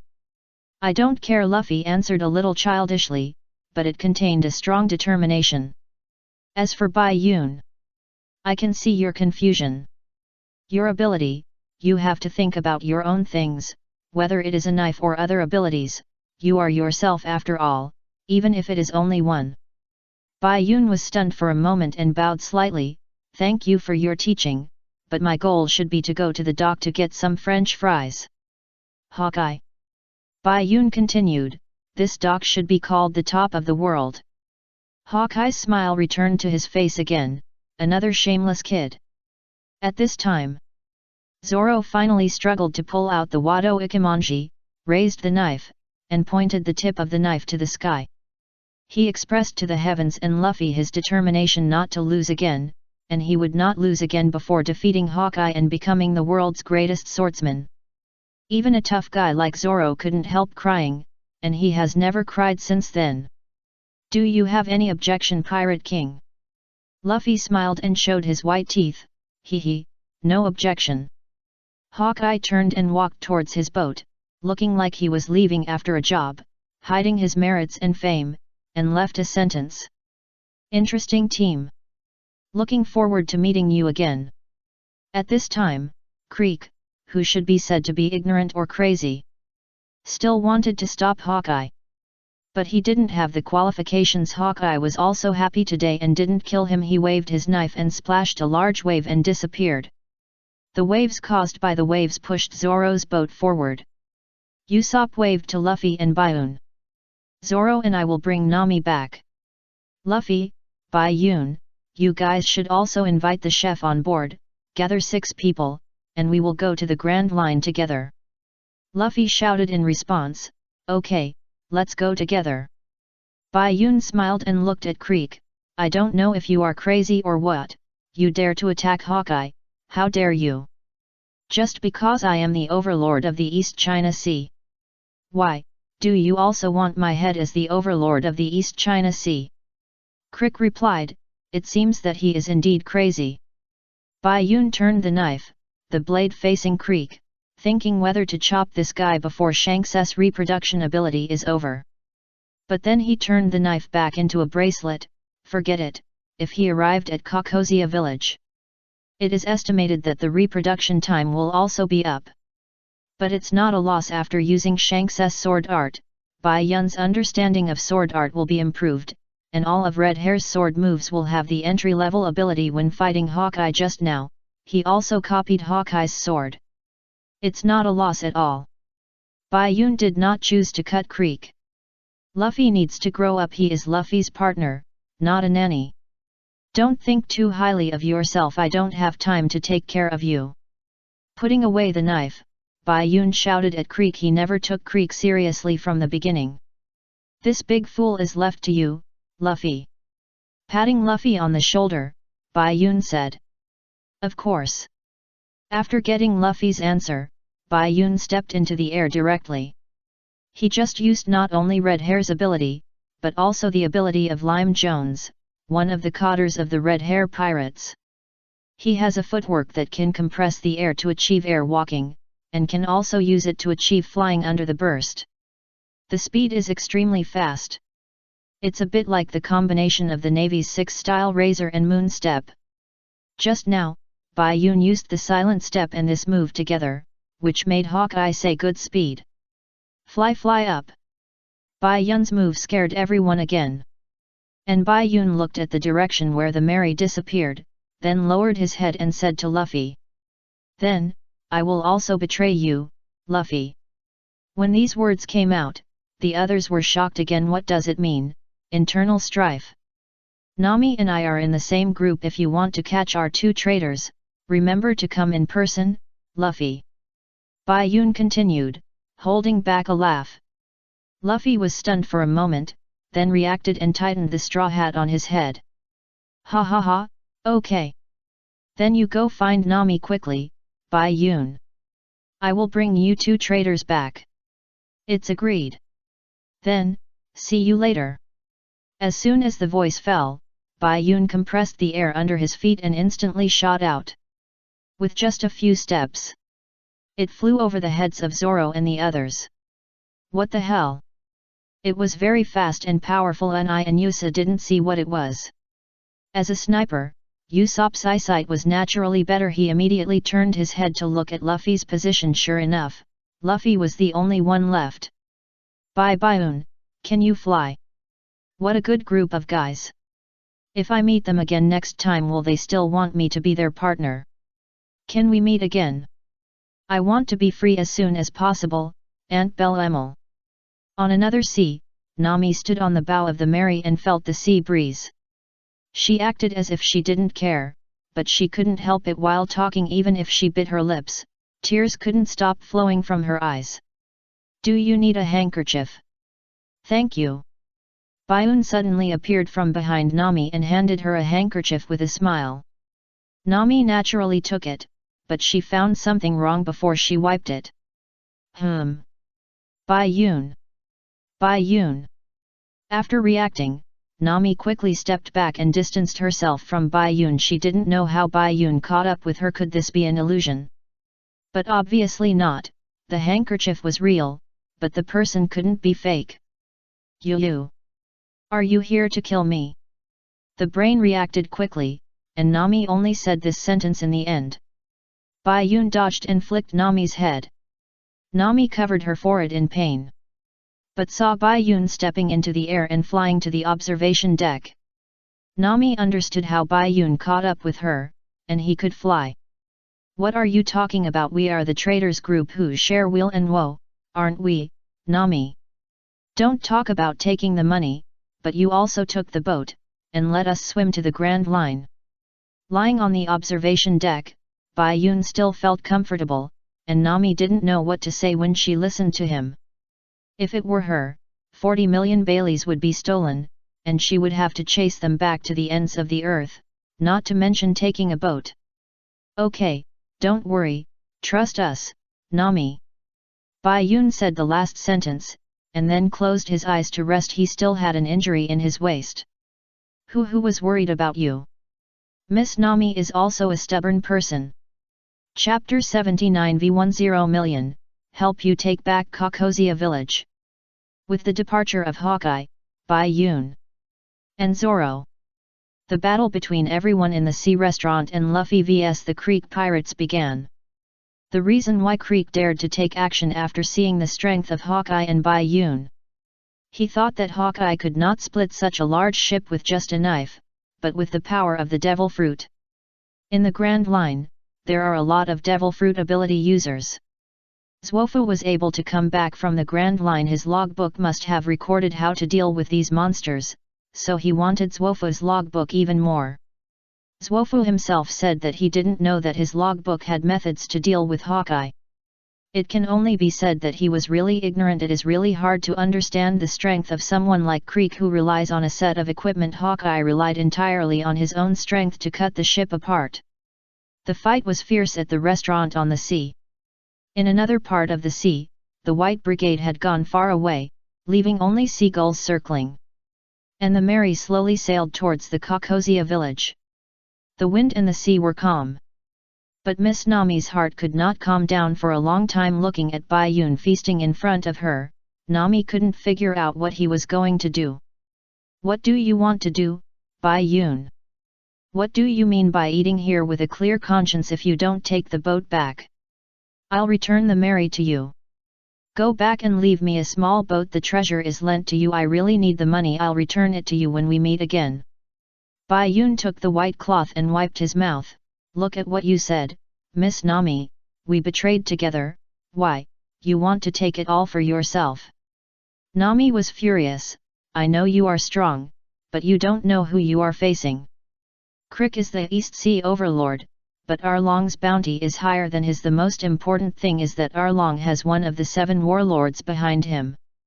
Bai Yun picked up a glass of orange juice, drank it slowly, and nodded to agree with Nami. But so what? The 7 warlords behind Arlong is the blue fat man Jinbei. They are still enemies, but they will be partners in the future. 7 warlords of the sea. Miss Nami, you ran away quickly just now after you left. Hawkeye, my hawk, one of the 7 warlords of the sea and the world's greatest swordsman, also came to the restaurant on the sea. See this wound? It was caused by the fight between us. Bai Yun pointed at the wound on his waist, but it was like a child showing off a medal. Nami glanced at Bai Yun's wound and then returned her gaze to Bai Yun's face. After 2 seconds of silence, she said 2 words. Liar. Bai Yun almost fell off the stool. Why would I lie to you really? Oh, then tell me why Hawkeye, my hawk, came to the East China Sea and why he happened to go to the restaurant on the sea. Nami asked. But Bai Yun himself didn't believe the reason. I said he was killing time, do you believe it? Nami smiled back. And the word disbelief was clearly written on her face. When did you learn from Usopp? High EQ, learning from Usopp. Low EQ, lying. Forget it, Miss Nami, it doesn't matter whether you believe it or not anyway. I'm already on the boat, and you can't throw me off. Here he comes again, this rogue. Nami is angry and helpless. Bai Yun sighed. Did the shadow left by Arlong change your entire shadow? Miss Nami, Arlong has done so many things. Even if he leaves, are you willing to just take 100 million Baileys and walk away? Then you will continue to live in the shadow he left for the rest of your life. What if the opponent is Arlong? Even if the 7 warlords behind Arlong come, Luffy will come and take you back, and I just want to come first and find out the news. Luffy said that as long as you are our navigator, you must. The last sentence hit Nami's heart, making her eyes wet again. Why are you so good to me? I'm just a thief. Ms. Nami, you are indeed a thief, but you are also our navigator. And our indispensable companion." Nami couldn't help crying. "Although I have a bad temper, I'm a little greedy, and sometimes I pretend to know everything, just like I burned the treasure map of the Golden Island, and the worst thing is that I'm too stubborn. Besides these, Miss Nami, you're still a good person." Bang! Originally, she was very touched. The more Bai Yun talked, the more embarrassed Nami was. She was so angry that she hit him on the head. She wanted to hit him. "You're so cruel, Miss Nami. Isn't that a bit more energetic?" "Then thank you so much." Nami turned her wrist and replied. "Let's do this, there's another way." "Miss Nami, you're just worried that we'll be beaten to death by A Long, right?" Bai Yun asked. "Wao's worried about you." Nami replied immediately. "I've already said that I'm stubborn." Bai Yun smiled and continued, "Then give the money to A Long and see if he will return the village to you." Although I thought it was impossible, he paid it back. "That's great." He took the money but didn't pay it back, so he can just wait to eat sashimi. Nami thought it was some method. Isn't this her plan? But not enough money, right? On the way here, a friendly pirate group VA'd me 10 million to help you. Nami, take back the village. I have put the money in the warehouse. As soon as Bai Yun finished speaking, Nami ran to the warehouse and found that there was indeed a treasure. When Nami happily returned to the kitchen, Bai Yun was gone. Nami looked for him and found that he had gone to the bow to get some fresh air. "Bai Yun. What's wrong?" "Thank you." "You're welcome. Don't tell Luffy about the treasures you get from sailing in the future. Just hide a portion as private money and count it as my share." "Ha ha ha, okay, I promise you." Bai Yun leaned down and leaned against the fence. When he heard Nami's laughter, the smile on his face deepened a little. "Well, Miss Nami is in a much better mood. Look at the time. It will take some time to get to Kokozia village. Then let me tell you about the battle at the sea restaurant." "I don't understand. According to what you said, Bai Yun, the battle at the sea restaurant is going on now. What do you think?" Nami asked puzzledly. Bai Yun turned his head and looked at Nami. "Actually, I have a third eye. I took it off and put it over there. Now I can see the scene over there through it." If someone else said it, Nami would definitely not believe it, but Bai Yun showed so many strange abilities that Nami was a little hesitant. "Really? Of course it's fake, ha ha ha." Bang! Chapter 80 Live broadcast of the battle at the restaurant on the sea. Looking at the distance, it will take some time to reach the Kokozia village. Bai Yun planned to broadcast the battle at the restaurant on the sea. "So, how did you know the current battle situation at the restaurant on the sea? And the fact that Aaron robbed my village and asked for 100 million Baileys to buy it back?" Nami asked. After retracting her fist at this time, she calmed down and found that something was wrong with Bai Yun. Something was very wrong. "I said it was my eyes. I can replicate other people's abilities, so I can see his past. As for the restaurant on the sea, I just made some guesses based on the actual situation. Miss Nami, you can believe it or not. Can I know what will happen in the future, the truth? There is a law that when you tell the truth openly, others will not believe it." Nami put her hands on her waist and shot at Bai Yun. For some reason, she always felt that this guy's mouth could not be trusted, but there was no more reasonable explanation at present. "I'll believe you for now. Should I say thank you?" "Okay, let's get back to the restaurant on the sea." In the current Creek pirates, apart from those minions, the only ones who can show off are Creek himself, the Devil Agent. And a guy who is wrapped in shields all over his body, thinks he is invincible in defense, and is afraid of getting hurt. When he is afraid, his whole body will catch fire. Bai Yun complained in his heart, if he is so scared, why not wear a helmet on his head? "What is this guy's name?" "I am the Iron Wall, invincible in the world. Mr. Baloo." The Iron Wall shield man Baloo appears and shows off in front of Sanji. "He is a shield man and a handsome man. I didn't shed a drop of blood in the previous battles, no." Sanji didn't care about blood or not, stop talking nonsense. If you have the ability, just beat me without any damage. Sanji's kick was indeed blocked by Bal, but Luffy was just hit by Crick at this time and hit Bal's back of the head, pressing Bal's neck forward and hitting the back of his shield, and then he had a nosebleed. The harsh words were just spoken, and the face was hit. A shield man wrapped in a shield, is there really such a person? He will catch fire when he is scared. You didn't lie to me, right Baiun? I told you, it's up to you, Miss Nami, to believe it or not. Oh.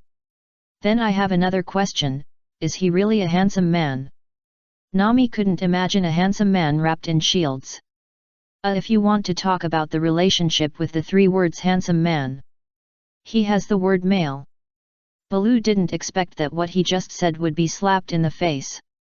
When he saw the nosebleed, he panicked and slapped the shield in his hand, and his body instantly caught fire. Flame Pearl Special. The flames devoured like a beast. After a while, the fin battlefield of the fish-shaped ship of the sea restaurant was covered with flames. But Sanji is not afraid of fire after all, he might be a devil man. In a few seconds, he kicked Baloo again and made his nose bleed. In other words, why didn't he wear a helmet? In a rage, Baloo dropped his equipment, and the small pearl burning with flames flew to the entrance of the restaurant. Zwofu appeared, but he just kicked it, and the wind from his foot extinguished the flame on the pearl. Who is Zwofu? The owner of the sea restaurant, a lame old man. So amazing. Yes. But he insisted on acting. Baiun didn't know whether Zwofu was trying to strengthen Sanji's determination to go to sea or was really beaten down by a Jin. But no matter what, he was used by a Jin to threaten Sanji. Baloo took the opportunity to bombard Sanji. From this, everyone knew that Zwofu's leg was because he and Sanji were shipwrecked and stranded on a rocky mountain on the sea. He gave all the food to Sanji and ate it by smashing his leg.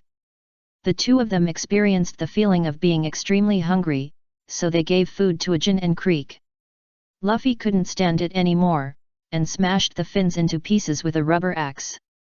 Since Creek and his target was the ship of the sea restaurant, let's destroy the ship. Sanji grabbed his arm. What are you doing? You have no idea how much I have been helped by and how important this restaurant is. Luffy grabbed Sanji's collar in return. So what? Death is not a repayment at all. He didn't save you for this. He didn't save you to let you die. Luffy thought of Shanks with a broken arm. Nami stretched her waist. It really sounds like something Luffy would say. Hee, Luffy, he is so wise but appears foolish. He is still very reliable at critical moments. Baiun took a sip of orange juice and replied. The reason why the demons are demons is because they have no emotions. If they have emotions, the word demon will not be suitable. A Jin took action, with a heavy hammer and crutches in his hands, and smashed the big shield on Bal's abdomen with just one hammer. He told Creek that he wanted to kill Sanji himself, and then wrestled with Sanji. And now Sanji only has 4 broken ribs, ringing in his ears, and a fractured left arm. That's it. Normal people would have died long ago. Sanji faced a Jin. Then Luffy faced Creek. Creek calmly asked his brothers to retreat and he would take action. Boy, between you and me, who will be the king of the sea? He asked unnecessarily. Me. Luffy answered straightforwardly. Crick used a cover to fire the shuriken cannon, tricked Luffy, and continued to ask. Now, between you and me, who will become the king of the sea? Me, you can't do it. Luffy answered straightforwardly again, and this time he added the 3 words you can't do it.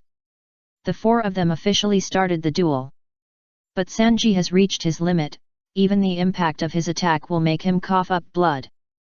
And Crick's technology and ruthlessness, separated by 2 sides, Luffy can't get close for a while.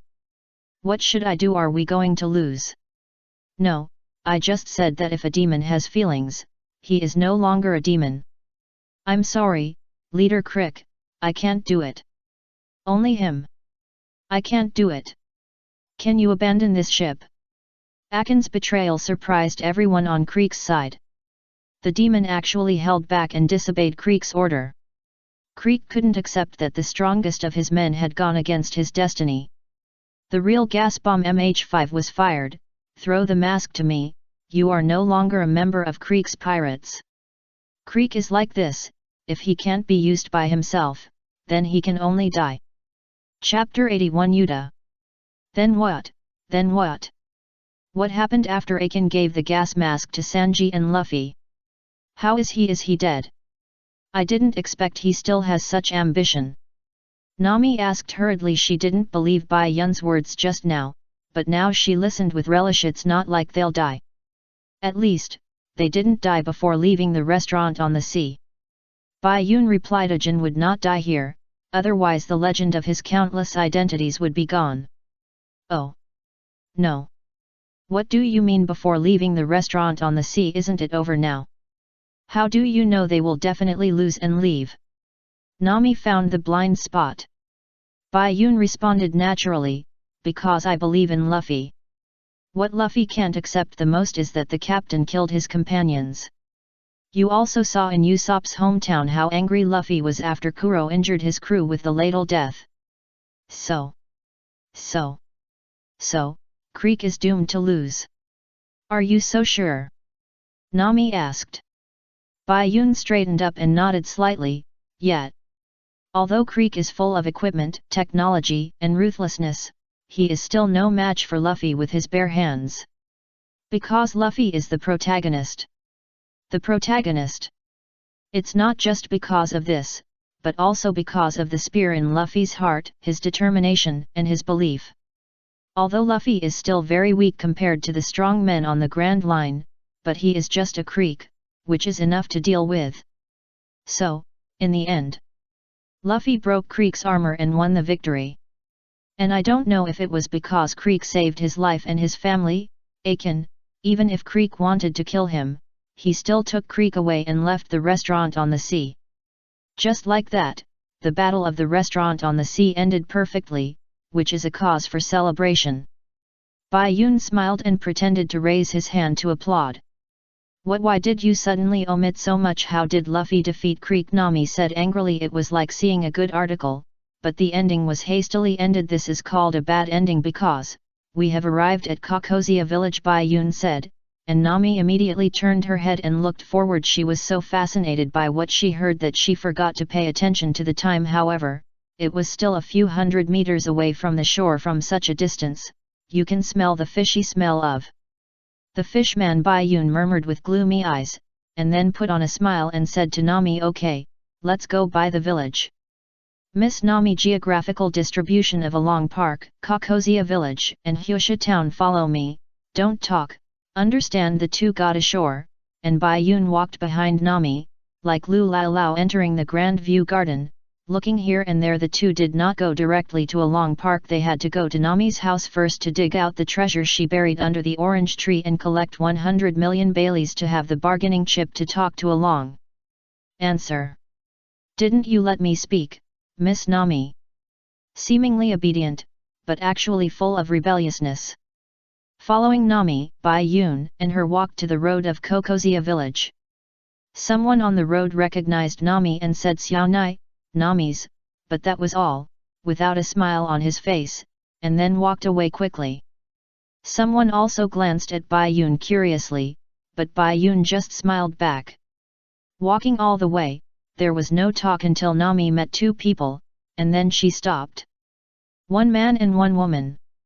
Who are also the two most important people in Nami's life now. The girl has short blue hair, a red headband on her head, blue tattoos on her arms and upper chest.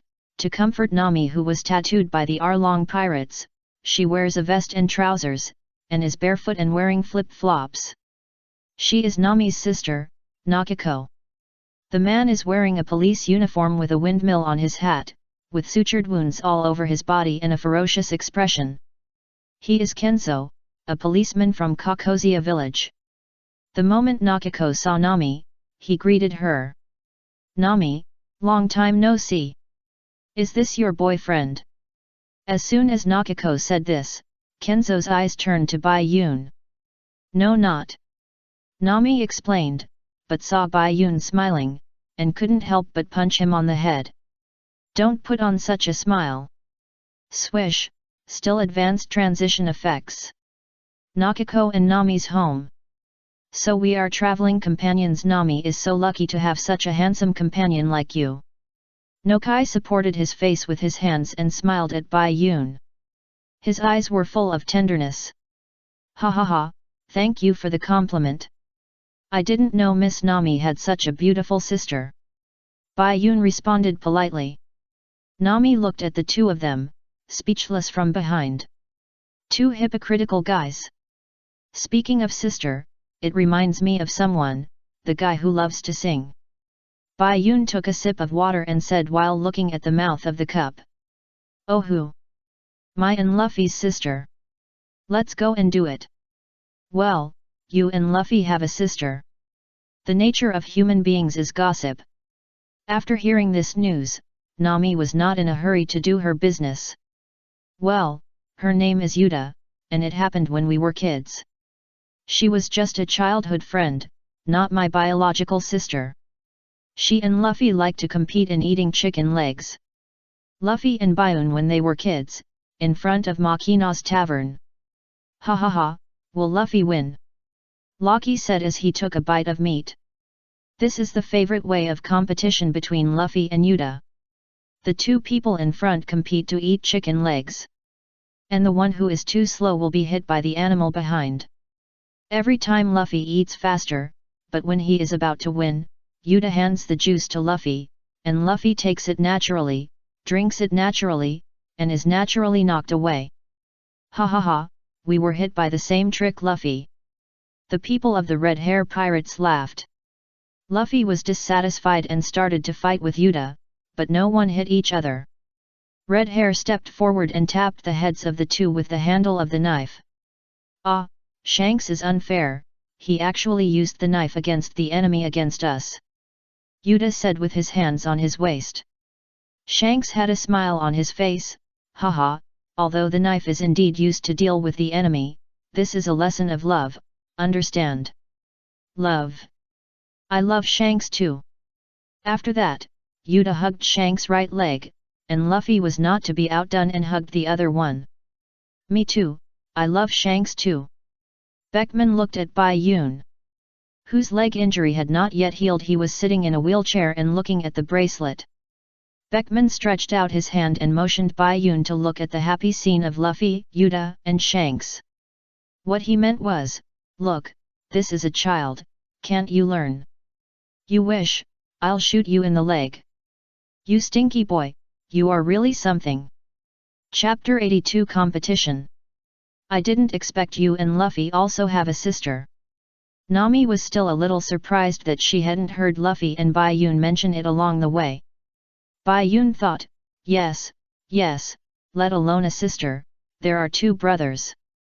Luffy has known her for a long time, and I have only known her for half a month. I haven't seen her since then. Putting down the cup, Bai Yun only knew about the half-month time they spent together. About Yuta he didn't know what would happen to the rest of the things when they met in the future. Let fate decide. However, they were childhood playmates, so they shouldn't become enemies. They should write. Hey! Why we've been separated for only half a month, and we haven't met since then? Nakako asked puzzled. Bayun and the Red Hair Pirates have known each other for only a month in Windmill Village. The first half of the month was the time for him, Beckman and other cotters to study. In the second half of the month, Red Hair went out to sea and came back in the last 2 days, but they were not like usual. Bayun and Luffy were silent one by one. Shanks told them that Yuta had left to pursue her musical dream. Luffy couldn't accept it for a while and cried for a whole morning.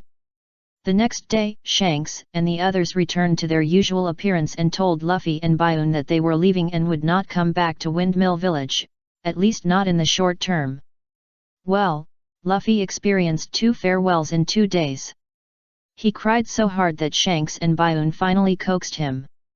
Then they went to the dock and said goodbye to the Red Hair Pirates. From that time till now, Bayun and Luffy have never met again. Whether it is Yuta or the people of the Red Hair Pirates. Yet, we haven't met again. But the sea is vast, if there is fate, we will meet one day. Bai Yun replied with a smile. Nami saw that there was nothing to talk about, so she stood up. Okay, it's time to get down to business. A trace of worry flashed in Nakago's eyes on the way here just now. Nami had told him that the money was enough. But Nami had just taken 2 steps when Bai Yun stopped him. Wait, Miss Nami. I have a suggestion. How about we go and tell Arlong that the money is enough, and let them issue some proof to prove that they will never come to Kakosia village to collect offerings again in the future. Otherwise, you gave him the money, but there is no proof, and he cheats and comes to the village again. What should I do? I doubt he will do this. Hearing Bai Yun's words, Nami was silent. Nakago agreed with Bai Yun. I agree with Bai Yun. Nami clenched her fists and mustered up her courage. Well, let's go talk to him first. Haha. After walking for a while, Nami brought Bai Yun to the east port of Arlong Park. Are you tired? Nami looked at Bai Yun and asked puzzledly. I am weak and sickly. I usually copy Zoro's physique, so I joked in the restaurant in Usopp's hometown that I would not live without Zoro. Is it so serious? Not that serious. I am weak and sickly, not dead, nor a vegetable. As long as I exercise diligently and keep up with nutrition, my body will always get better. It's just that I have to work harder than ordinary people in the future on the ship. I have to exercise with my own physique. Although I am weak, I am not out of breath like this when I walk here. Bai Yun answered Nami's question while looking at the appearance of Arlong Park. Then why are you panting so hard now? I'm pretending. A question mark appeared on Nami's head, and Bai Yun turned around to answer her thoughtfully. Do you think he would accept me if I went in with a threatening look or if I was like this? Nami. You don't have to talk to him, I'll talk to him, and you just follow me and don't talk. Yes, sir. Bai Yun replied in a mean way. Nami rolled her eyes at him, and when the two were about to go in, a child ran up from behind with a knife. He was a survivor of Hyosha town destroyed by Eren. Get out of the way, all of you, I'm going to kill Eren. They killed my dad. Although he felt sorry for the kid, now was not the time to get entangled with him. Kid, stop making trouble and go back.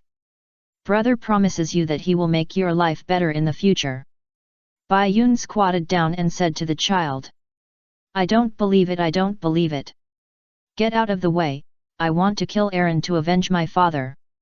Bai Yun sighed, although he sympathized with the kid and admired his courage. But going to die in a blatant way is not courage, it is stupidity. He slapped the kid's neck, then grabbed the collar, and the compressed air under his feet flashed out instantly. The replica time limit has passed. And now Bai Yun is only using his own entry-level air compression technique. About 10 seconds later, Bai Yun returned to Nami, and the child was gone. Okay, I handed the child to an old lady.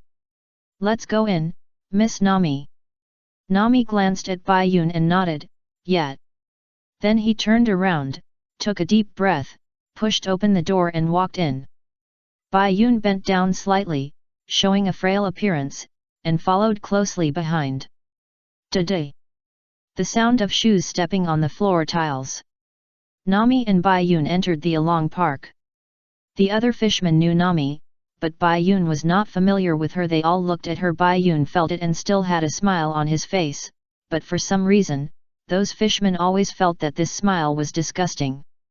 Oh, you're back. You've been gone for so long. Who is this frail-looking human? Along was obviously talking to Nami. This is Along Park. It doesn't look very good. Just as Nami was about to speak, Bai Yun's voice sounded first. Everyone was surprised when this was said. Nami's brain crashed on the spot. What? Where am I? What am I doing? What did Bai Yun say just now? What did you say, you weak trash human? All the fishmen pointed their weapons at Bai Yun and shouted loudly. But Bai Yun didn't care at all and still smiled. Along sat in his seat, his head resting on his right hand, grinning, a killing smile. Boy, you'd better tell me what you want to do. Otherwise, I'll tear you to pieces. Showing his fangs, Aaron threatened Bai Yun. When Bai Yun saw that his plan had succeeded, he said, "Don't you think your race is the highest race? Killing humans is easier than killing ants. Then do you dare to have a game with us humans?" Chapter 83 You don't move around here. Then do you dare to have a game with us humans? If we win, you are not allowed to collect money in any village again. If we lose, you will double the money you collect. Bai Yun said his plan. He felt that it was a waste to use the trump card here. It would be better to have a competition, and wait for Luffy and the others to fight together, and gain experience. Nami reacted and was about to say something. But he heard Arlong and the others burst into laughter. Ha ha ha! What did I hear? Weak human challenged our powerful fishman. Competition. Look at your physique that is about to fall down when the wind blows. Do you think you are qualified? Ha ha ha! Arlong laughed at Bai Yun. Looking at Bai Yun's fragile appearance, he didn't feel angry, but just funny. This is the result that Bai Yun wanted. Ha ha ha, ha ha ha. Bai Yun laughed like the Uchiha Four laughing heroes, drowning out the laughter of other fishmen. Krobi, a cotter of the dragon pirates, a cartilaginous fishman, and a 40th degree fishman karate. Hearing Bai Yun's extremely harsh laughter, he ran over. Murray karate, 1000-watt straight punch. Krobi swung his straight punch. And his fist exploded with a powerful shock wave. But Bai Yun flashed and came behind Krobi, holding a silver flintlock in one hand, with the muzzle against the back of Krobi's head. Too slow. Is it funny? It's really funny. What's wrong? Don't you dare. Afraid that you will be defeated by the humans you look down upon, coming from the Grand Line. You know how many powerful humans there are on the Grand Line, Aaron. Right, you are afraid, right? Although Bai Yun's tone was plain, it sounded extremely arrogant to Aaron and the others. The other fishmen didn't dare to speak, and they all looked at Aaron, but Krobi didn't dare to move, and was not moved at all. Aaron's face was gloomy, and his eyelids kept twitching, showing his anger. He hated and disliked humans the most among them. Ju, the kissing fishman, with protruding lips that look like a wretch, is also a cotter of the dragon pirates. When everyone was quiet, he instantly spit out a water cannon from his mouth and hit Bai Yun. Bai Yun also dodged. And the water cannon accurately hit the back of Krobi's head. Under the impact, Krobi fell forward directly and landed on his face. Asshole, Ju, are you blind? After getting up, Krobi turned around and cursed at Ju. Ju wanted to say why you are so useless and controlled by others, but he didn't say it yet. Enough, shut up. As soon as Aaron roared, Krubio and Ju shut their mouths obediently. Okay, since you still have illusions. Then compete, let you humans know that the Fishman tribe is the best, a superior race. You humans are nothing but our feet. But the conditions have to be changed. If you lose, the money you offer will be quadrupled. You must also give me 1 billion Baileys. This is a must, this is a notice, it is not a question of whether you accept it or not. If you don't accept it, then die here today. See the plan succeed. Okay, I promise you. Don't talk about 1 billion. If we lose, we will give you 10 billion. Let's compete again at this time tomorrow, right here. How about it? Bai Yun replied. Ha ha ha, sure, I hope you can do what you say and really pay it, otherwise, I will make you live a life worse than death. With more money delivered to his door, Aaron thought, why not? Then he looked at Nami again. I can't believe it, Nami, we are such good partners, you actually betrayed us, but we like you very much. For this, I forgive you. If you want to redeem the village in the future, 1 billion Baileys will be enough. Ha ha ha ha, get out. Along waved his hand, and the octopus fishman Zioba walked forward to signal Bai Yun and Nami to leave. When they reached the door, Zioba glanced at Nami, wanted to say something but didn't, and then closed the door. Nami looked at the door, stunned for a long time. Bai Yun patted her shoulder, but Nami slapped his hand away. Why did you decide without consulting me? Why? Although Aaron is cruel, he is a reasonable person as long as he has money.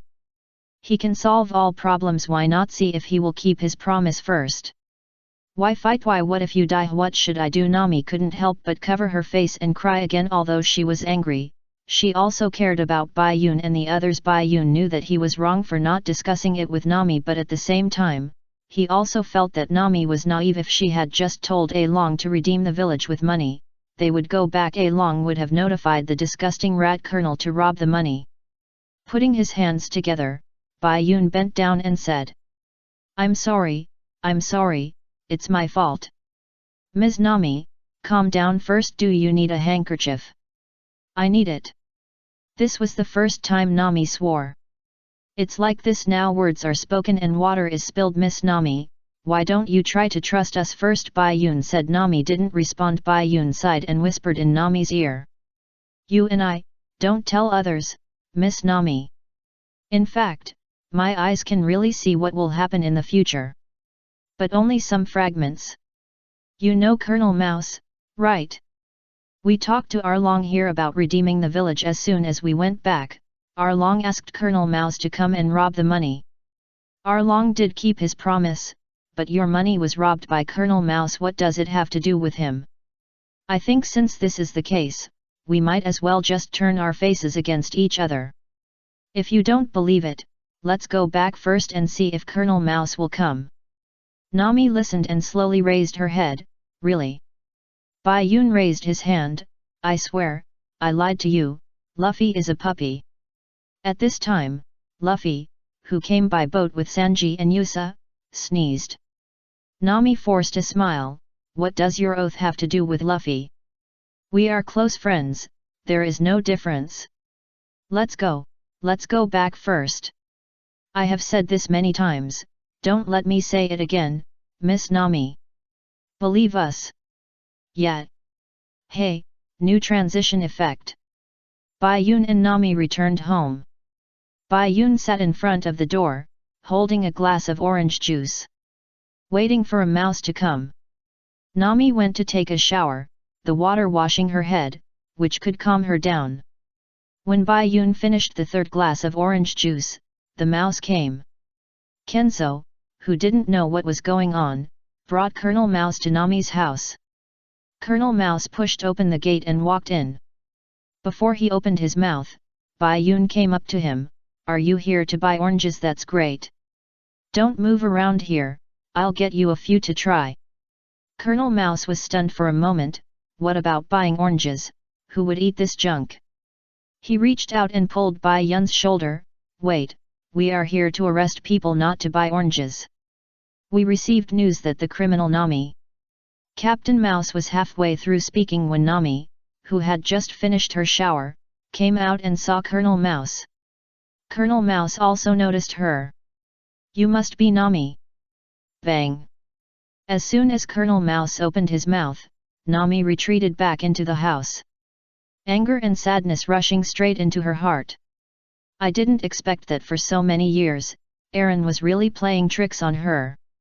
Outside, Colonel Mouse saw Nami close the door and go back, and was stunned for a moment. Bitch, you. Before he finished speaking, Bai Yun slapped his hand and turned to smile at him. It is natural for the Navy to catch pirates. Then the pirates fighting the Navy is the same. Before Colonel Mouse could react, Bai Yun punched him in the face. Chapter 84 Men Can't Say No. Colonel Mouse followed Aaron's advice to rob money, and he could get 30% of the money he got. In this way, Aaron did not violate the agreement with Nami, but could make a fortune, and could also let Nami continue to measure him. But this time was different. This time, Bai Yun was waiting for him, the rat. After Nami saw Colonel Rat coming, as Bai Yun said, she knew that A Long had been playing tricks on her for so many years, and the rat was no longer useful. Oh! And it can also relieve her anger. Bai Yun slapped his hand, turned around and punched Colonel Rat in the face. Ah! Colonel Rat was knocked back by Bai Yun's punch, and blood immediately flowed down his nose. He immediately covered his nose with his hand. You dare to attack the Navy Colonel, shoot him. Colonel Rat retreated behind the dozen soldiers he brought with him, roared in anger, and ordered the soldiers to shoot. The soldiers naturally did not dare to disobey orders and immediately took off the long guns behind them. But Bai Yun acted faster, raised his hand, moved his heart as he wished, and the flintlock appeared. 2 shots, a blood hole immediately appeared on the shoulders of the 2 soldiers, and the long guns in their hands fell directly to the ground, and they lay on the ground wailing in pain. Whoever dares to raise the muzzle of the gun will end up like them holding the smoking muzzle, Bai Yun threatened expressionlessly, shocking the other soldiers seeing that he didn't dare to move. Colonel Mouse was so angry that he waved his claws and teeth behind him. Shoot, he is alone. Are you afraid that you can't beat him alone? Shoot, God! Shouting, Bai Yun flashed in front of Colonel Mouse, and Colonel Mouse's eyes almost popped out of his head. What surprised him even more was the soldiers who fell to the ground behind Bai Yun. How did Bai Yun knock them out? He didn't even see their shadows. Colonel Mouse was about to beg for mercy, but Bai Yun punched him in the abdomen immediately. Colonel Mouse knelt down with his hands on his stomach like a cooked shrimp, but Bai Yun didn't stop, and kicked him in the head. Colonel Mouse spun around, spitting out 2 front teeth from his mouth, and lay on the ground. Bai Yun stepped on his chest, the muzzle of the flintlock against his head, and asked with a smile, "Come on, tell me. What are you doing here, and who did you call a slut just now?" Kenzo looked at the fallen Navy soldiers and Bai Yun, who was stepping on Colonel Mouse, with a surprised face. He was speechless with surprise, and even Bai Yun got a cart to drag these people away and smiled at him, but he didn't respond. On the way to the east coast of a long park, Bai Yun dragged Colonel Mouse by the back of his collar. He had thrown the other soldiers next to the warship on the shore, and the warship was also cut in half by him, so there was no need to worry about someone going to report the news now. And this mouse, Bai Yun planned to give it to a longfish as a gift. Colonel Mouse had fainted, his face was covered with blood from his nose, 2 front teeth were missing from his mouth, and the beard on his face was pulled out clean. What made him faint in pain was the 2 soles of his feet pierced by bullets. When he arrived at the door, Bai Yun kicked the door open and pulled Colonel Mouse in. He threw the mouse colonel in front of Aaron. No way, Aaron. As the overlord of this area, it's really shameful to let this kind of Navy mouse come in. Or do you know each other?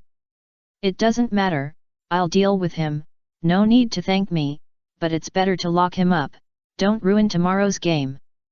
Aaron held back his anger and stared at Bai Yun. Then why are you here again? How to play tomorrow, it hasn't been made clear yet. 5 vs 5, we have 5 people on each side, and the side that wins 3 games wins, but we can set a king, the king wins, the whole team wins, the king loses, the whole team loses, how about it? Bai Yun crossed his arms and said calmly, not caring about the eyes of these fishmen who wanted to tear him apart. At this time, Aaron's reason was half covered by anger, and he agreed without thinking too much. Bai Yun nodded, then turned and left. As Bai Yun left, the handle of the wooden chair under Aaron's seat finally couldn't stand it and shattered with a snap. Damn things, damn humans, tear them apart for me tomorrow. Aaron's words were obviously said to the cotters. Since it was a one-on-one battle, elites must be sent out. Xiao Bie, Krobi, and Zhu responded immediately. Take this guy down and find a human doctor to see him. Aaron then ordered people to take the half-dead Colonel Mouse down for treatment. He knew that this was Bai Yun's show of power, but what could he do? He asked Colonel Mouse to go. If he did it, wouldn't it be a case of trying to cover up the truth? Moreover, as a fishman, the first thing he thought of was that he would not lose, he would definitely not, so in the future he would need this mouse to cooperate with him to avoid other navy. It's not that he is so kind that he would save humans. If Colonel Mouse is useless to him, he will definitely step on him to death now.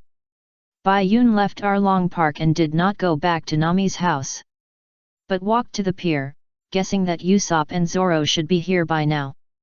At the dock of Kokosia village, the Forward Mary stayed quietly on the sea, enjoying the sea breeze. As Bai Yun expected, Zoro's boat was heading in the direction of Mary, coming from the right and passing the coast of Arlong Park. Usopp and Johnny paddled frantically because there were 3 fishmen chasing them from behind. The moment he saw Bai Yun, Usopp felt like he had seen a savior. Bai Yun did not let him down, raised his hand. It was a silver shoulder rocket launcher. With a bang, the rocket launcher with white smoke accurately hit the 3 fishmen behind the boat. The huge explosion caused a burst of fire and black smoke. When the black smoke dissipated, the 3 fishmen had long disappeared, most likely sinking to the bottom of the sea. "Oh my, isn't this Brother Zoro? I haven't seen you for a while, why are you so late?" Jumping onto the boat, Bai Yun started to act mean. Zoro didn't even bother to pay attention to him. "What's going on? Why is the Mary here? Where is Nami?" Bai Yun told them about Nami and Arlong and tomorrow's game. "So, can you do it tomorrow?" Bai Yun asked. "A man can't say no." Zoro's mouth curled up with a smile representing his fighting spirit. "What's wrong with that?" Usopp's brain reacted quickly. 5 to 5. "Ha ha ha, let me ask. 5 to 5, it doesn't include me, Bai Yun." Usopp was scared when he thought about dealing with those fishmen. But Bai Yun's smile showed everything. Usopp immediately covered his chest. "No, I have a disease that will kill me if I compete. How about letting Nami go?" "Nami, do you think you are talking human words? I have a disease that will kill me if you don't compete, Usopp, save me, you won't refuse, right?" Bai Yun replied. Usopp was silent. He wanted to escape, but he couldn't. Chapter 85 Straw Hat Pirates vs Dragon Pirates. The moon and the sun took turns. The moon set, the sun rose. The ink-stained night turned into a golden dawn. Bai Yun got up early, prepared breakfast for others, and then went out. Arrived at the shore between Kokosia village and Arlong Park to fish. Waiting for Luffy and the others to fly over. "Ah, it seems that the fish here are very smart." Bai Yun was still fishing like Bai Taigong, but unfortunately, the fish here are very smart, and time passed little by little, and no fish was caught. However, a big fish was delivered to the door automatically. I saw the rushing Moo Moo. It was Arlong's pet, a sea beast with a bull's head and a fish's body. Bai Yun estimated the distance and retreated little by little. Luffy on the boat also noticed Bai Yun on the shore. "Bai Yun, ha ha ha, we are here to catch you and Nami." Bai Yun smiled back and continued to retreat. When Moo Moo hit the shore, he took the last step back, and the distance was just the edge of the gap created by Moo Moo. The gravel and the wind were flying, and Bai Yun didn't care at all. He was elegant, too elegant. Ah! Bai Yun was elegant. But Luffy and his friends were different. The impact force sent their boat flying.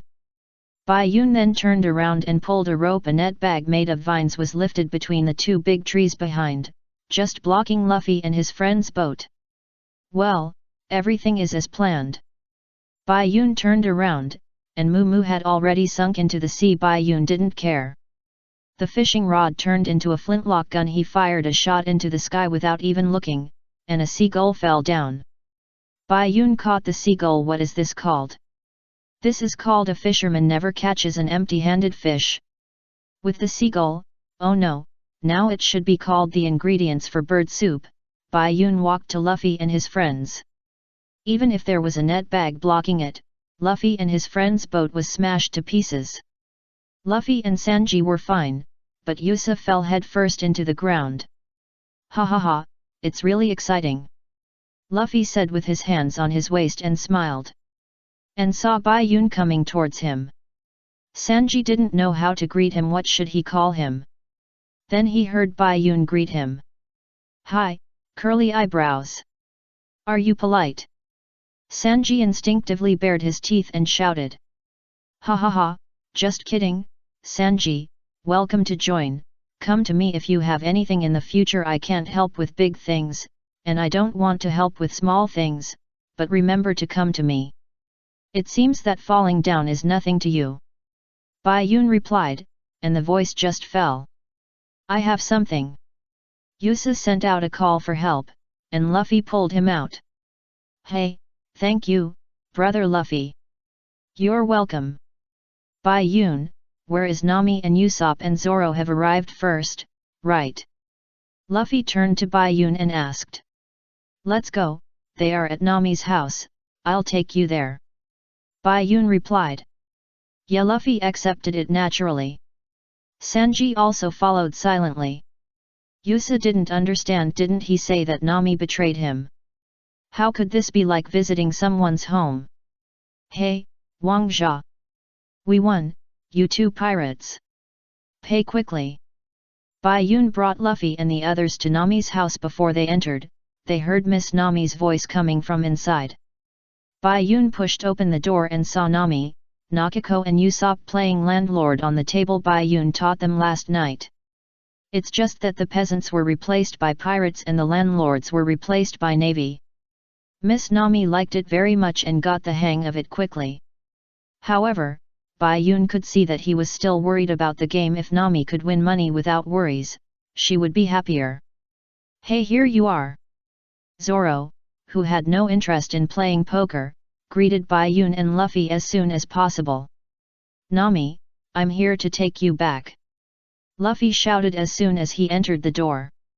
Master Noki supported his face and smiled at Nami's companions. Sanji couldn't walk when he saw the beauty, and his eyes flashed with love. It's heaven, you two beauties are here. Ms. Nami is still beautiful, what do you call this lady? Her name is Nakiko, she is Nami's sister. Okay. Let's talk business.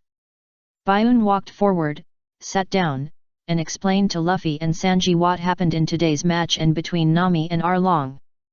This is like rubbing salt into Nami's wounds, but it has to be said. What? Luffy got angrier and angrier as he listened, and he stood up suddenly and wanted to run directly to Arlong Park. Bayun understood him and grabbed the back of his collar. Don't worry, Luffy, the chance to beat Arlong is there, he won't run away. Too hateful, that damn Arlong. Luffy sat down angrily. Nami looked at these men who would fight for her later, and she felt warm in her heart.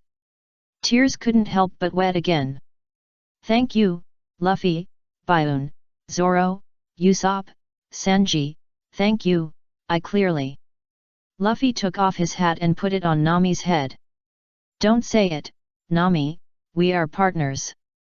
Nami was stunned, remembering how much Luffy took care of his hat before. Combined with Luffy's words, even if her heart was made of stone, she was moved. Luffy smiled, stood up. And the smile disappeared. Let's go. Okay, ×4. Bang. Along was lying on a wooden chair in deep thought, and the east gate was smashed to pieces in an instant. Luffy took the lead. Who is that called Along? Along was furious, but after seeing Bai Yun, he knew what was going on. Is this how you come to the game? I'm here to beat you up. Luffy replied. The two of them were on edge, and Bai Yun jumped out. You've swallowed so much money over the years, I don't think you can afford this, Along. Just remember the game. 5 vs 5, the venue is here. Stop talking nonsense, start the game. That's exactly what I want, we can't wait to tear you apart now. Chu. Yes, brother Along. On Along's side, the first one to go on the court was Chu. Seeing Chu go on the court, the 5 Baiyuns turned around and formed a circle to discuss. Who's going to play? Zoro asked. According to the Tianji horse race, Baiyun replied. Halfway through his words, Luffy asked. What is Tianji horse race? Baiyun then explained that Tianji horse race, strong against medium, medium against weak, weak against strong, a sure win method of winning 2 and giving up 1. Not a bad method. Sanji said. So, according to this method, our weakest will play against the strongest on Arlong's side. Who is the weakest among us? As soon as Bai Yun finished speaking, everyone looked at Usopp tacitly. Usopp knew without even thinking that the strongest on the other side was Arlong. No, it will kill people. Then you play this round. Bai Yun immediately continued. Usopp. Usopp felt like he was being tricked. First round. Usopp vs Chu. Straw Hat Pirates vs Arlong Pirates. The game officially started. Chapter 86. At this time, Usopp was. My name is Usopp, and my dream is to become a powerful sea warrior. But the fishman is really scary. Is there a way to make this fishman surrender without fighting? Waiting online. Urgent. The game started. Even the little white snake on Bai Yun's wrist climbed onto Bai Yun's shoulder and came out to watch the show. Ah ha ha ha ha ha. Let me, Captain Usopp, go out first and win the game. I advise you to surrender, this is the best result for you. Usopp adjusted the sniper scope on his face. Although he was panicking, he was extremely calm, and his calm aura made Ju a little unclear. Is he really a master? But no matter what, he came out to compete. It is impossible for him to be stage fright first, otherwise Eren would tear him apart first. Try him to sip first. Sip. Ju puffed up his cheeks, and spit out a water cannon the next second. This time, Usopp couldn't stay calm, and he quickly dodged by turning sideways. Oh my god! Bang! The water cannon hit the ground, instantly creating a hole. Usopp was sweating profusely when he saw this. Seeing him like this, Chu realized that he was just pretending. His confidence rose immediately. Look, there's a navy. Usopp pointed behind Chu and said. It was an obvious lie, but Chu believed it. What's that? Sure kill, Flame Star. When Chu reacted, a ball of fire bomb was coming towards him, which made him roll over. Well done, Usopp. Luffy raised his hand to cheer for Usopp. Chu climbed up slowly, stared at Usopp with a gloomy look, and rushed up in an instant. I'll kill you. Usopp smiled confidently, then turned around and ran. Woohoo! The two ran out of Arlong Park directly, and even Nami, Nakako, Johnny, Yusa, and Kenzo who came later didn't notice them. After being tricked by Usopp, Chu just wanted to kill him now. After they ran away, the park became a little awkward. Luffy and Baiun and Zoro and Sanji. Arlong's group. It took Baiun to break the silence. I didn't make it clear just now. The venue is bounded by you. If you are beaten out, you will lose. As for the two of them, whoever comes back first will be the winner. Next. Who will go? I'll go ×2. Baiun asked, and Zoro and Sanji responded quickly. Luffy was different from usual, just staring at Arlong. He just wanted to beat Arlong. I'll go first, eyebrow curler. Who are you asking to curl eyebrows? Green algae head, you're still injured, wait for me to cook. Neither of them gave in, the two of them glared at each other with their foreheads pressed together. They were indeed a pair of happy enemies. And on Arlong's side, Octopus Hachi had already come on stage. Seeing this, Bai Yun dodged behind the two of them. Okay, stop flirting, let Zoro go. Who flirted with him ×2? In unison, Zoro and Sanji immediately separated and shouted at Bai Yun. We are so tacitly in sync, and you still say it's not. Don't say that. Why should Green Algae Head go first? Sanji lit a cigarette and asked. That octopus fishman over there is a six-sword style, so let the swordsman deal with it. Hearing this, Sanji didn't say anything, but just exhaled a puff of smoke. Zoro put on a headscarf and went on stage with the only remaining Wado Ichimonji at this time. Nami and others also entered Arlong Park. The moment she saw Arlong, she was still scared, but when she felt the people in front and behind her, that feeling was gone. Zoro, come on. Yes big brother, come on. Nami's voice led Johnny and Yusa. Zoro smiled faintly, ignored the pain in his chest, and slowly stepped forward. Please cheer for me later, Miss Nami. Seeing Nami coming, Sanji turned around and came to Nami's side. Bayun looked at Zoro's back, but he was not worried. It's just that the three-sword style swordsman only has one sword left, which is not easy to deal with a flip of his hand. Bayun's bracelet turned into two silver long swords, and then threw them in the direction of Zoro. Catch the sword, Zoro! But Zoro remained unmoved, and Xiao Ba in front of him also launched an attack. The second round began. And at this time, Usopp was saying, Let me show you the barrier that humans can never break through. Only those with 6 arms and beautiful and soft limbs can perform the 6-sword style.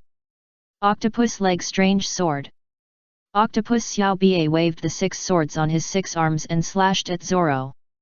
The first 6 swords, and then there were 2 swords thrown by Bayun.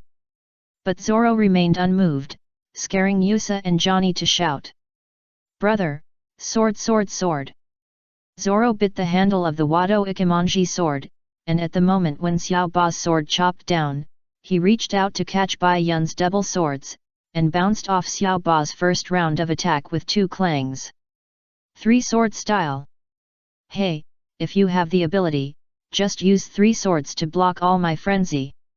Xiao Ba was still very confident, and swung his 6 arms at the same time, and the blades were dazzling. Zoro was still calm, as if walking in the hail of bullets. And he could accurately block the blades of Xiao Ba's 6 swords with 3 swords. Both offensive and defensive. The last move was a quick chop, and he dodged behind Xiao Ba. 3-sword style, sword wolf style. At the moment when A Long frowned, blood splashed on Xiao Ba's chest. Bayun folded his arms, looking at Zoro who still had his back to Xiao Ba, thinking, "This is you pretending, but Kushi is handsome." It's resolved with 3 swords, the 6-sword style was resolved. You are worthy of being the big brother. Johnny and Jose shouted with admiration. But Xiao Ba didn't fall down like this. I'm going to kill you. According to common sense, how can you beat my 6 swords with only 3 swords? Zoro turned around. Common sense? Then you are totally wrong. Although I only have 3 swords, the weight of each of my swords is different from yours. Weight. Speaking of weight, each of my swords weighs 300 kilograms, how can it be less than the weight of your human swords? Obviously. The weight they both said was not the same weight.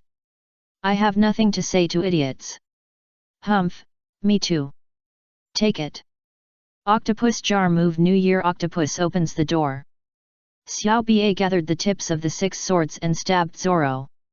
Zoro crossed his 2 swords to block, but Xiao Ba directly bounced off the 6 hands, and the 6 swords spread out like flower buds blooming, bouncing off Zoro's 2 swords. Zoro's front door was completely exposed, and Xiao Ba attacked with his own life and hit Zoro's chest head-on. It would be fine if it was normal, but just yesterday, Zoro's chest was crossed. The pain swept through his body, and Zoro bit his tongue and refused to scream. His body was pushed back by Hachi. Hachi took advantage of the victory and pursued him. Zoro stabilized his body, did a front flip and came behind Hachi, and cut Hachi's arm in the air. Although it was only a slight shake when he fell, Luffy, Bayun and Sanji saw it, and no one said a word. Hachi became even more angry, turned around and faced Zoro. And used another move, New Year octopus opening. The pain spread all over his body. If it was an ordinary person, he would have collapsed long ago, and if it was an ordinary person, he might have died. Such thoughts echoed in Zoro's mind, but if he wanted to defeat Hawkeye, if he wanted to become the world's greatest swordsman, how could he be ordinary? How could he be an ordinary person? With such determination, Zoro resolutely swung his sword at Hachi. Demon Slash. Since I can't stop it, I'll face it. In the surprised eyes of Xiao Ba, all 6 swords in his hands shattered. Do you understand, Octopus Boy? This is the difference in the weight of the swords between you and me. 3-sword style tornado. Zoro opened his arms, and there seemed to be a blue dragon shadow behind him. He bent down and slashed instantly. The strong sword pressure generated a tornado of airflow, blowing Xiao Bie into the sky, and countless knife marks on his chest splashed blood. Zoro hid without looking back. He put away his sword and walked back. As Hachi fell, the Straw Hat Pirates took the lead. At this time, Usopp was saying, Yue Sanji flicked off the cigarette butt, lit a new one, and walked forward. Yeah, don't die, look at how I win easily. Green algae head Zoro sat cross-legged on the ground, closed his eyes and rested. Don't get beaten down. Humph. Sanji stamped his feet, did not answer, but turned to Nami and said, Ms. Nami, please cheer for me too. Nami knew Sanji's character and blew him a kiss directly. Come on, it was a sure thing. Sanji suddenly exploded like a scion, I guarantee. To win this game he turned around and walked towards Krobio with full fighting spirit. The third game started at this time. Usopp was still. Fire Star, I will kill you. Humph. You are so flattering in front of women, you are a kind of stuff, let me send you to death. Krobio took the fishman karate posture thinking that Xiao Bie had lost. He had to win this round back. Otherwise Brother Along would be angry. Flattering. I am respecting the chivalry of women. You fishmen won't understand. Ms. Nami. Sanji exhaled a puff of smoke leisurely, and waved at Nami, and then Fishman Karate 100 tiles straight punch. Then he was knocked away. Spitting blood, Sanji flew backwards. Nami covered her mouth, blaming herself for interfering with him. Sanji retreated in the air, but thought of what Bai Yun said, the park was also a loss. He immediately adjusted his posture. If he was knocked out by a move and lost, where would his face be? This would make the green algae head laugh to death. His figure spun in the air, and Sanji kicked his legs and stepped on the wall of the park with the force. The wall cracked and the whole person flew back. I didn't expect that there is someone in the East Blue Sea who can survive a punch from me. Looking at Sanji, who has returned, Krobi was a little surprised. Continue to pose in the fishman karate posture. But I just used 100 watts. My ultimate 1000 watts straight punch, one punch from you will kill you. Head meat. Sanji didn't have time to listen to his big talk, and kicked him in the head. Shoulder meat. Combined moves, then fell from above and chopped down, stepping on his shoulder. Back meat. Under the saddle meat. Chest meat. Thigh meat. Each kick corresponds to a position of the body, and Sanji kicks down a few times to relax Krobi's muscles.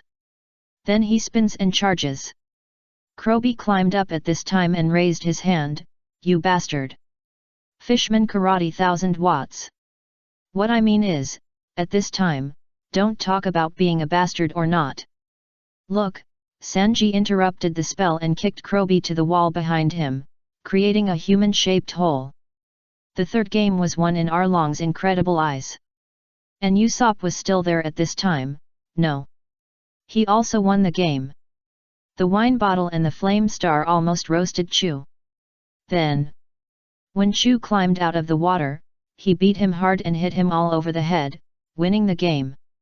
It's easy to say. But he was able to escape from pretending to be dead to stand up and fight, which is the progress of becoming a sea warrior.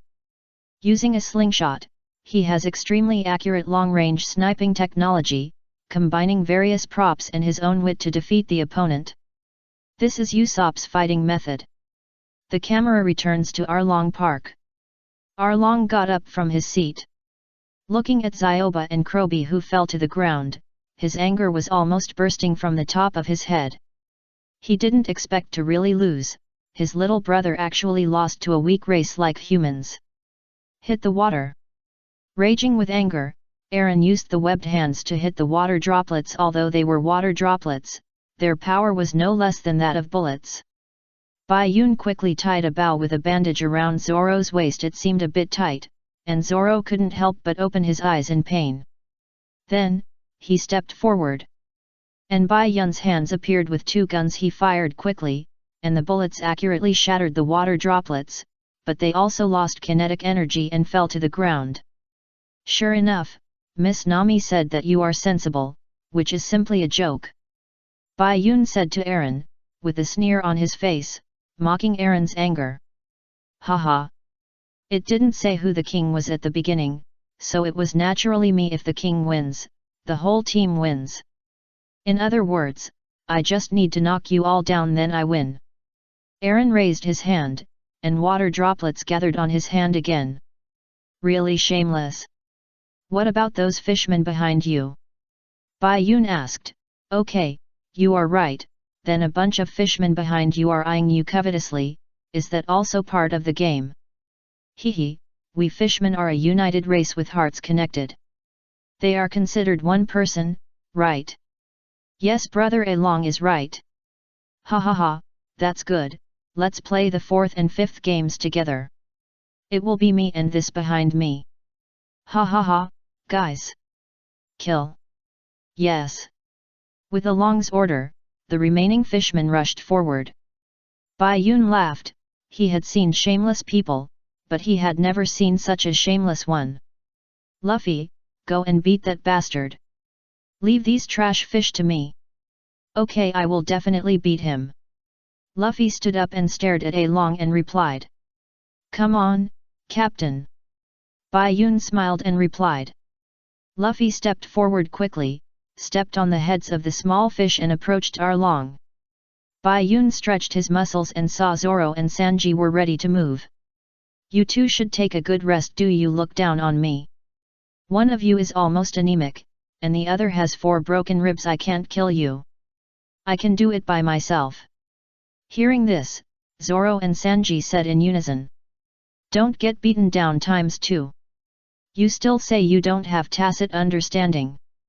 Bai Yun smiled and replied, raised his double guns, and resolutely rushed into the mermaid pile. Spinning and firing. Fanatical bullets poured out. Chapter 88 Great Compassion Gatling. Explosive spin. Just named. Bai Yun rushed into the group of fishmen with 2 guns in hand, and fired while spinning his body. Sparks flew and bullets poured out, directly opening a gap in the group of fishmen. If the fishmen dared to approach, they would be shot first. Going into the enemy group alone was indeed cool. But suddenly, Bai Yun stopped, with stars in his eyes, staggering. He was using his own physique now, and he got dizzy after a few spins. The backs of Zoro and Sanji revealed helplessness. How come this is a bit like Luffy? The fishmen were also confused. Why did they shoot so bravely just now, but now they are like this? Well, no matter what. Go to hell. The fishmen swung their machetes and chopped them down, but the moment they touched Bai Yun disappeared. Bai Yun jumped up at some point and stood under the blades of all the fishmen. Try it, the enhanced version of the scoop death. Can I control it? Bai Yun didn't know who he was talking to, and a 2-handed long sword appeared, not a cat's claw. He pressed the air to strengthen the scoop, and his figure flashed in an instant, shuttling through the group of fish like a ghost. And Luffy stepped on the heads of the group of fish to approach Arlong. After dodging Arlong's water attack, he directly hit Arlong with a set of combos. Rubber rubber bell. Web. Bullet. Gun random shooting. He was as fierce as a tiger, but the damage was 0.5. Although Arlong was knocked down, he got up again as if he didn't care.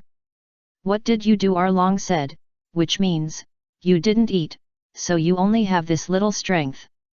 Luffy was not polite. Well, warm-up exercise.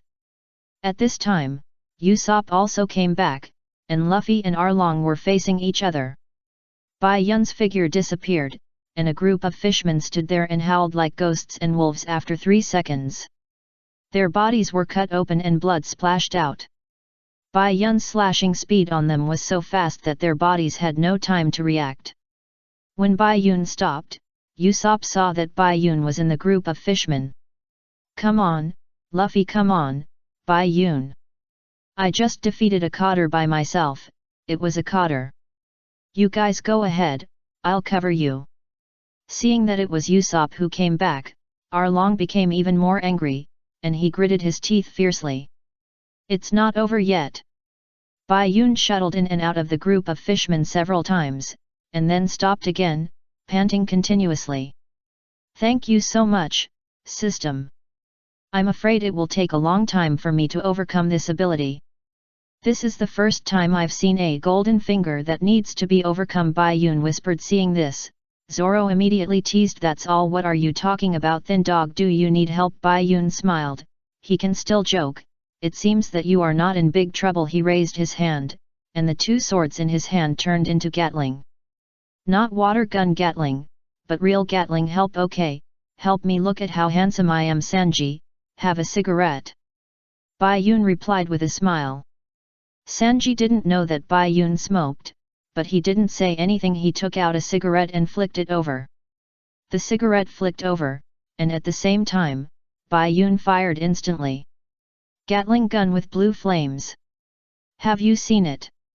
Mighty compassionate Gatling gun, machine gun fire to save all living beings. Amitabha. Bai Yun was excited and fired. The barrel of the Gatling gun kept spinning and spitting out flames, like a multi-headed flying dragon spitting out flames. The fishmen fell to the ground one after another, and in the end only a few lucky ones ran to the edge of the park. At this time, Bai Yun turned his head to hold the cigarette, lowered his head and lit it with the red-hot barrel. Zoro looked at his back and thought, "You pretended to be like this." If Bai Yun could hear it, he would definitely say, "Same here. I learned it from you." But he was handsome for only a second.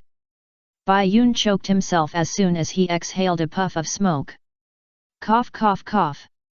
Sure enough, smoking it is harmful to health. Sanji and Beckman, from different space. That's because you can't absorb it, you don't understand. After dealing with the fishmen, the remaining few were also scared, so there was no need to worry about them. Now, only Luffy and Arlong's king are fighting against each other. Bai Yun returned to Zoro and the others. Gatling had turned back into a bracelet and said to Arlong, whose eyes were bloodshot, "Although you are now alone. But as long as you beat Luffy, you still win. We are not as reasonable as you." Arlong wanted to pounce on Bai Yun and bite him into pieces. But Luffy stood in front of him, so he had to kill him first. "It's really unpleasant to see my compatriots being defeated by a bunch of snakes, insects, and rats." After calming down, Arlong is an old hand after all. Having followed Tiger from before to now. "Do you know what the most fundamental difference between you and me is?" "Nose. Chin?" Arlong asked unnecessarily. Luffy thought about it and replied with a look of sudden enlightenment. "It's webbed feet." Arlong couldn't listen any longer and rushed forward to bite Luffy's head. "It's race." "Da-da-da." Luffy kept retreating, and Arlong made a loud sound of teeth colliding every time he bit. Seeing Luffy dodge, Arlong reached out and grabbed his neck, and opened his mouth to bite again. Seemingly there was no way to hide, Luffy directly reached out and pulled his head to the left. Arlong bit the pillar. Johnny and Joseph, the two supporting actors, came online again, and saw Arlong bite the pillar directly, and their eyes popped out in shock. He bit the pillar directly into pieces.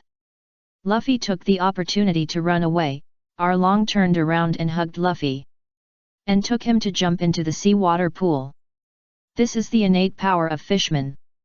It is a power that you low-level humans cannot possess. We are destined to be of different levels since birth. Bai Yun immediately stretched out his hand and slapped the ground. The bracelet turned into a light source and merged into the ground. It flew out and instantly turned into a huge silver longboard covering the water surface. Along took Luffy and smashed on the wooden board. "Then why do you fishmen have to live in the deep sea below 10,000 meters, and you don't even have the qualifications to live on land?" Although fishmen and mermaids are not all like this, Bai Yun is just trying to choke Arlong now. Asshole! Arlong couldn't bear it anymore, and turned around and rushed towards Bai Yun. Luffy intercepted with a rubber pistol halfway and hit Arlong in the face. "So what's there to be proud of? I can still break stones with my fists without teeth." Arlong leaned on the rubble and climbed up again. "The stupid, foolish and useless race is human beings. You still need help from others, what can you do? Along rushed again. Luffy took a step back, rotated his arms to accumulate strength, and actually broke Arlong's teeth with a rising dragon punch. Chapter 89 The Meaning of Partners. Bai Yun covered the pool with his hands, and Luffy was prevented from being thrown into the seawater pool. Along rushed again, mocking the incompetence of humans, and mocking Luffy who still needed Bai Yun's help. What could he do? Luffy directly hit him on the chin with a rising dragon punch, breaking his teeth. I'm not like Bai Yun who knows everything. I can't use a knife either. I don't know navigation. I can't cook. I can't even lie if no one helps me. I will definitely not survive and I can't go out to sea. Luffy shouted at Arlong, although he didn't say it clearly. His meaning was this is the meaning of partners. Solidarity and mutual assistance are also the way for humans to survive. Ha ha ha, you really admit that you are useless. Your companions must be depressed to let someone like you be the captain, but why are they willing to be your crew members? Are guys like you really suitable to be captains? What can you do? I can beat you, Luffy replied with confidence on his face. Ha ha ha, you're right, beat him brother Luffy. Johnny and Josa were the most excited. If you lose, I won't let you go. Zoro also smiled. Usopp was still watching through the hole outside the wall. That's right, Luffy, leave the cover mission to me. Sanji silently lit another cigarette. Nami tightened the straw hat on her head. Bai Yun still gave a thumbs up. Luffy has them behind him. Aaron's teeth grew back. And he directly pulled out his teeth. There were 2 more sharp teeth in his hand. Nonsense, just you. This is where fishmen are stronger than humans. Don't think you can do anything by breaking my teeth. Go to hell. Facing Arlong's attack, Luffy smiled, as if he had thought of a good way. Bending down to avoid the 2 teeth in Arlong's hand, he kicked Arlong in the face with a whip kick. He kicked the teeth out of Arlong's mouth. It's out. Aaron was kicked away and stood up again, only to see Luffy stuffing his teeth into his mouth. Look, I have sharp teeth too. Everyone.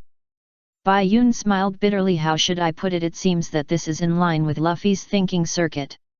Are you kidding me? Iron Teeth attack. Along couldn't stand this guy anymore. He bit Luffy with his teeth, and Luffy used a stone to block it, but the stone shattered instantly. Along bit Luffy's stomach, and Luffy bit Arlong's shoulder with his mouth. Then let go of his teeth and stepped back. How does it feel to be bitten by your own teeth? Luffy taunted Arlong while covering the bleeding wound on his abdomen. Along ignored the bleeding wound on his shoulder, but took off his teeth and rushed towards Luffy instantly. Luffy quickly raised his hand to block, but Arlong bit Luffy's elbow. Not so good. Only with a strong bite force can it be called a shark's tooth.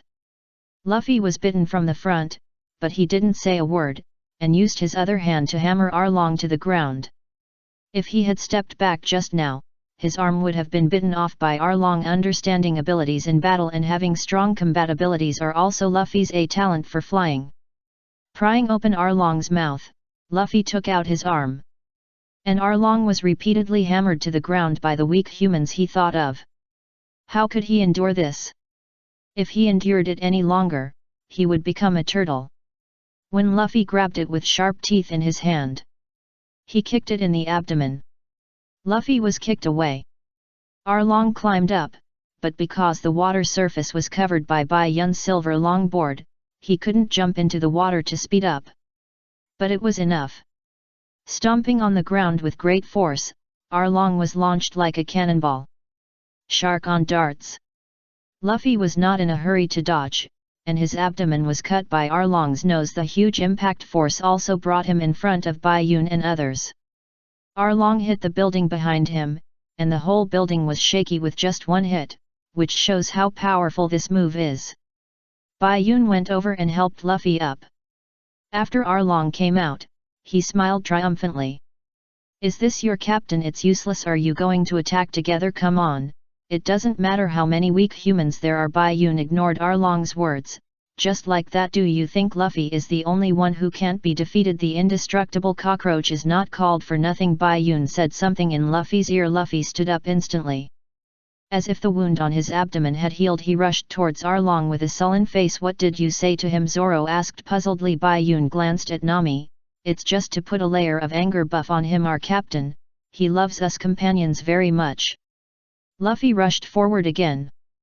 Arlong was eager for him to come forward, and launched himself like a torpedo again. It hit Luffy and took Luffy flying.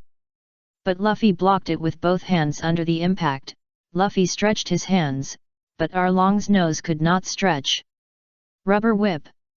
In the air, Luffy turned around and slammed Arlong to the ground. With a bang, the gravel flew, the ground cracked, and a big pit was smashed directly. Arlong's eyes became vertical, and he kept saying, "Asshole, I must tear you to pieces." With a carp jump, Arlong took out a serrated knife after reaching his seat. But Luffy's figure did not fall. I saw pages of books falling from the sky, and tables, chairs, and bookcases were thrown out. Arlong knew that it was there. And he rushed up immediately. Nami looked at Bai Yun's back, and then at the fallen furniture. She knew what Bai Yun and Luffy had said. She looked up, and tears came out again. Bai Yun turned around and said the same thing.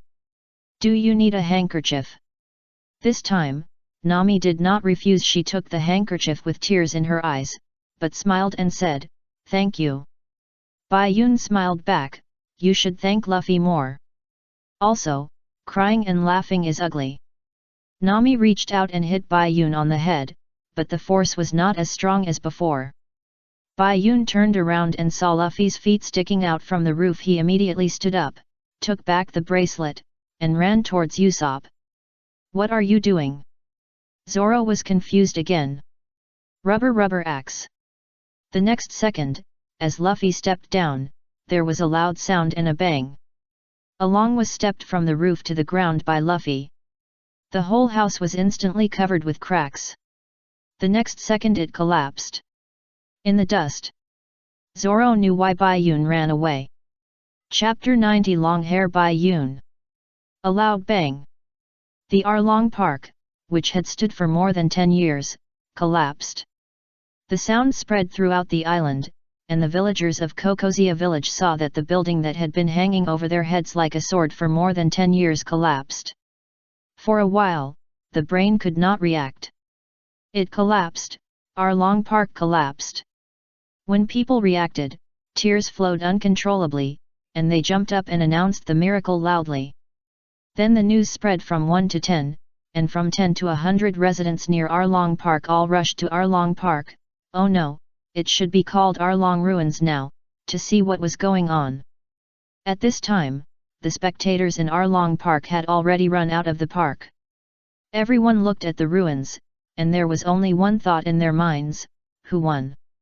Only Bai Yun seemed natural. Who would win? I saw Luffy's figure suddenly stand up from the ruins, standing at the top. And the sun shone on him to wear a layer of golden armor of victory. "Brother Luffy!" Johnny and Jose shouted happily, excitado tears.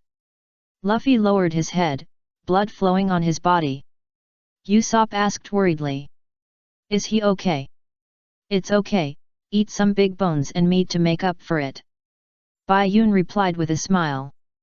At this time, Luffy took a deep breath and shouted. "Nami, you are my partner. You are my god." A low voice from Bai Yun. Zoro stood beside him and looked at him puzzledly again and again. "This is touching. What are you doing?" Nami stretched out her hand to wipe her tears, and all the words finally converged into one yet. At this time, the residents also arrived in front of the ruins of Arlong and saw Luffy standing on the ruins. Kenzo turned around and nodded to them. "Arlong lost. Arlong lost." Kenzo wanted to say it calmly, but in the end he seemed to shout it out with all his strength, shouting out the humiliation of more than 10 years. Other residents were also infected by him, and kept shouting this sentence with tears. Then, holding the broken pirate flag of the Dragon Pirates, he went to tell the other people on the island the good news. Perfect result. Nami returned the straw hat to Luffy, and was about to say something, but Colonel Mouse, who was beaten by Bai Yun and could only sit in a wheelchair, dared to come out to spoil the fun. I saw a soldier pushing Colonel Mouse in a wheelchair, followed by nearly 100 soldiers. This is to bring all the soldiers of a company. It's terrible, he actually defeated Arlong. But I will take your credit. Colonel Mouse raised his hand, and the soldiers behind him raised their spears. This is because they saw that Luffy and the others were injured, so they came to pick up the leak. A well appeared on Bai Yun's forehead. I didn't expect this bastard to come out to spoil the fun. It's just a happy time, why do you, a bastard mouse, come out to spoil the fun? The bracelet instantly turned into a shoulder-mounted rocket launcher. And Bai Yun fired directly at Colonel Mouse above. Although he was not hit by the explosion, the aftermath shook him off his wheelchair. Zoro dodged and the blade was placed on Colonel Mouse's neck. If you have the guts, let them shoot and see. Bai Yun said. Colonel Mouse was too scared to move. When he turned around, he saw that the soldiers were already 800 meters away from him. Before he could curse, Zoro kicked him. Get lost! The soldiers immediately caught Colonel Mouse and ran away. Even in this situation, Colonel Mouse was still stubborn and swearing. You bunch of evil pirates, remember this. Especially that long-haired bastard, his name is Bai Yun, right? You will get retribution. Also, the bastard wearing a straw hat, his name is Luffy, right? You are the captain, and your crimes are extremely serious. I will bring disaster to you. Bai Yun raised the muzzle of the gun, and the bullet shot through the left ear on Colonel Mouse's hat. He was so scared that he shouted. Oh my god, run faster, run faster. Line up, report the number. In the 77th branch of the Navy in the East China Sea, Brigadier General Pudding Pudding, who is the Brigadier General of the branch, was gathering soldiers yesterday. He received a report from the residents of Huisha town and was going to Along Park to attack Along and his gang. He was really like the police in the movie, who only appeared after the matter was over. Oh no, he didn't even have time to show up after it was over. Just as he was listening to the number, the soldier guarding the gate came in with a long-haired boy. The boy pulled a net, and the net contained their target, Along and 3 cotters. Report to the Brigadier General. This boy said he was using Along and his gang in exchange for a bounty. The soldier reported it once, and then went back to guard the gate. Brigadier General Pudding Pudding looked at Bai Yun in disbelief. He alone took down Along and his gang, who had the highest bounty in the East China Sea. Brigadier General! Brigadier General! Bai Yun's voice woke him up. Oh, sorry, come here, put Aaron and his gang in jail. Also, we are disbanded, the mission is cancelled. Young man, follow me to the finance office to get the bounty. Bai Yun smiled and nodded, handing the net to a group of soldiers. Bai Yun counted the Baileys in the suitcase. Brigadier General Pudding Pudding looked at him and asked with a smile. Are you a bounty hunter? Bai Yun was stunned, then nodded naturally. Yes, my name is Roronoa Zoro. A question mark appeared in Brigadier General Pudding Pudding's head. I remember that the pirate hunter Zoro, isn't he a 3-sword style and he has short green hair? Bai Yun continued to answer calmly. I felt tired of it, so I changed my style. I just got my hair done yesterday and dyed it, by the way, otherwise I would always be called a green algae head. He Brigadier General Pudding Pudding laughed dryly twice. Obviously, he was not stupid enough to believe it. Besides, there is no swordsman without a sword. He just thought it was a strong man who didn't want to reveal his name, but he still tried to ask. Young man, do you want to join the Navy? With your qualifications, you can definitely go to the headquarters. Bai Yun closed the suitcase, still with a smile. Thank you for your appreciation, but I'm not interested in this. After saying that, he turned and left. Brigadier General Pudding Pudding could only sigh and say it was a pity. But as Bai Yun walked out of the finance office, 2 bounty notices were printed on the fax machine in the finance office. The first one was Luffy's, there was no doubt about it. The second one scared Brigadier General Pudding Pudding. The person on it was Bai Yun. Straw Hat Pirates, long hair Bai Yun, bounty 25 million Baileys. Commodore Pudding Pudding immediately looked out the window at Bai Yun, who was arm in arm with the soldiers. The soldiers were all praising him for being so good and giving them a holiday. Feeling the sight, Bai Yun turned his head and looked at Brigadier General Pudding, and then saw the 2 bounty tickets in his hand, and immediately understood, thinking that he was quite efficient. Then he put a finger on his mouth and shushed Brigadier General Pudding. Chapter 91. He definitely doesn't like this title. Night has fallen again, this is the law of nature. The sea seems to be particularly calm today. A grand banquet is being held on the island where the Caucosia village is located, and it didn't end until dawn. People live with humiliation and burdens just to welcome the laughter of this day. At the banquet, Bai Yun and Zoro are drinking. Bai Yun doesn't like to smoke, but he likes to drink.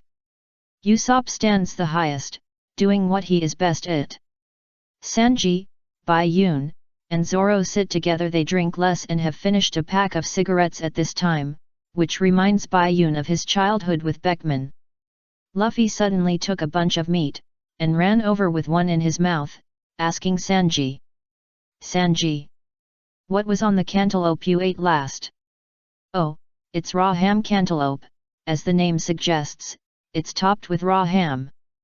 I have to say that Bai Yun tried this weird-sounding dish, but it was surprisingly delicious.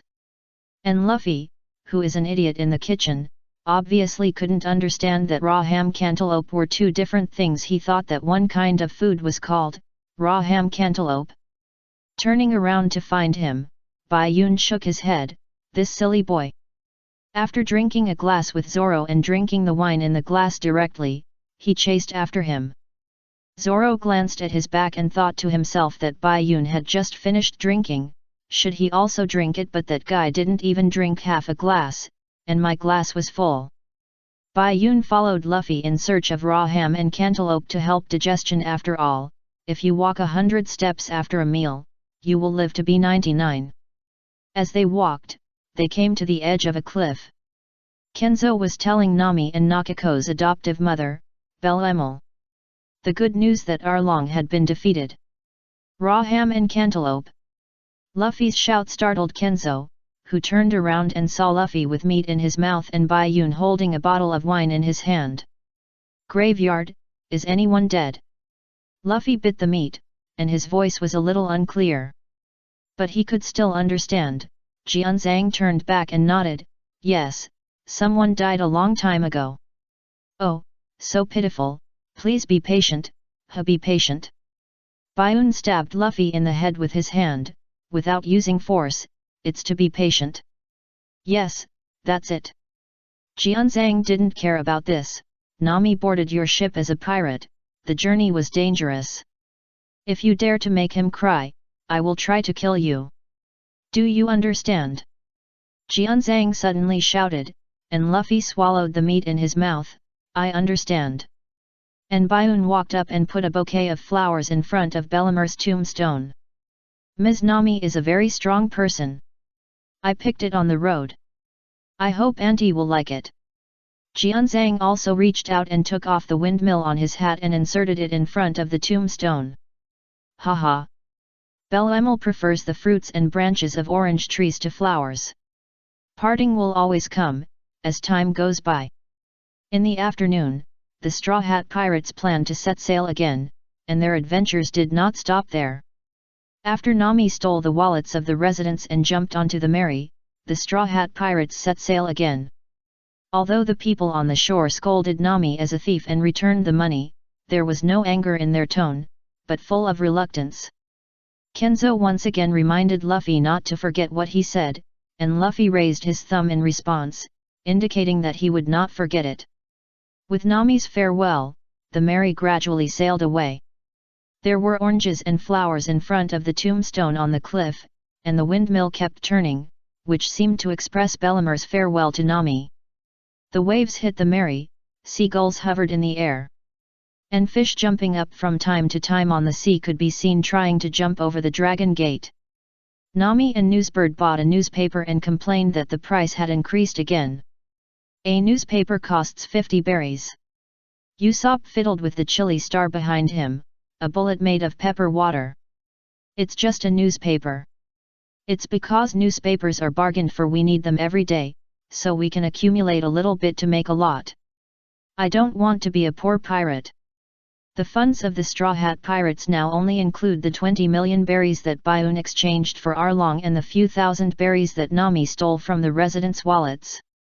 As for the 103 million berries, Nami left them all in the village.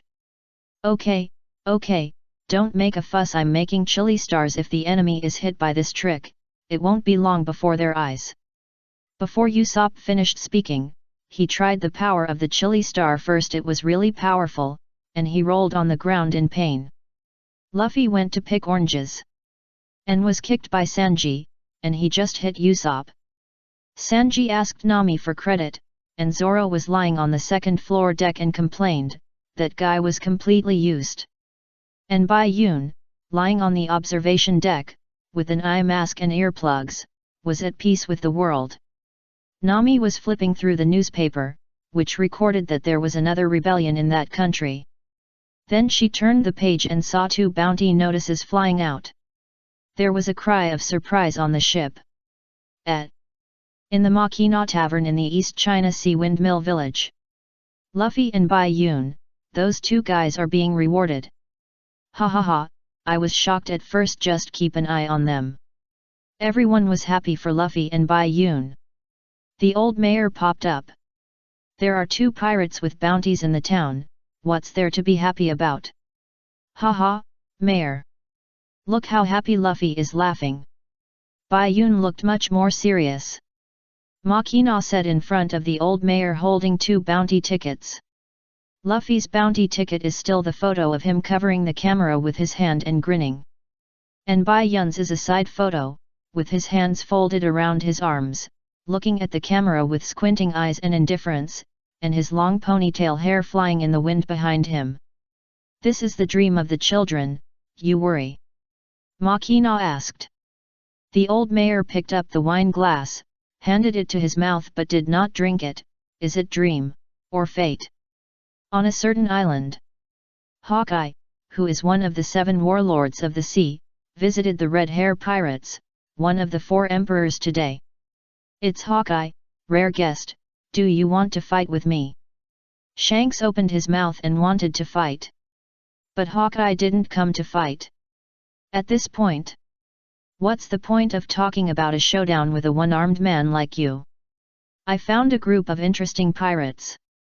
This reminds me of something you said before, 2 little ghosts in a village. Hawkeye handed 2 bounties to Shanks. The long-haired brat is your apprentice, right, Beckman? Shanks threw the bounty to Beckman, who saw that it was Luffy and the annoying brat. Ha ha ha, long hair, from what I know about that kid, he definitely doesn't like this title. Beckman laughed. Shanks raised his head and smiled. Anyway, the 2 of them are here, Luffy, Baiun. Let's continue the party, everyone. Didn't we just finish drinking? What are you talking about on such a happy day? We should drink a few more glasses, ha ha ha. Chapter 92, The Town of Beginning and Ending. Wow, ha ha ha, we seem to be wanted, 30 million and 25 million. It seems to be a lot, Baiun. Baiun. Luffy held 2 bounties and said with a grin. Baiun is sleeping on the observation deck. It's not important, ah ha ha ha. I'm on it too, it's on both, ha ha ha. It will fascinate many people if it's all over the world. What a coincidence, Usopp's figure is on both bounty lists. Luffy's back is on the one, and Baiun's side shows Usopp's long nose. Usopp smiled happily and showed off by pointing at the 2 bounty lists. He was happy because he was not on the bounty list, but he was on it. Later, he became a god and offered a bounty of 200 million. He was shocked and happy. Sanji was a little unhappy. It's just the back of the head and the nose, what's there to show off?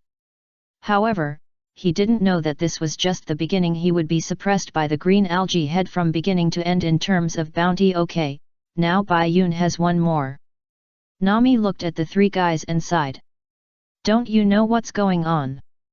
30 million and 25 million. Based on this bonus, we are quick-witted. Or we have been targeted.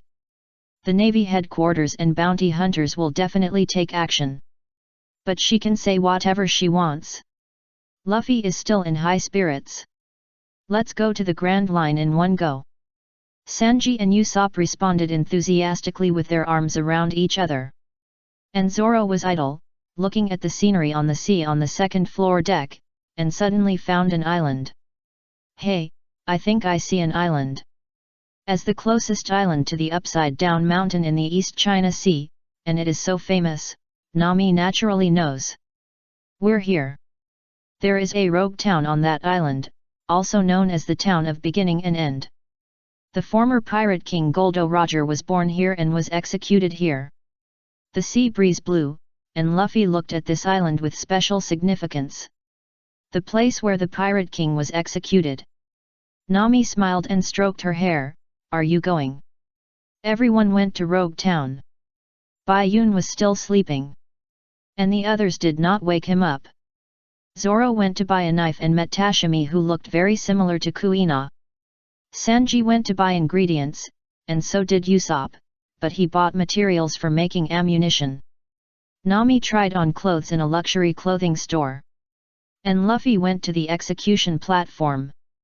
Looking at the execution platform where the Pirate King was executed, time seemed to stop for a second. In this second, everyone in the square disappeared, leaving only Luffy and the execution platform, looking at each other. The place where the greatest pirate in history was executed. The place where the pirate era began. Huff huff. The dark clouds slowly floated over the sky of Rogue Town, and Bai Yun was still sleeping. Zoro used one arm as the price, and the man chose the sword, and the sword chose the man, and successfully obtained the third generation of Kaiditsu. And as the saying goes, a precious sword is suitable for its owner. The owner of the weapon shop, Ippon Matsu, also gave the famous sword Snow Walk to Zoro. It is said that this is a man entrusting his dream to another man. It seems that the young boss is also a person with a story. Judging from his age, he may know the Pirate King Roger. And Nami, after trying on clothes in a luxury clothing store, did not buy a single piece, and went to an ordinary clothing store to buy a large bag of clothes. Sanji and Usopp carried an elephant trunk tuna with tusks and trunks. Just when everyone was full and when returning, Luffy got into trouble. Stretching himself, Bai Yun took off his blindfold at this time. The dark clouds over Rogue Town were not so dazzling. Looking at the empty deck with no one, Bai Yun jumped down to put away his clothes, and then looked at the entrance of Rogue Town. Rogue Town. The town of beginning and end. The hometown of One Piece. Well, I traveled to Luffy's childhood and met Luffy. What if I traveled to Roger's childhood and met Roger's childhood? Thinking too much. Bai Yun put aside the strange thoughts in his mind. Thinking that Buggy had been sent to exchange for bounties, there should be no execution of Luffy. He just waited for others to come back on the ship. But just as this thought fell, Maltka, wearing a helmet, rode the Lion Richie with his hair tied into braids and mounted on a motorcycle. Bai Yun took a glance and thought he was seeing things. The rubber man is being executed by the captain. If he escapes by chance, it will be my job to burn the ship. What are you going to burn? Maltka muttered to himself, and Bai Yun flashed in front of him in an instant. Squatting on the head of the Lion Richie, scaring him. Oh my god! You! Bai Yun smiled slightly and punched him. The scene changed. Richie and Maltka were lying on the ground with bruises on their faces. And Bai Yun stepped into the air and rushed quickly towards the execution platform in the square. Just now, I learned from Maltka that while Buggy was being escorted, the warship actually encountered a disaster and capsized. And Buggy hid in a safe, crossed the ocean, and was picked up by Maltka and Kabachi, who were competing for the position of captain. Then they met the plastic surgery of Abidar, and the two groups of people began to chase them. After listening to this, Bai Yun couldn't help but feel emotional. Is this the luck of the conqueror? At the execution platform, Zoro and his 4 companions who had returned with a full load also saw Luffy locked on the execution platform.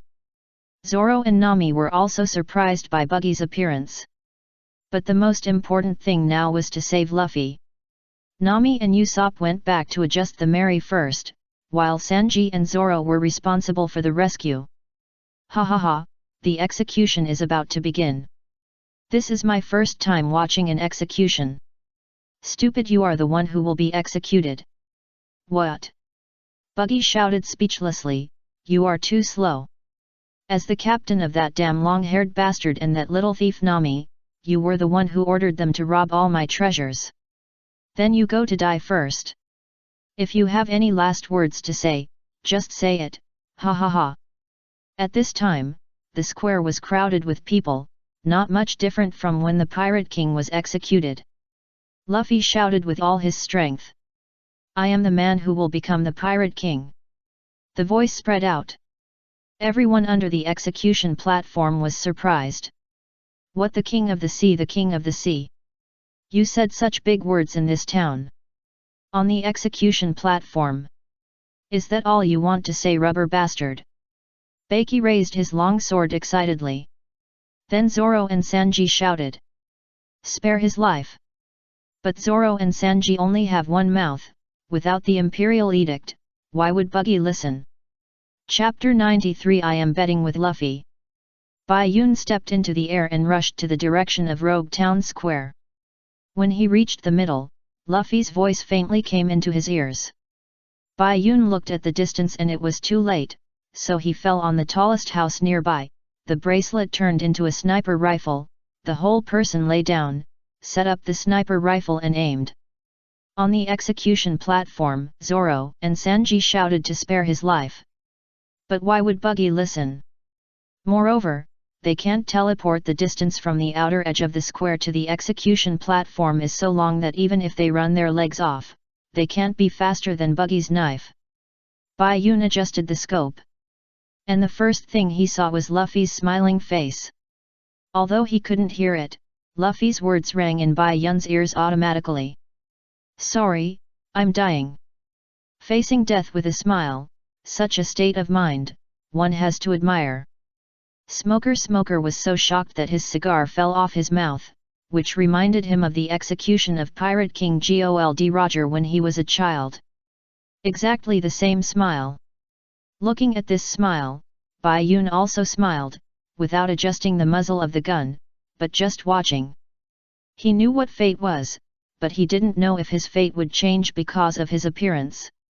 But he was not in a hurry now. He wanted to take a gamble, but the bet was Luffy's life. The next second, Buggy raised his knife and fell. His knife was fast, and the blue lightning that fell with his knife was even faster. Like a dragon entering the sea, a blue lightning bolt accurately struck the execution platform, and the dazzling blue light instantly illuminated the town of Rogue covered by dark clouds. The lightning fell. And like the vanguard general going to war, the raindrop soldiers followed, rushing to the earth one after another. Looking at the camera, the lightning instantly wrapped Luffy and Buggy, and then the execution platform collapsed. Bai Yun couldn't help laughing. Ha ha ha, fate. It's really amazing, right, Uncle Long? At some point, Long was already standing behind Bai Yun. The rain hit Long's hood. Looking at the direction of the execution platform, Long asked. Why don't you shoot? I'm betting. Long was silent. You bet, with my son's life. I'm not betting with God, I am betting with Luffy, betting my life and his life since he survived. I can give him my life if he needs it in the future, or even better, if he doesn't. Long smiled barely noticeably, and then disappeared in a flash. The execution platform.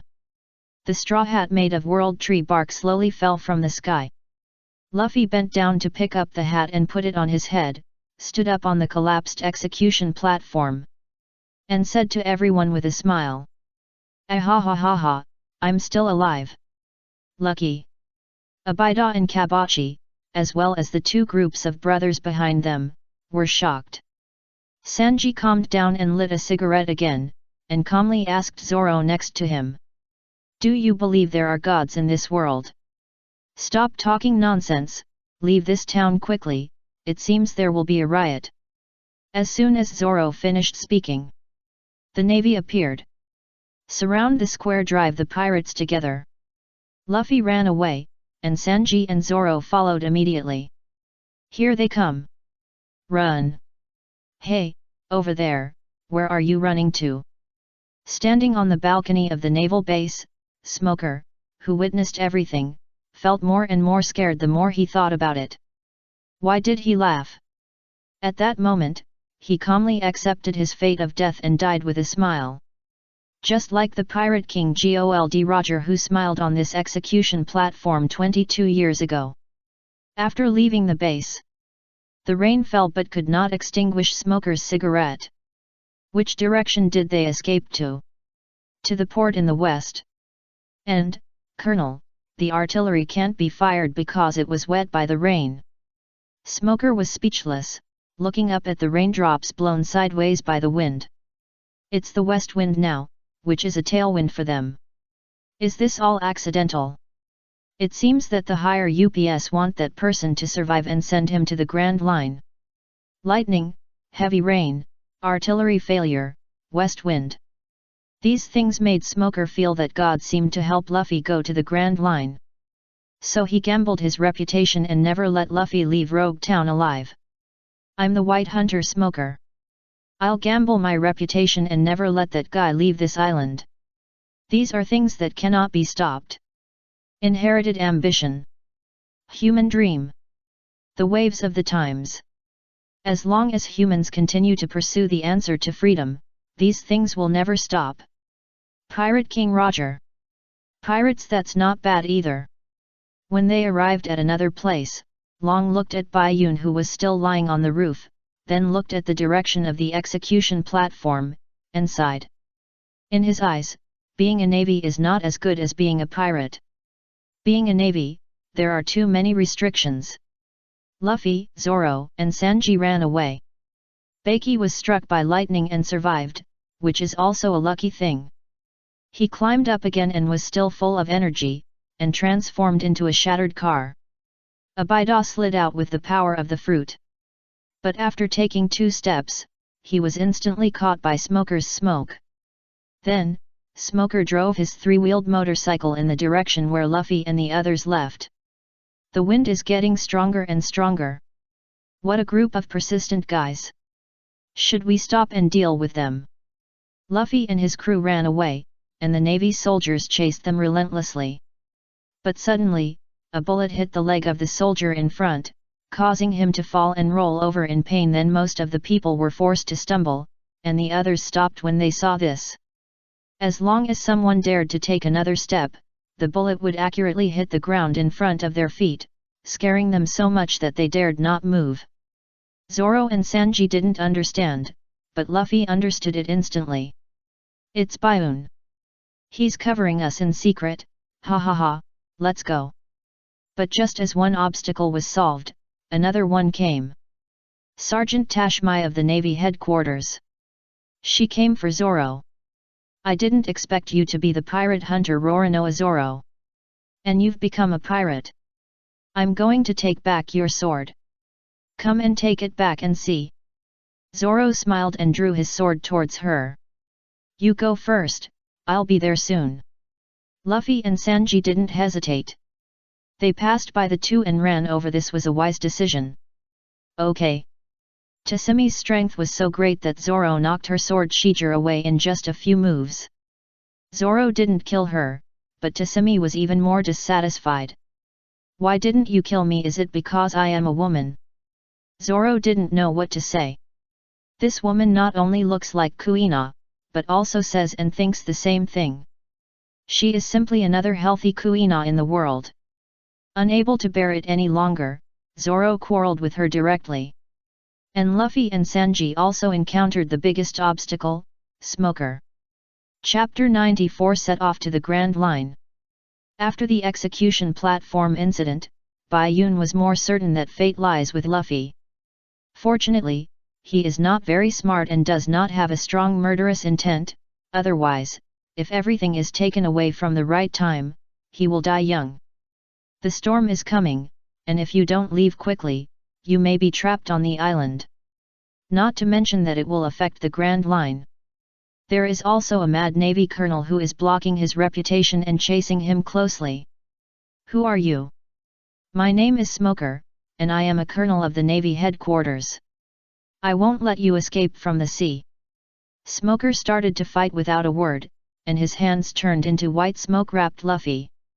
Wow, what is this? Sanji went over and kicked Smoker in the face, but it was like kicking cotton. Little minion, don't make trouble. White mist bomb. Sanji was knocked out with one move. Little minion, Smoker can only say now. No one can beat him in the early stage. No one can beat him in the later stage. Because there is no armament color coverage in the early stage, the elementalization of the natural fruit is simply unsolvable, unless a way to restrain it can be found, such as crocodile sand is afraid of water. No way, it can't be hit. Luffy was pressed to the ground by Smoker in just 2 moves, and his head was covered by a straw hat.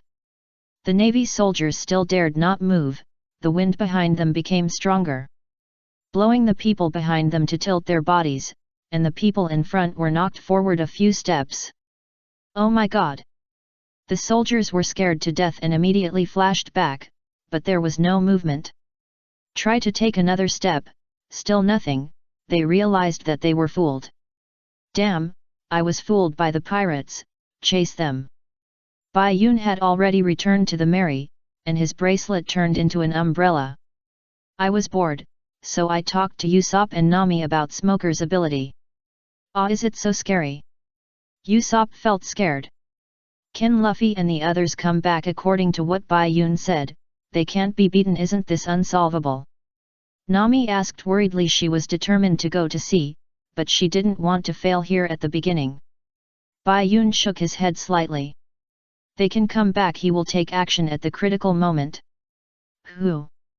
The dragon that calls the wind. You are worth 30 million Baileys. It's a pity that the one with 25 million escaped. But your good luck has come to an end. Smoker pressed Luffy's head with one hand and grabbed the weapon behind him with the other hand. There was a sea stone at the tail, which was the best for dealing with people with special abilities. However, when Smoker just grabbed the handle, a hand pressed the handle from behind.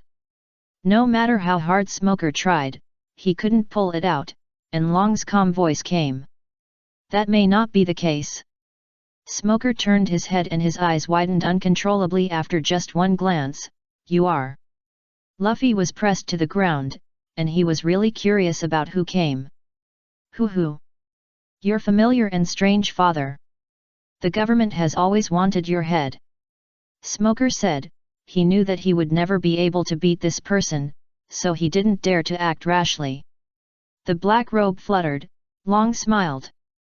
And the tattoo on his face trembled slightly. The world is waiting for our answer. As the voice fell, a strong west wind blew from the inside to the outside of the road.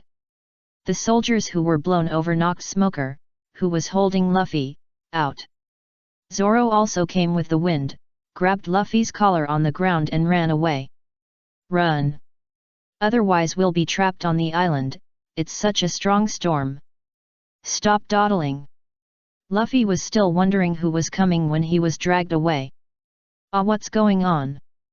Hee, go ahead, if that's how you do things. Long waved his hand and saw his son off. And Smoker got up from the ground and looked at Long in confusion. Why did you help that kid, Long? Long turned around and left Smoker with his back. What reason can stop a man from sailing out to sea? Smoker was silent, grabbed the 10 hands. And rushed to Long's back in an instant. I can only say that he was very courageous. But he didn't take 2 steps before he was pressed to the ground by a strong wind pressure and couldn't move, watching Long leave. Just when the rope tied to the Mary was about to fall, the figures of Luffy and the other 2 appeared. Luffy! Hurry up and get on the boat, the rope can't hold up anymore. Usopp shouted, and the rope snapped as soon as he finished speaking. Bai Yun immediately shouted, Luffy, get on the boat yourself. Then he stretched out his arms, grabbed Zoro and Sanji's clothes, and pulled them back. When his arms retracted, the back force of the two people's weight almost knocked Bai Yun away. So, when the two were on the boat, Bai Yun let go and jumped. Zoro and Sanji couldn't control their bodies in the air and crashed into him. Bai Yun fell down and stepped on their backs one by one. Welcome back. Thank you ×2. Wow. The boat seems to be capsizing. The storm and the big waves made the Mary feel like a roller coaster, shaking up and down violently, which was really seasick. Did you see that light? Nami stood at the bow, looking at the light coming out from the distance. Is it the lighthouse on the island? Navigation light. The entrance to the Grand Line is just in front of that light. What should we do? Ignoring her wet hair, Nami turned her head and asked. Sanji immediately brought out a wooden barrel. Okay, then let's have a ceremony to enter the Grand Line. Usopp's nose was shaking with panic. We're going in under this storm. Ha ha ha, isn't that interesting? Bai Yun turned his umbrella back into a bracelet. Everyone else was getting wet in the rain, which made him seem hypocritical. The ceremony can also be called a meeting with feet. Sanji took the lead in putting the heels of his feet against the wooden barrel. I want to find the blue sea. Next is Luffy. I want to become the Pirate King. Zoro. I want to become a great swordsman. Nami. I want to draw a world map. Usopp also put his legs on it tremblingly. Then I want to become a brave sea warrior. Only Bai Yun was left, and everyone looked at Bai Yun. Bai Yun thought about it and took the last empty seat. I want to get some fries at the dock and grow old with my brothers and partners. 6 legs gathered together. The 6 people smiled and shouted together. Let's go towards the Grand Line. Then they pressed the barrel hard together and broke it. The ceremony was completed. Barrel, is there no one to speak for me? You are so ambitious. But I will be crushed to pieces. Chapter 95 The Guiding Light of the Straw Hat Pirates. The entrance to the Grand Line is a mountain. Because the light of the lighthouse disappeared, because Crocus was on vacation in Lab's belly at this time. Luffy and his friends entered the kitchen and confirmed the route with the help of the sea chart.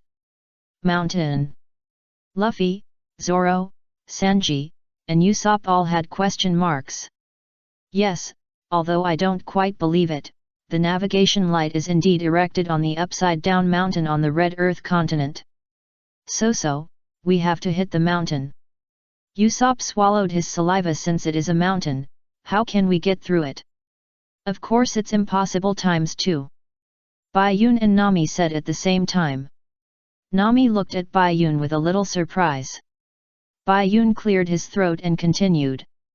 The upside-down mountain is an incredible and dangerous mountain. It is the entrance to the Grand Line, so it is also called the Incredible Mountain. There are 5 sea channels on the upside-down mountain, which are X-shaped, with 4 currents in and 1 out. The currents of 4 of the sea channels flow to the top of the mountain. The canals formed by the confluence of these 4 currents connect the 4 different seas of the East China Sea, the West China Sea, the South China Sea, and the North China Sea. The last canal flows into the Grand Line. Everyone was stunned when they heard this. There is actually a canal that can climb mountains. Nami was very confused. Don't you know how to sail, Bai Yun? But I am knowledgeable. Bai Yun smiled back. It's okay to remember these dead knowledge I asked my master before. Nami-san is still the one who has to rely on you when it comes to navigation.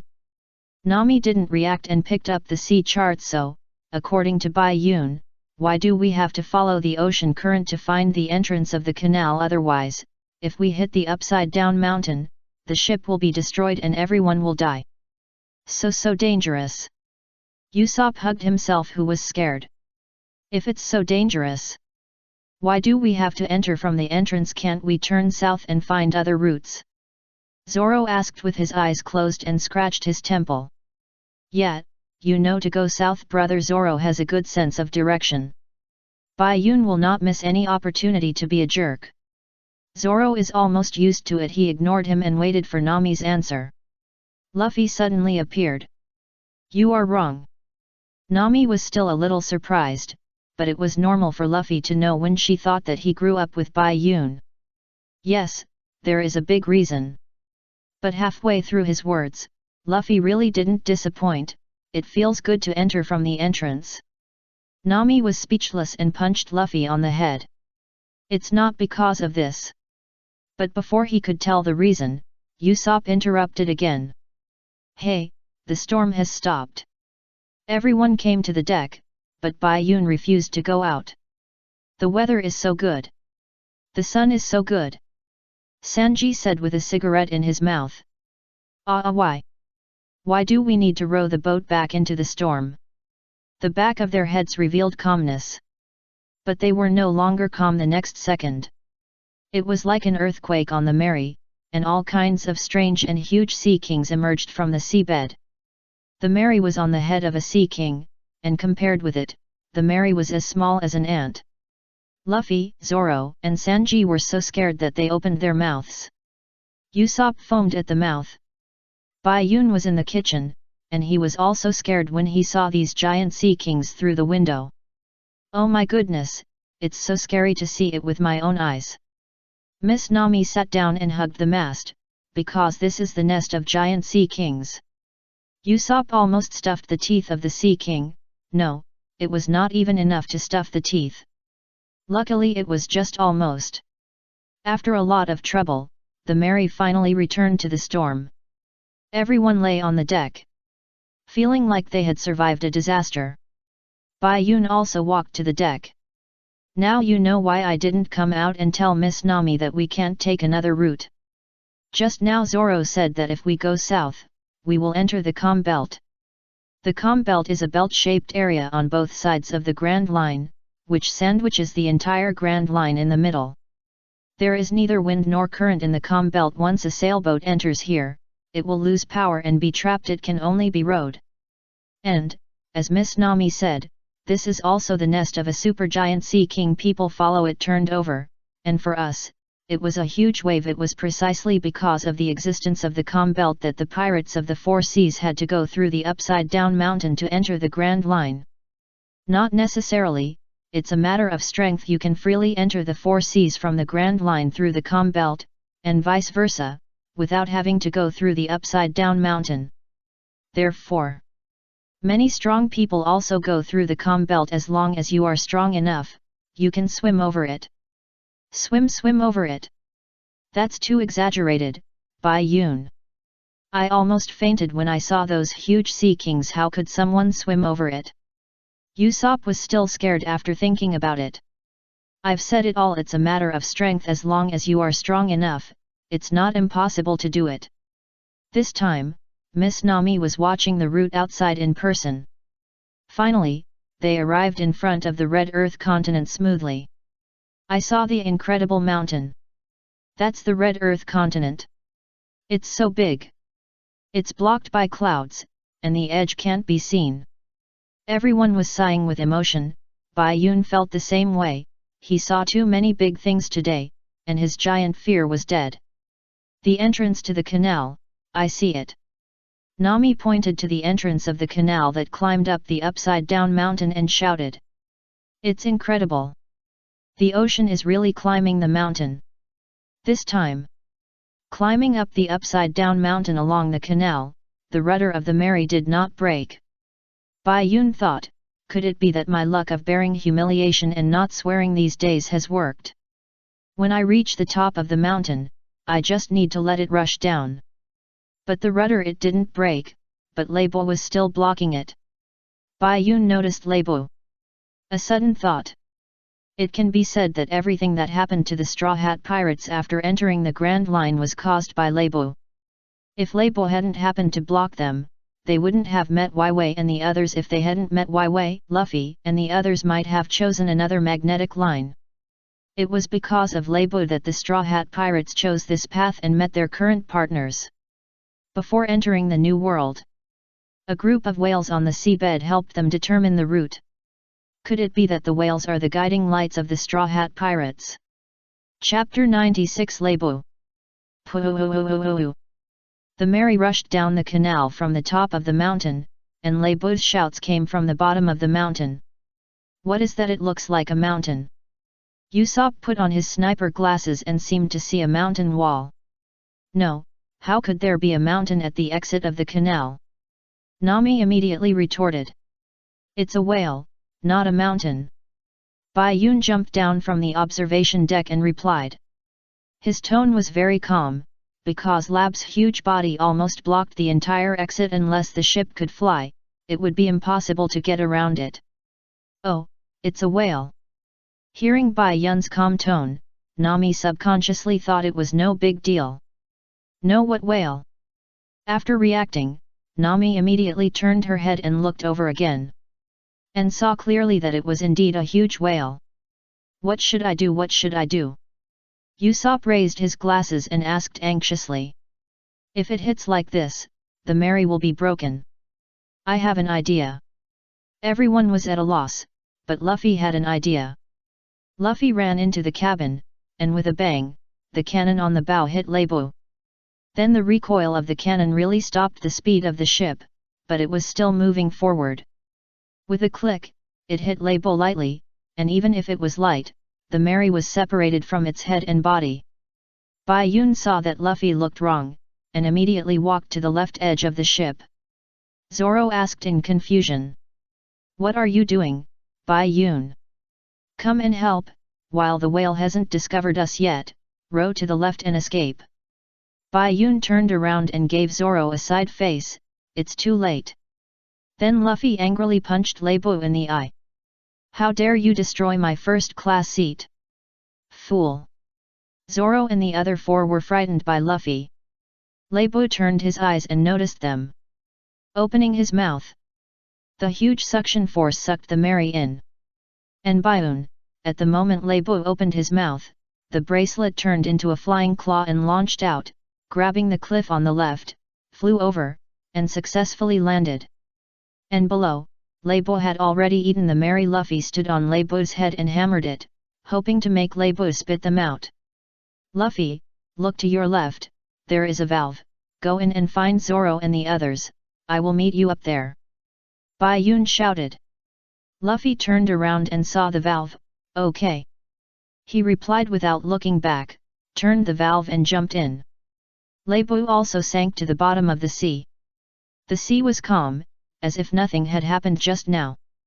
Bai Yun stretched out his hand, with a bracelet and a little white snake on his wrist. Noticing Bai Yun's sight, the little white snake turned and looked up at Bai Yun.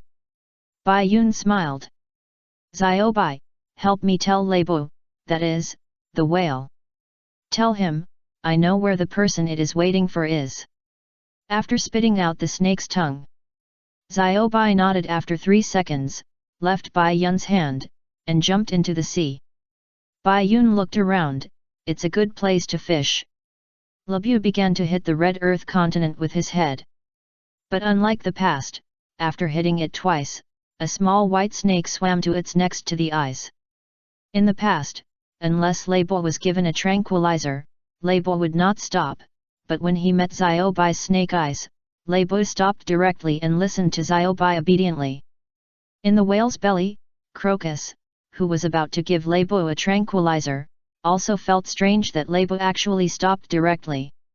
Strange, could it be that Lebo has come to his senses? In any case, it's a good thing that Lebo stopped. Outside, Lebo rushed out of the sea, and Ziobai coiled on its head when it came out. It jumped directly back onto Bai Yun's wrist. The strange thing was that it came out of the sea, but its body was dry. But Bai Yun didn't notice this, but looked at Lebo. You understand what I'm saying, Lebo? Lebo nodded. And just this little bit caused a big wave on both sides. First, you promise me to be calm. The Rumba pirates, they didn't abandon you, but they have also been killed. As soon as Bai Yun said this, tears instantly flowed from Lebo's eyes. Just as he was about to lose control, Ziobai raised his head, his red snake eyes glowed slightly, and Lebo calmed down again. Bai Yun was also confused. He was ready to retreat first, and wait for Lebo to vent. But there is still one person alive, that is Brook. He ate the Yomiuri fruit, so he was resurrected. You waited for them for 50 years, but you still had Crocus with you. But Brook was really alone for 50 years. I promise you that my friends and I will bring Brook back to see you. After saying that, Bai Yun stretched out his fist to Leibo. Leibo looked at this fist that was not even as good as an ant in its eyes. Gently bumped into it, and accepted Bai Yun's promise. Ship doctor, are you really a ship doctor, Grandpa? Then you can be our ship doctor. In Leibo's body, Luffy and Crocus also got to know each other. But they didn't know that the old man in front of them was the ship doctor of Pirate King Roger. Haha, I'm too old to fool around, so forget it. Crocus returned, twisting the switch of the door. For 50 years, in order to treat Lab, Crocus transformed Lab's body. It can also be said that Lab is now, weak flesh and blood, mechanical ascension. After opening the door and coming out, Sanji followed Nami's words and kicked Wednesday and Mr9 off the Mary. The ship drove to the shore, and Nami saw Bai Yun sitting on the shore fishing. Hey, you're back. Seeing Luffy and the others come back, Bai Yun smiled and stretched out his hand to say hello. Nami went up and punched him directly. You are really free. Back to the Twin Gorge, Crocus told everyone the story of Lab and the Rumba pirates. But he also misunderstood, thinking that Brook and the others were scared of the horror of the Grand Line and ran away. But in fact, Brook and his team were wiped out in the Devil's Triangle, where hundreds of people go missing every day. Luffy listened silently, ran to the ship, broke off the mast that had just been hit and became precarious, rushed to the top of Lab's head, and inserted it into the wound. Rubber insert flowers. Zoro and the others were so scared that they turned into shouting. Lab heard the shouting, and the shouting was deafening. Bai Yun couldn't calm down either. My observatory. No, Luffy, stop it. Chapter 97 1vs100, Requiem under the moonlight. Luffy inserted the mast into the wound on Lab's head, which scared everyone.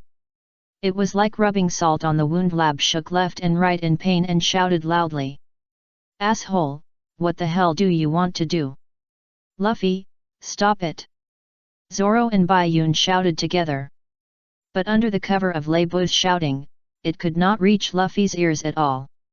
Luffy grabbed the mast to prevent himself from being thrown away, and when Leibo stopped, he punched Leibo in the eye again. Leibo was also angry. Why did you come up and hit me for no reason? He threw it over.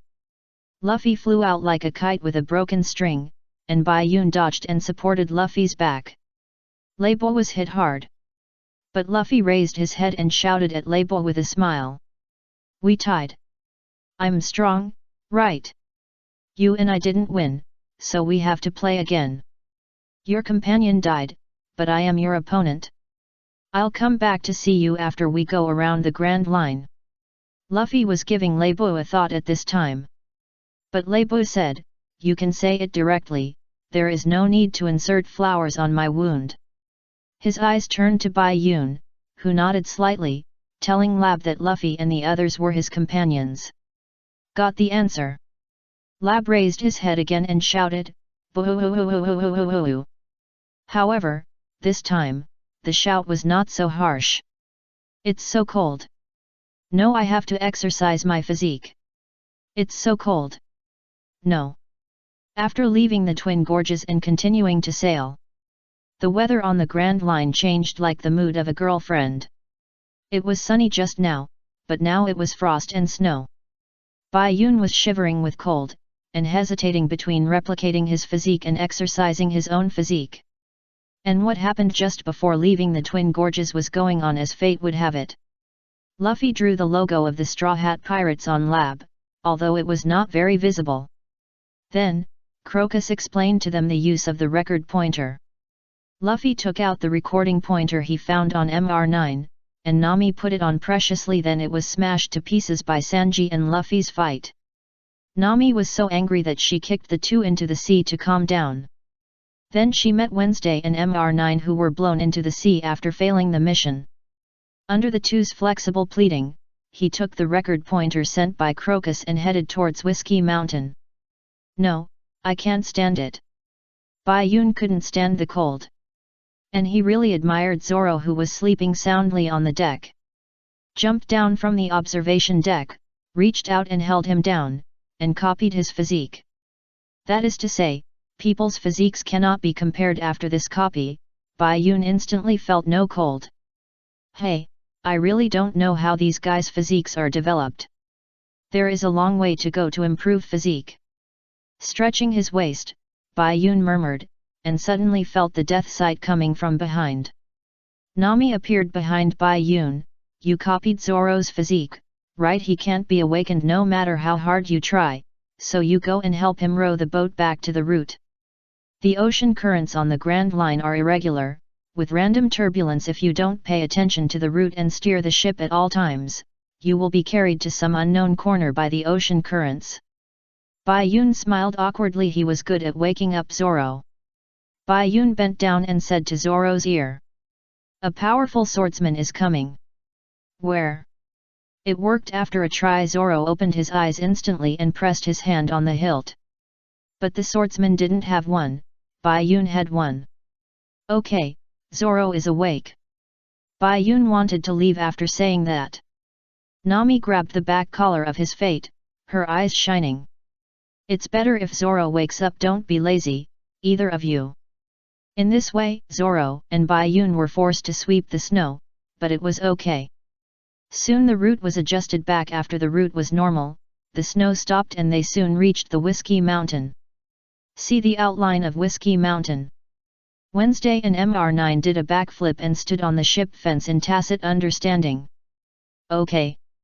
Thank you for sending us back, babies. Then we'll say goodbye. See you again if we're destined to meet again. Goodbye, baby ×2. Hearing this, Bai Yun glanced at Wednesday. It's fate, it's quite fate, Princess Wei. After saying that, the two of them did another backflip and plunged into the sea. Gone. It's really weird. Who are these two people? Who cares, let's go ashore first. The recording pointer must record the magnetic field of an island before it points to the next island. Some islands take a few hours, and some islands take a few days. You have to go to the island to see the reaction of the pointer. The Mary slowly approached the shore. The people on the shore were not surprised or afraid when they saw it was a pirate ship. Instead, they were more excited and asked everyone to come out to greet it. This was a problem for Luffy. The people on the island seemed to welcome us. There was a lot of doubt in his tone. Bai Yun knew that those guys on the island were just guys with knives hidden in their smiles. It's not seeming, it's just. Everyone got on the shore, and the mayor of Whiskey Hill Town, Akalem, whose hair was like Swiss curls, came forward to explain himself. Mama, sounds like an old lady's laughter. Welcome, I'm the mayor of this town. Akalem. Our Whiskey Hill Town is a town where brewing and music are prevalent. Hospitality is our glorious tradition. Please allow us to hold a welcoming party for you. Hearing this, Luffy and Usopp happily put their arms around each other's shoulders. Banquet, let's go to the party. In theory, Sanji also knew that there is no free lunch in the world, but he was already fascinated by the girls in the crowd. Zoro had a vague guess, but like Bai Yun, he didn't say anything. He was thinking, don't ruin Luffy's mood. Bai Yun was thinking, it's free, just eat it, it's not a loss anyway. The scene changed, and night fell. At the banquet, all 6 members of the Straw Hat Pirates were drunk. But, as an alcoholic, Zoro fell before Nami. How is it possible? Zoro is a guy with half of his body flowing with alcohol. As a swordsman, I will never let alcohol control my body. The Bounty Hunter's Nest. A guy who specializes in taking advantage of newcomers who have just entered the Grand Line. There are about 100 bounty hunters here. I'll accompany you, Baroque Studio. Standing on the roof, Zoro smiled and challenged the 100 people below. Bai Yun suddenly appeared from behind him. Shouldn't you help me? Humph, just watch carefully. Don't, what a beautiful moon, I'll play a song for you, add a music buff. The bracelet turned into a violin, and as Bai Yun played it, the music came out. 1vs100, Requiem Under the Moonlight. Chapter 97. The battle is over, but the night is not over. Requiem Under the Moonlight. As Bai Yun pulled the bow, the music came out. Overture. Zoro's figure flashed and jumped directly into the enemy group. Kill him quickly, it's just a sword. Where's the man, where is he? Zoro disappeared in front of him in an instant, and Akalam, who was also MR8, panicked. As a result, he turned around and saw AI. Zoro stood calmly between them and asked with a smile. Okay. Let's start fighting. Smelly boy, how dare you despise us? Shoot. Looking at Zoro's calm appearance, a group of bounty hunters were furious and raised their guns. Just shoot. Beautifully killed some friendly troops. Gone again. Where did you go?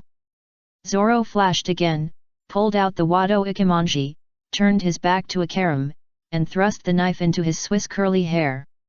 Here.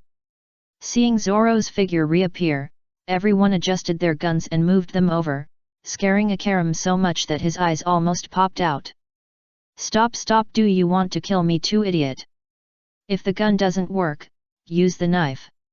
Countless blades chopped at him, and Zoro flashed behind everyone again, and the snow in his hand was unsheathed. What a light knife, not bad. The abdomen was split open, blood splattered, and Zoro's knife killed some people again. Akaram turned around and picked up the saxophone in his hand and blew it instantly. And the harsh noise was mixed with the sound of Bai Yun's music. Puff, puff, puff. But the round tube mouth shot out bullets. Spiky ball horn. He finished off those who were injured by Zoro and they fell completely without any fighting power. Zoro disappeared again and hid beside a house. So that was a shotgun, it's really dangerous, be careful. Zoro disappeared, so Akaram and the others changed their target to Bai Yun. They raised their guns and shot. Bai Yun opened his eyes calmly, his hands moving non-stop, and said, Genku. Then he dodged the bullets with a few dodgers, but the music never stopped. Damn it, go up and cut him. Akaram shouted. All the bounty hunters climbed up the stairs and wanted to fight Bai Yun. But when the first one was about to reach the roof, Zoro's figure suddenly appeared on it. Hey! He stretched his legs and kicked, and the bounty hunter on the ladder fell down with the ladder. Zoro and Bai Yun acted cool and said that he could do it alone if he asked them to attack Bai Yun. Where would he put his face? Putting away the Wado Ikimonji, Zoro pulled out the Sandai Kaititsu, and his fighting spirit sword, and he wanted to chop people. He knew that this was the Sandai Kaititsu, eager to fight and drink blood. But a swordsman cannot be controlled by his own sword. Controlling the slightly trembling Sandai Kaititsu, Zoro jumped up. Jump down, shoot quickly. Zoro's mouth corners raised, and he slashed with both swords, two swords style eagle wave. The air pressure generated by the blade formed a wave-like shock wave, which directly overturned some of the bounty hunters in front. Zoro landed steadily and stood firm, and then he heard shouts from above. Ah! 5 female bounty hunters pressed towards him from above. Double swords, long swords, double swords, stone axes, and beautiful nails. 5 kinds of weapons came to kill. Zoro just calmly used the Sandai Kaititsu to draw a circle on the ground, and then walked away. The 5 people fell on the circle. And the circle drawn by the Sandai Kaititsu collapsed directly. Zoro had just turned around when King Kong Barbie Monday came over with a ladder. Although he didn't have the ability to see and hear, Zoro could hear the loud noise made by Monday even though his back was turned. He instantly fell down, and the ladder hit the wall. It was a close call, just a haircut. Zoro said, but then he was twisted over by Monday and his hands were stepped on. I saw Monday wearing brass knuckles on his hands, and he was charging and smashing down. Extraordinary strength. Bang! A punch hit Zoro's head, shaking the ground to crack. Akalam smiled, thinking that he had won. But who is Zoro? He is even stronger than Xiao Qiang. Oh my god! Only Monday's wailing came out, and Zoro only grabbed her head with one hand and it hurt him so much that he knelt down. What, a woman who thinks she is strong? Aren't you going to compete with me in strength? As Zoro's voice fell, Monday spit out white foam and fainted. Then Zoro turned his head to look at the remaining people, and licked the blood on his forehead with his tongue. Do you want to continue, Baroque Studio? Your attack is not cool at all. Akalem, MR9 and Wednesday understood instantly. It's clear now the Navy's bounty list is wrong. The guy in front of you is the one with a bounty of 30 million, and the bastard playing the violin on the roof has a bounty of 25 million. These two are the main combat members. I see, no wonder I feel strange. Is that brainless guy worth 30 million? At this time, Luffy was lying on the ground with his stomach like a balloon, snot bubbles coming out of his nose, and he was still eating meat in his dreams. Brainless is indeed very happy, but he is indeed the captain. Finale. As the music reached the end, Akaram, MR9 and Wednesday attacked Zoro at the same time. But in the end, even if Luffy was pulled out as a hostage, he was used by Zoro and bounced into the air by stepping on Luffy's stomach. One knife cut. The Baiun music ended at the same time. Akaram also fell. The battle was over. Baiun opened his eyes and watched Zoro kick Akalem down, and then sat on the roof to drink with the others. Hey, it's finally over. The night should be so peaceful. The battle is over, but the night is not over. Baiun put away the violin and replied. Hey! Zoro was about to ask why. Then he heard someone coming downstairs. Ms. Valentine's Day. MR5. It's really lively tonight. Zoro sighed. Haha, it's better to be lively. You said, the one lying between the two groups of people, is it Luffy?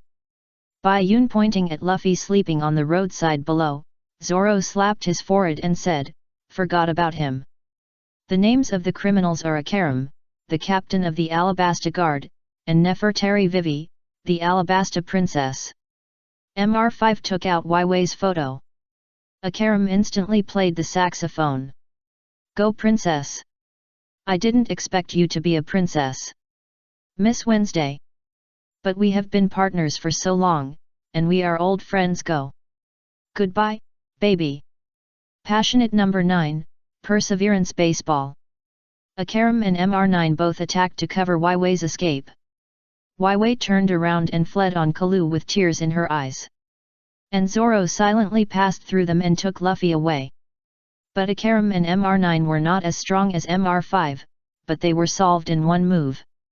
MR5 and Ms. Valentine's goal was Princess Waiwei, so they didn't care about Zoro and the others, and went directly to chase Waiwei. Baiun thought about it and followed him. Chapter 98. I like the night very much. I am a bomber who can explode all over my body.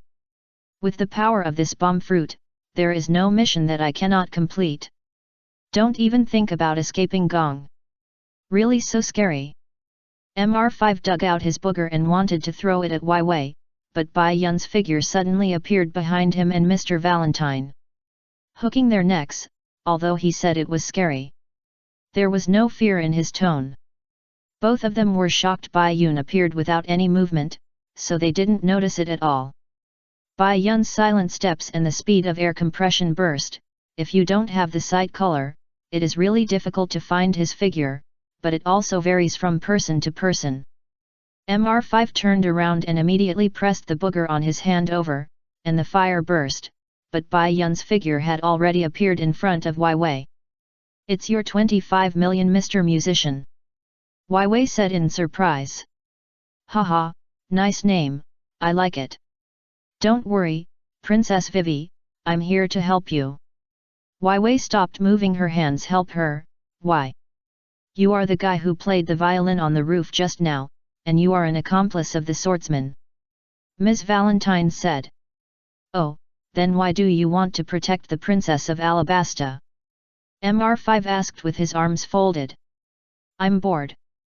Bai Yun said with a smile, not taking them into consideration at all. Humph! I'm bored. You will regret offending us. Haha!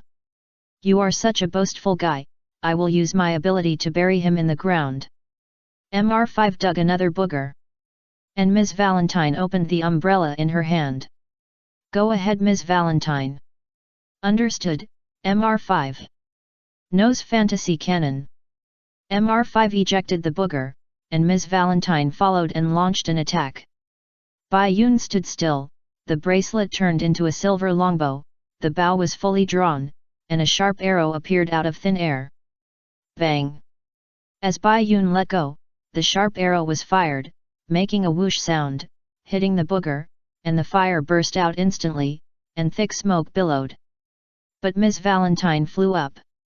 Look at the power of my light and heavy fruit. Ah ha ha ha, prepare to die.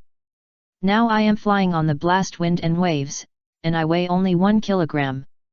Flying in the air, Ms. Valentine laughed and talked non-stop. Bai Yun dug his ears. It's so noisy. Have you said enough? You blocked the moon. What?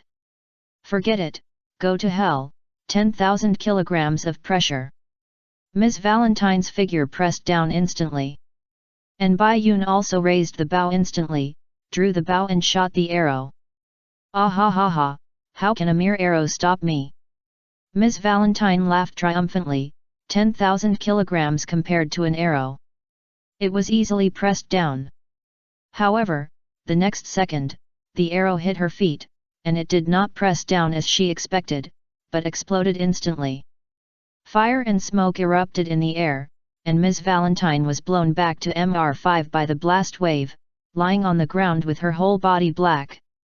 Mr5's eyes under the sunglasses were full of shock. Bai Yun looked at him and shot an arrow, and a silver light flashed across his sunglasses. Mr5 reached out and grabbed the arrow directly, looking very handsome. That's it, no explosion. Mr5 is an explosive man, an explosion is nothing to him, so he dared to grab the arrow calmly, but this time, Bai Yun's arrow did not explode. Bai Yun still smiled politely. I like the night very much. Because the ability of the replica fruit can directly replicate 80% of the strength of the replica if it is used at night. After hearing this news from the system in Usopp's hometown, Bai Yun liked the night very much. To be precise, it is a moonlit night. It seems that he can only replicate 80% of his strength on a moonlit night. Moreover, he found that at night, his bracelet also had the ability to replicate. However, it can only be used in the form of a bow and arrow or a gun, and can only replicate fruit abilities. For example, the arrow he shot just now exploded, which was the bracelet replicating Mr5's ability. However, there is a condition that if the bracelet replicates, Bai Yun himself cannot replicate. But as mentioned before, although Bai Yun can replicate multiple fruit abilities and keep them, he can only use one. When using them, if he wants to use another one, he must cancel the current one. But at night, when the bracelet can also be replicated, 2 abilities can be used at the same time. The most important thing is that the bracelet is replicated forever, without time limit. However, it can only be used on moonlit nights, and the power of the replica is only half of the power of the replica, and it is unknown whether it can be improved later. The system did not explain where the bracelet came from before, and Bai Yun forgot to ask. Now that I think about it, the bracelet should also be the product of the replica fruit. What do you mean? Mr5 asked, who asked if you like the night. But Bai Yun did not answer him, but snapped his fingers. Mr5 was instantly pressed down by the sharp arrow in his hand, and he could not lift it up no matter how hard he tried. Nonsense, 10,000 pounds. Bai Yun then dodged and kicked him on the head. And he fainted immediately. Wei Wei opened her mouth in surprise. So strong. Mr5 and Ms. Valentine were defeated with just 2 arrows. Is this really a newcomer to the Grand Line? Can't you even keep a promise? Nami's words simply crushed Zoro's sore spot. Zoro and his team. Nami agreed to Akalam's request to rescue Vivi, but asked for 1 billion berries. Of course, she couldn't do it herself, so she asked Zoro to go.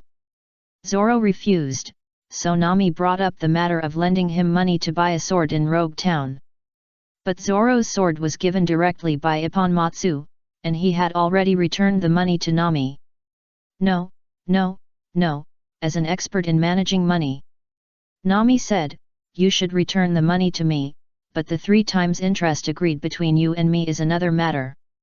The interest is calculated the moment the money is lent, so Zoro still owes her 200,000 berries if he goes to rescue Vivi, then forget it. I have to say, Nami deserves to be hung on the street light for this move. You will die a miserable death. Zoro was so angry that he turned around and planned to go. Nami lifted her hair, yes, people like me should go to hell. Zoro had just taken 2 steps out when he saw Bai Yun walking back with Kalu Duck and Vivi. Chapter 99. I asked you to stop them, not to join them. If anything happens to the princess, the kingdom will be finished. The princess must. Must what? Akalam was still lying on the ground with blood in his mouth, but as the captain of the kingdom's guard, he was still concerned about the safety of Princess Vivi. But he was interrupted by Bai Yun's voice halfway through his words. He looked up and saw that he was holding Kalu Duck and Princess Vivi was sitting on it intact. Princess! Seeing that Wei was fine, Akalam got up excitedly. Nami also smiled, as if she saw 1 billion Baileys waving at him. I was wondering why you disappeared, Baiun. So you went to save people first, very tactful. Hee. Is there any share of the 1 billion Baileys for me, big sister? Baiun replied with a smile. Since you work so hard, it's okay to give you 1 or 2 Baileys. 1 or 2 Baileys, capitalists have to learn from you, and Jews can only sigh that they are not as good as you. But you are back, so Zoro will pay me back the 200,000 Baileys I owe him next time. Zoro he's gone, he's really quick. Nami thought she would save the opportunity, but when she turned around, Zoro was gone. And Luffy, who was sleeping on the ground and got up to go to the toilet, didn't know where he went. It's okay, they are going to sober up and digest their food. Don't worry about them, we'll know where they are in a moment. Let's talk about the deal first, Miss Nami. Bai Yun pulled the words back. Vivi seemed to ask about the deal, but he was still confused. What do you mean, why did you save me? Vivi got off Kalu's back and asked. Yes, this is the important thing, Princess. Do you want to negotiate a deal with me? Nami looked at Vivi and told her about the deal to save her and help her return to her country. The deal amount was 10 billion Baileys. Unfortunately, Vivi refused. If it was the previous Alabasta, a country rich in spices and cloth, 10 billion Baileys would not be a big deal. But a few years ago, the people in the kingdom launched a revolution. The reason was also instigated by Baroque Studio. After several years of civil war, how could Alabasta come up with 1 billion Baileys? Fortunately, they are a country that does not have to pay Tianshangjian, otherwise they will be targeted by the celestial dragons and the world government. With the accumulation of buffs, it is better to destroy the country. But, isn't the goal of Baroque Studio to establish an utopia? Nami asked. This is what Akarim told her just now. Yes. Although the boss hinted to the employees that they want to establish an utopia. But the real purpose of BW, Baroque Studio, is to seize the power of the Kingdom of Alabasta. If you don't go back and tell the people the real purpose of BW, they will start a riot, which will play into BW's hands. Vivi looked serious. Whether she can return to the Kingdom of Alabasta is a chance for the Kingdom of Alabasta to survive. I see, there is no money because of the civil strife in the country. Nami replied, and the focus is on money. The scene fell into silence, and then Luffy flew through them and hit the wall, with smoke and dust billowing. What is this? Name exclaimed, is there anyone from Baroque Studio? It's Luffy. Bai Yun answered calmly. Oh, Luffy. No, how could Luffy be beaten? Zoro beat him. Isn't this even more wrong? Nami shouted, and saw Luffy digest the food and change back to his original state from pseudo fourth gear, overeating. Ah, exercise well to digest the food. And then you can fight well. Luffy said, holding his stomach, and then looked up. Bai Yun, Nami, and that weird woman, Uncle Ubuntu, you are all here. Let's not talk about this for now, I'll beat Zoro first. He smiled at Bai Yun and the others, but the smile disappeared when he looked at Zoro. Zoro was speechless. Can you be more slow? Calm down, Luffy, I've said, the people in this town are bounty hunters, which means they are our enemies. Zoro explained, and Nami's eyes turned to him. But Luffy shouted, I don't believe it will the enemy give us food. After saying that, he rushed towards Zoro, and Zoro laughed in anger. Then fight. Nami turned her eyes to Luffy, but before she turned around, Luffy rushed through them, and the wind he brought blew her away. What are you two doing? Are you crazy? Nami shouted angrily, why fight for no reason? Luffy thinks that the people in Baroque Studio are all good people because they invited us to dinner. And Zoro chopped them. So he had to beat Zoro away. Bai Yun answered again, and it must be said that it was in line with Luffy's brain circuit. This then you quickly find a way to organize them, Bai Yun. Nami said. Bai Yun raised his head and smiled, okay. Then his figure flashed and he was between Luffy and Zoro. One hand grabbed Zoro's blade and the other hand grabbed Luffy's fist. On both hands, there is armament haki. Bai Yun, get out of the way, I must beat Zoro. Get out of the way, Bai Yun, let me knock this guy's head awake. Hehe, you guys are fighting very passionately, I want to join in too. Pay attention to what I have in my hand, this is called armament haki. Bai Yun used the armament haki copied from the red hair pirate's chef. Lucky Lu, don't look at his fat body, but Lucky Lu is a master of armament haki. His fighting method is to cover his whole body with armament haki and kill the opponent with a human battle ball. Thinking of facing Crocodile, a natural ability user. He can directly enter the armament haki after the end of the reproduction. Think about whether he can teach Luffy and others to learn armament haki during the time he goes to Alabasta. Even if it is the entry level, it is enough to be able to hit Crocodile. After saying that, Bai Yun punched Zoro and Luffy in the chest, shocking them to retreat. It hurts times 2. What kind of ability is this? Zoro asked, but this hammer was several times heavier than Monday's charged punch. It's like my grandfather's fist, but much weaker. Luffy recalled the feeling of being dominated by Garp when he was a child. Indeed, Bai Yun felt a dull pain on his head when he thought about it now. Garp's armament haki has been trained to form an invisible armor, which will not show black, and can hammer natural ability users. If you want to know, defeat me and tell you. Bai Yun replied arrogantly. Now all the hatred is directed at him. Luffy and Zoro attacked Bai Yun at the same time. One on the left and one on the right. Nami held her forehead. I asked you to stop them, not join them. Chapter 100, 7 Warlords of the Sea Crocodile. Nami was speechless, holding her forehead and smiling bitterly. She asked Bai Yun to stop Luffy and Zoro from fighting. Bai Yun joined them happily. Still provoking, Zoro and Luffy attacked at the same time. But Bai Yun had no intention of moving. Zoro chopped with the back of the knife, and Luffy punched. But there was a clang. Bai Yun's upper body except his head was covered with armament haki. Bai Yun stood there and let them hit him, but Luffy and Zoro's hands were numb. They were so shocked that they opened their eyes wide, and Nami was no exception, wondering if Bai Yun was so powerful.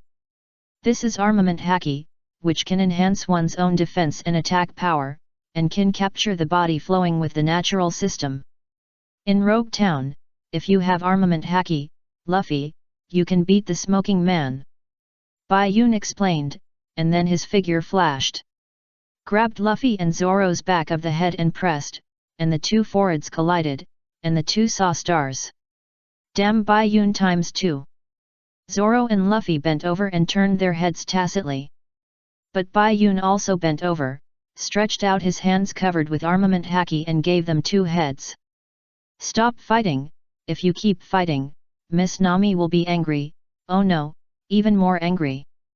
Bai Yun said, and then explained to Luffy that those guys Zoro chopped were really bounty hunters. He invited them to dinner to get them drunk so that he could exchange them for bounties. Ah ha ha ha, so that's the case, Zoro, you chopped them because you disliked their food. After knowing the reason, Luffy sat down and laughed. Zoro couldn't laugh anymore, and threw a small stone at him. Do you think everyone is the same? Ha ha ha ha, don't take it to heart. Luffy still smiled, knowing that he was wrong. Vivi and Akaram were silent. Vivi wondered if Luffy really offered a reward of 30 million and Mr. Musician, who offered a reward of 2,500. Could actually beat him and Mr. Bushido. Akaram was thinking, is it really reliable to hand the princess over to them, but it seems that there is no other choice. Struggling to get up, Akaram pulled Mr. 9 and Monday into the house. Are you okay, Akaram? Vivi asked worriedly. I'm fine, princess, you guys continue talking, I'll go make some preparations. After saying that, Akarim also entered the house. And Zoro only had a vague understanding, and Luffy was still confused. Bai Yun then told them again that Baroque Studio wanted to seize the power of the Kingdom of Alabasta and incite the people to rebel, and Vivi must go back and tell the people the truth. Is that so? Who is the mastermind behind this? Don't you know that, Zero? Luffy asked innocently. But Vivi immediately panicked. No, no, no. Don't ask about the boss's true identity, don't ask, this is the only thing I can't tell you, otherwise your lives will be in danger. Ha ha ha. We don't want to know. Someone who can seize a country must be a very remarkable person. Nami replied with a smile. Of course she didn't want to know and then get involved in this muddy water. Yes, although you are very strong, you can't beat Crocodile, one of the 7 warlords of the sea. Vivi just wanted to take over Nami's words. After reacting, she quickly covered her mouth. Nami's smile froze instantly. Even Luffy was a little surprised.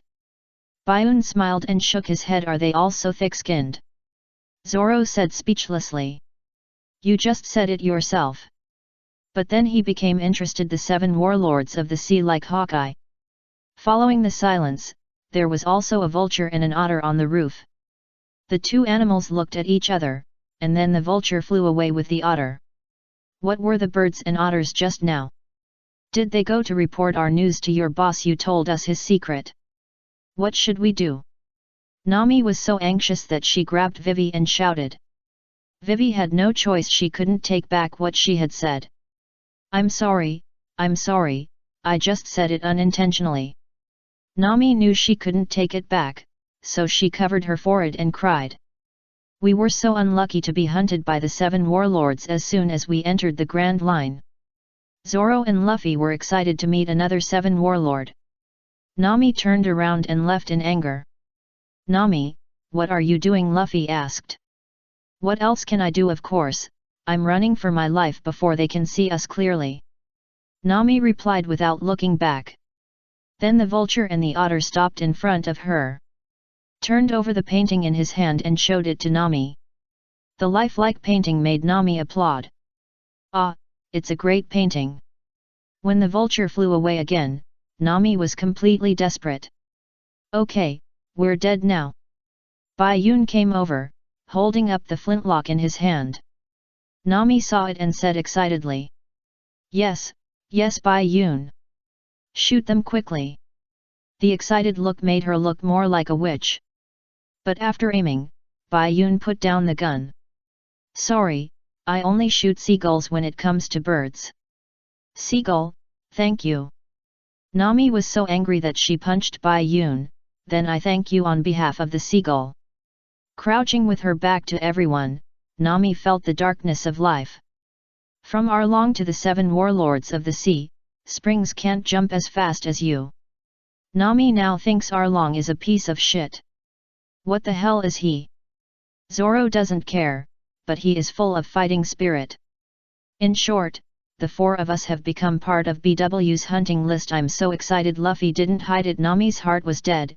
You bastards. Vivi felt bad and squatted behind her and said, if you don't mind, I still have a small treasury of 50 Baileys. Don't worry, I have one. Akaram's voice suddenly came. He changed his clothes and dressed up like Waiwei, I guess according to the level of dressing in the pirate world. He should have a little chance of not being recognized. The group arrived at the shore. Akaram's plan. The plan was that he pretended to be Vivi, took the puppets pretending to be Luffy and the other four. Bai-Yun didn't want to admit that the face that looked like Old Man Ding was him, and used the permanent pointer to go to Alabasta to divert the pursuit of Baroque Studio. And Vivi followed Luffy and the others and went to Alabasta according to the normal route. Now there was no time to rush, and protecting Vivi's life was more important. But dreams are beautiful, and reality is cruel. Akalam's ship exploded violently shortly after it sailed out. In the firelight, Bai-Yun vaguely saw the figure wearing a cowboy hat.